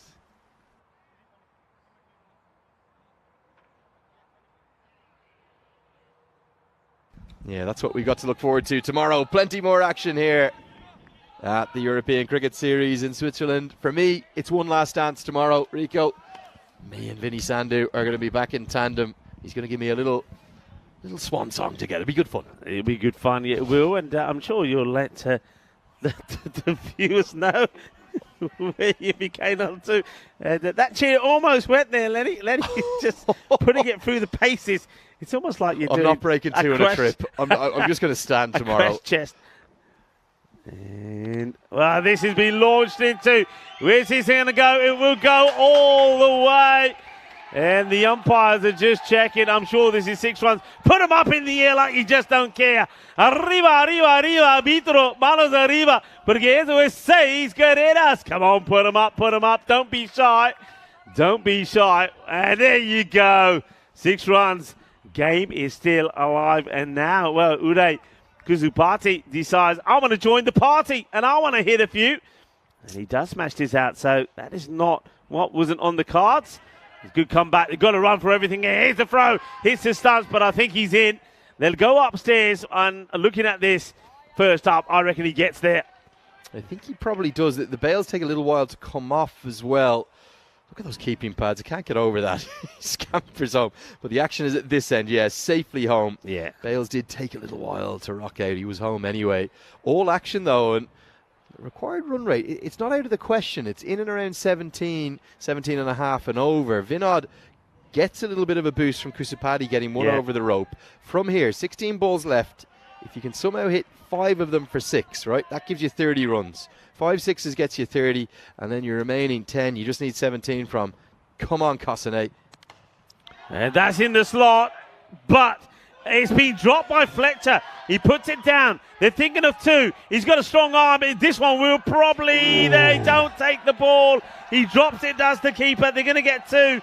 There's going to be 2 runs there. Fletcher first puts the catch down. Then it's a huge throw from Fletcher.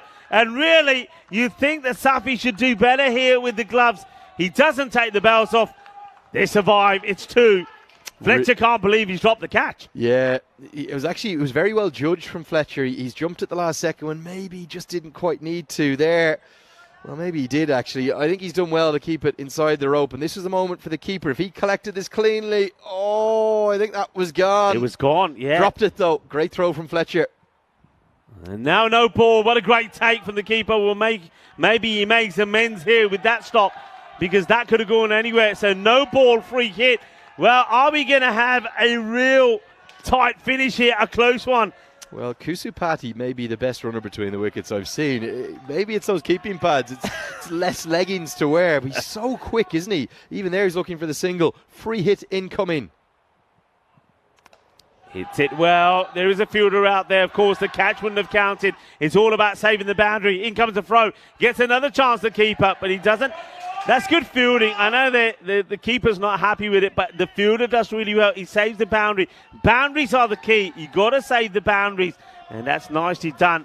Well, the catch may not have counted, but Asad Mahmood, the captain, I was watching him at long off, furious. He thought it was a chance that went down. Free hit it was. He doesn't realise. I think they're just going to check this one for another no ball. I don't think it is, though. I think this is fine. And remember, Asad, on a free hit, you can't be out. He was furious, wasn't he, with the fielder of the team? I think the fielder does really well, actually. So anyway, here we go back to the action. 2 balls to go in this over. And it's being dragged out. Now, will they try to here? Fletcher's got a great arm, remember. And he just needs to get this in pretty quickly. He doesn't have to go for the firepower, but always think about getting the ball back to the keeper's gloves, whether they're running or not. And he's exhausted here, Kusupati, isn't he? He's running his heart out there. He realises maybe Vinod's going to be the one who'll have to do the power hitting. His job, get him onto strike as much as possible. So here they want 2, 4 or 6. And well, they're going to take a single, which is a surprise for me. And unless they don't mess it up with the throw, well, they don't. So he's going to go back on strike here. It will be 109 for 6. 12 balls to go in the innings. That's a big swing there, I have to say, Rico. I think you're almost better turning down the single there. You've got to have Vinod on strike, the number 6 batter. Erroneously said he was number 8. Of course, Kusupati's the number 8. I think you've got to somehow get your captain onto strike there. You can see that the Grey Worm of Kosane, initially it was up above the required rate. But with Conrado Fletcher to come in and bowl with that extra pace, bounce and aggression. Yeah. Oh, well, extra pace can go the distance, but it needs to be Vinod on strike as it's 40 off 12, 20 per over. Kusupati, though, he can bang it. He did hit 1-6 already. And remember, if you're swinging hard, what do you want? You want pace. Use the pace against Fletcher. He did go for 18 off his first over. So in comes Fletcher, the Kusupati. And he swings hard, exactly what I said you got to do. Fielder gets under it, doesn't take the catch. Where's the ball go? It stops before the rope. They come back for 2, so once again, maybe that's another surprise. They're looking for 2. This is incredible running. Will they get there? Will they not? Well, we're going to have a look at this. I think this might be 3. It's incredible running. That is sensational. Why? 3 bonus runs for me, because it means that you get the man that you want on strike, the captain. Have a look at this. And he slides the bat in, and he makes it. Incredible running. It's the fantastic. First legitimately run 3 with no overthrow or no fielding. kind of carry on of the ball going past. The problem for Safiatullah here, he drops the catch, then he stumbles, and rather than throwing it in, also the keeper a bit guilty here, he underarms it. He just thinks it's a cast iron 2. Yeah. And then even though the relay comes onto the stumps, it ends up being 3. Remarkable. It's taken till game number 50, but we've had a legitimately run 3. And now Vinod has the chance to get 37 off 11 on strike. Hits it well, but unless there's a fumble from the fielder, it should only be 1. In comes the throw. And there's the fumble. There's the fumble. And you got to use your hands, Fletcher. That's not good. Once again, I will say to the fielders, you've got to just be thinking about a good throw. It's not the easiest to handle, but Fletcher has to do better here. And there they go. They get the 2. So the running. Well, sometimes it's smart cricket that wins matches, and at the moment you've got to say that Kosane, they're playing smart cricket. They're putting the pressure on the fielding side. LCC, Fletcher just wants to get a couple of dots in here. Go short. He's high up in the air. Where's this going? Fielder getting underneath it. And the catch has been taken. It's a big wicket as Vinod will go. All smiles on the faces of the fielder. And this one, it is the short ball. I know that Fletcher likes to bang it in short. Hits it pretty well, does Arjun Vinod, but it goes high up in the air, and the captain of Kosane will go. That is a really good catch. A lot of pressure on there, and he takes it crocodile style, but it doesn't matter. They get the wicket. Well, one more big thing to keep your eyes upon as the graphics come back up on your screen here. There's a chance of penalty runs. There's a real chance. We got about 2 minutes. Oh, I thought that timer was lower than it was. It might change because that wicket goes down as well. Because it's after 6 taken, isn't it? Yeah. They get a minute allowance. Yeah. Okay, I'm still learning with the timer. I'm sorry, because it was underneath 2 minutes, but they get a 60-second allowance. It's after six wickets. Okay, I'm with you. I thought that wicket was going to end up harming them. It cost them 5. It'll be Rasalingham to the crease at number 9. In he comes. Slower delivery, and the catch goes down. Now, he's firing it in again, and they're asking the question. Well, I don't know what the decision is. The bails do come off, so the ball obviously comes off Fletcher, and the catch gets dropped. Fletcher can't believe it. Here comes a throw. Now, have a look at this. The bails come off after the batter comes in, so that's not out. I still think with a wide here, Rico, the timer might come into play. It's going to be nip and tuck. Minute 20, wide here would make things interesting. A little lob over Fletcher. They'll try and go 2 here, I think. Will they? No, they don't. Throw comes in. The stop is made. So they've got to get this ball in. They've got plenty of time to do it, but you're absolutely right. A wide. Or 5 wides. No ball. What about a 5 like wides? 5 wides, that could end up costing them 10. It could cost them the 5 wides and the 5 penalty runs. And to be honest, that's what Kosane need. They really do. I'm not sure that the Paris EC team are aware of the timer. Just keep this illegal delivery. It should close it out.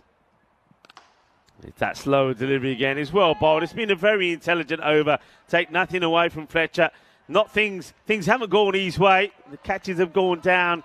Some of the fielding hasn't been good. They have put Power CC under a lot of pressure, but it looks like Power CC are holding their nerve because as we go into the last over, 32 are required from the last 6 deliveries. 117 for 7. Yeah, really good running between the wickets, really good efforts and intent from Kosane, but as they look back on this campaign, they're going to be left to rue their batting, with the exception of Wasim Javed's really good effort with the bat today in the opening 2 games. That century followed up by an 80. I don't think they've really shown enough collectively. Yes, indeed, Jason was brilliant today for the first time as he got his pair hitting out, but it's 32 to win. It's a huge task. And that's well bowled, is right on the money. And there, for me, we're seeing the player of the match in this one, as it's the 3rd wicket for the captain, Asad Mahmood. He's been pumped for this. He wanted to put in a good show for his side. He batted well. He made 91. He was bitterly disappointed that he wasn't able to get to his century. He was caught off a slow full toss of the bowling of Ashwin Vinod, and then he's caught well and he's bowled brilliantly, takes another wicket, taken 3 for 16, And Cossonay, it's all but over for them. Their chances are over and making the finals on Friday. And one team that will be celebrating, of course, we know who that's going to be. It's going to be Zalmi. Zalmi are going to finish in the top 5. Well, for me, the individual performance of an entire match so far in game 50. Look at the field here. Slip's going to come in. Look at the field. Two slips in a gully with a very strange stagger, one that I haven't seen before. Agarwal to face his first ball. And it's a no ball. Maybe that's why they're there, for the no ball, the free hit. But in terms of individual all-round performances in this competition thus far, it's this man, the captain, 91 with the bat that came off just 29 deliveries, including 13 sixes, 2 catches, and now 3 wickets as well with the ball. It's been the Asad Mahmood show to close out Power CC's campaign. They're not going to advance to the playoffs, but they're a very good team.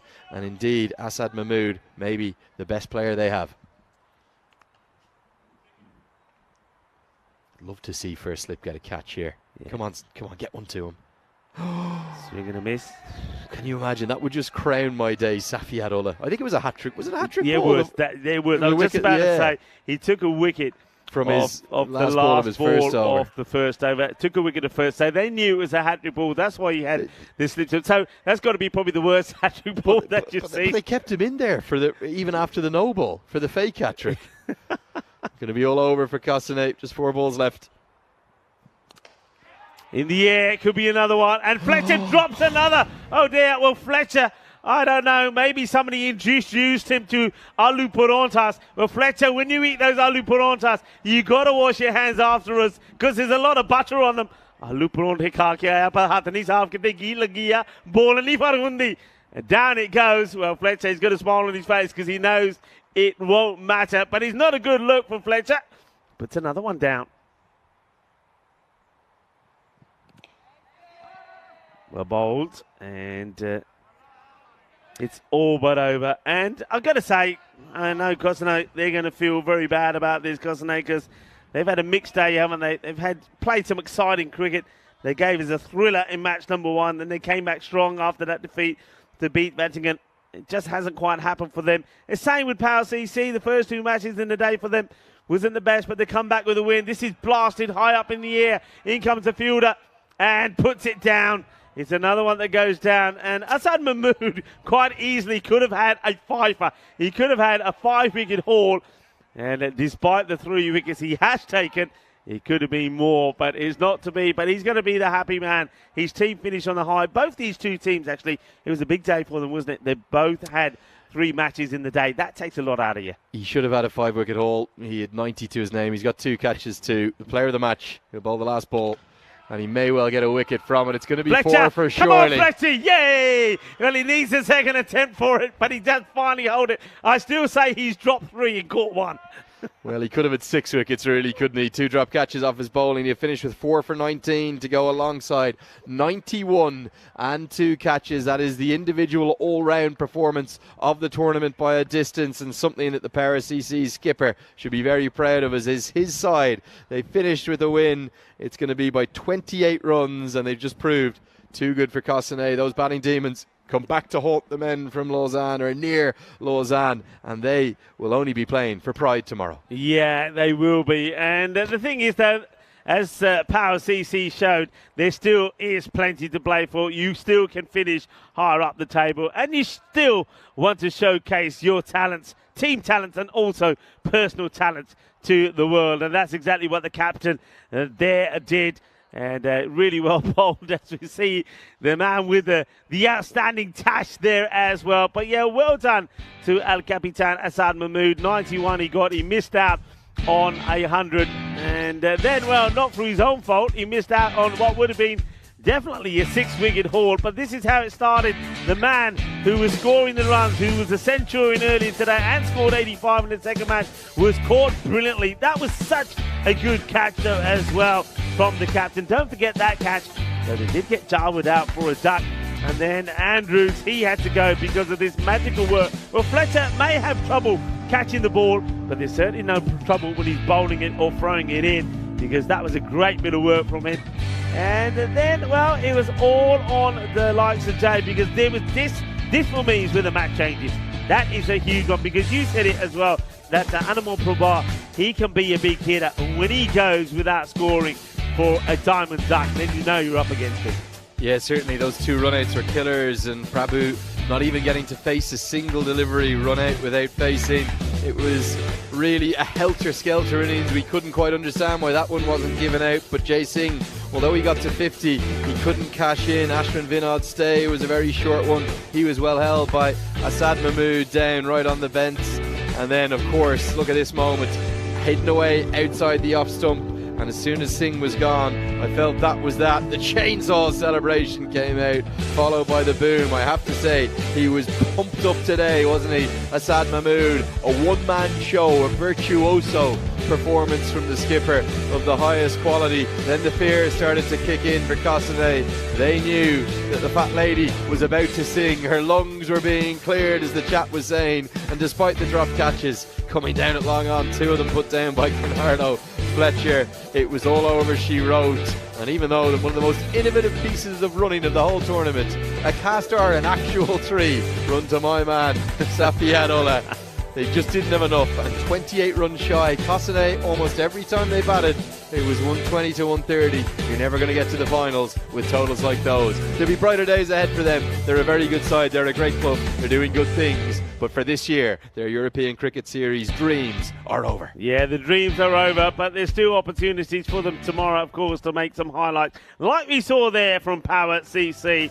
And it was their captain who in the end shows that he does have the power. And Power CC on the day, and when they've got full selection availability as well, with the likes of Canada Fletcher on their day, they are capable of beating anyone. But on the day like today, the 3 matches that they had, that they really had to win, didn't go their way. And you can say the same about Kosane as well. They lost 1 and then lost 2. They really needed to get a win there and take really their destiny into the final day of the group stages tomorrow. It was not to be. We will see him tomorrow, but really they're playing more for pride than anything else.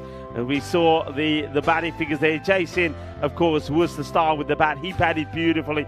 But with the bowling there, I think, again, you've got to say Asad Mahmood, well, what a day, what a game he had. And you'll see that in the match summary. He was just outstanding. 91 he scored as well. We saw a great catch he took. Also takes 4 wickets for 19, but we know, and Fletcher knows as well, it could have been and should have been 6.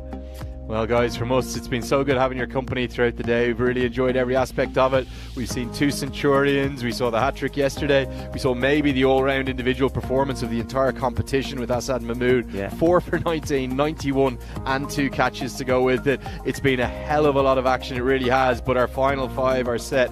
Shall we run through them? Let's I'm going to have to get the table up. Let's run through them. Let's see who we've got. The 5 teams. Remember, the host, St. Gallen, they are guaranteed to be in there. Yeah. Geneva, Alton, they're going to have to win tomorrow. If they do, they'll finish top of the charts. We're going to have the Zurich Nomads, St. Gallen, and Paktoon Zalmi. The one name I haven't mentioned today. Yeah. I haven't mentioned it enough. Who's Arif Sanger, Yeah. 19 years of age, hearing his life story, hearing all about him. He is a star, and it was only thanks to him the Paktoon Zalmi we'll see on Friday on finals day. How often do you see, I mean, I've got to say, how often do you see somebody who scores over 200 runs in 2 nights? I mean, you don't see that. I mean, it was quite amazing. The swagger. He's got the swagger. swagger. He's got talent. He plays with a smile on his face. Look, a big shout out also to Wasim Jawed, because he scored 100 and also scored 85 in the second match as well. And got a duck. And got a as well. But still, we've seen some outstanding performances.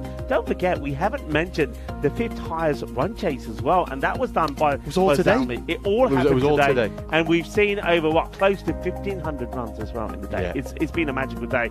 It's been sensational. I tell you what, so much has happened today that I think I need a day off. So I'm taking the day off tomorrow. Amen to that, brother. I'm going to leave you and Vinny to run the range tomorrow. Well, I'm going to try and get some more clothes. Get some more clothes, or find the old ones. One of the 2. Find the old ones. But you guys have been absolutely fantastic. And look, we can't thank you enough. I mean, the chat has been fantastic today. Yep. The gossip, the chat on there has been brilliant. You guys are amazing. We are blessed with the best supporters in the world. Thank you all very much. I want to say, and also today, particularly on the 2 days that I've been here, and you've touched on it a few times, and so have I, umpiring has been fantastic. Yeah, So today well done for the maybe umpiring. the best. They've actually got better throughout the competition. Well done to the men giving the decisions. Yeah, the and- one shorts, the leg buys, we've seen them all Yeah, wide. and of course the umpires like us, we couldn't do the job that we do if it weren't for our wonderful team here, production team. So a big shout out to Elvira, Yep. to Maria, to Chris Taps, to Valentine's, because these guys are fantastic. They make what we see here available to you and look magical. So well done to them as well. Yeah, Rico, great to have you with us. I'll see you again tomorrow, my last day. Looking forward to it. I'm going to be with Mr. Maximo Vinny Sandu. For me, Andrew Leonard, for the main man, Rico Full. Enjoy the day off tomorrow. We'll see you very soon. Cheers, guys. Hasta mañana, mi familia.